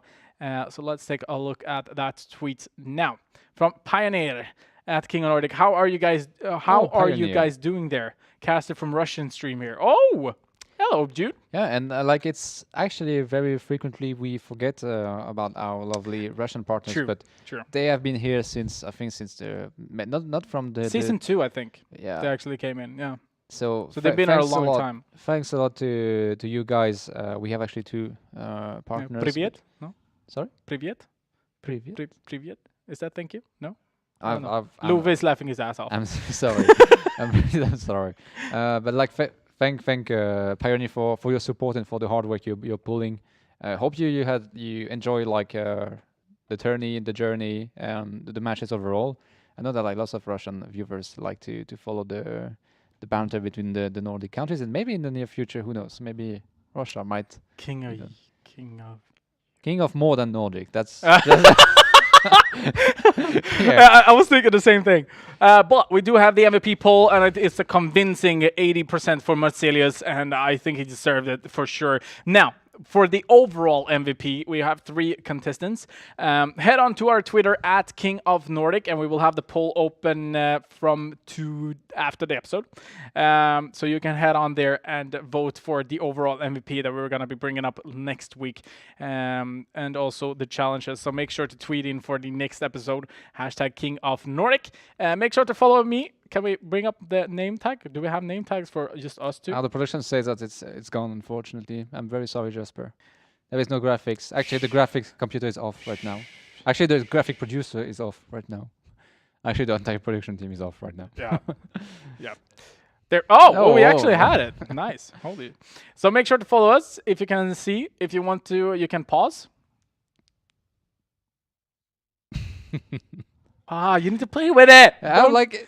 All right, Creative, of course, if you want to follow me on Twitter, and he's very inactive on Twitter, but he will be more active. I will be more active if you guys like start to follow me. But that's true. Like I have an account, I don't even know why I have one. The funny thing is that because if you've seen from the season start, there was actually a question mark there for Hirosawa. Yeah, they found it. But they found his Twitter, and that was pretty impressive. Yeah, because I never tweeted anything except for to support some friends. You never even mentioned you have a Twitter. Well.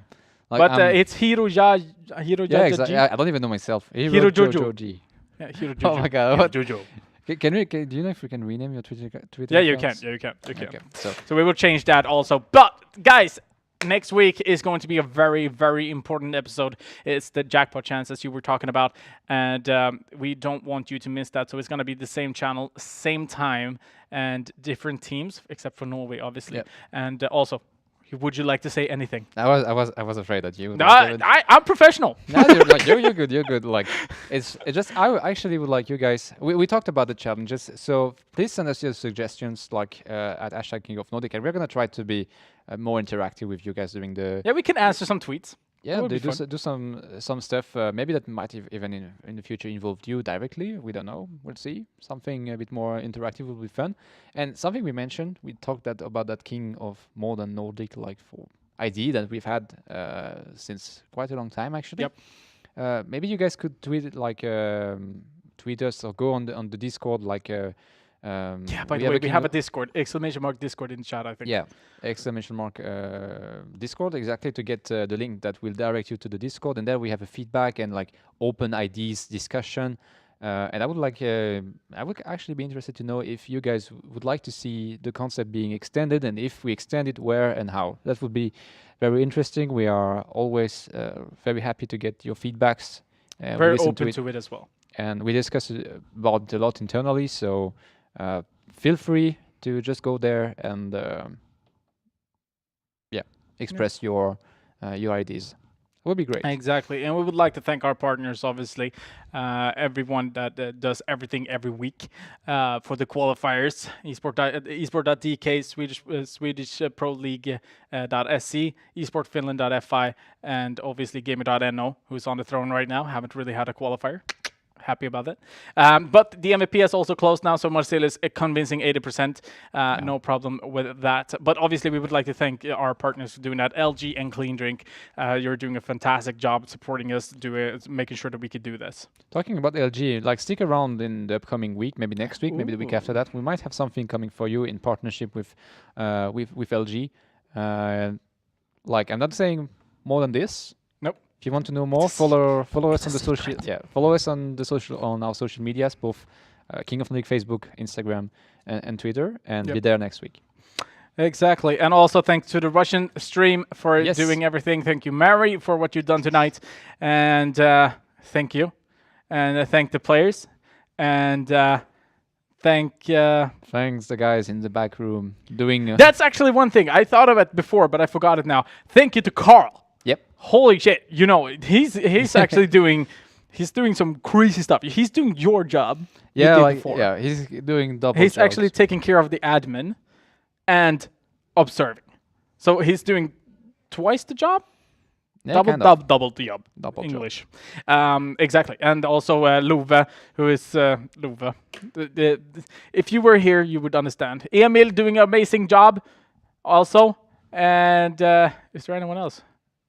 Sorry if we forget someone, but like The thanks. We would just want like to be a big shout out and big thanks to everyone who support us in this journey. We're It has dragging been out. yeah, we're dragging out. But Okay, guys, you know what? Next episode is going to be next Friday. Obviously, same time, same channel. Make sure to be there because Norway wants to fight for the jackpot. Also, they need 3 new teams. Make sure to go in and qualify if you think you have what it takes to become the champions of King of Nordic. Thank you guys so much for watching. We will see you guys next week.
Numerous forces aimed at the Earth.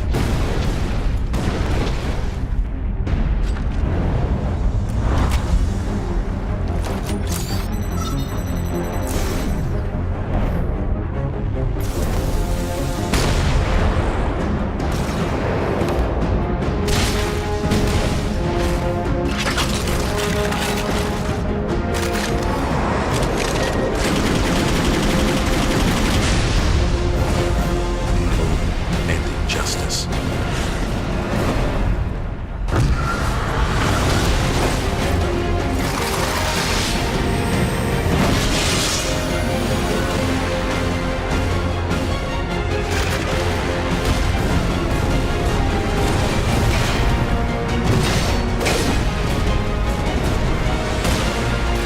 Let the glorious battle begin.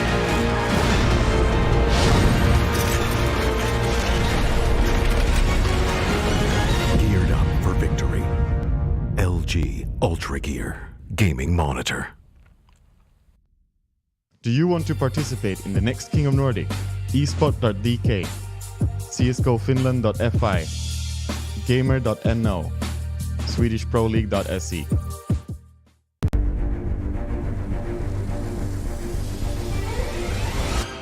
33 rounds for Norway, 37 for Finland. And you know what? That was the best game I've ever cast.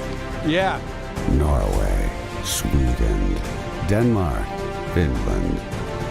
Only one country to take it all, to show the others who is truly the King of Nordic.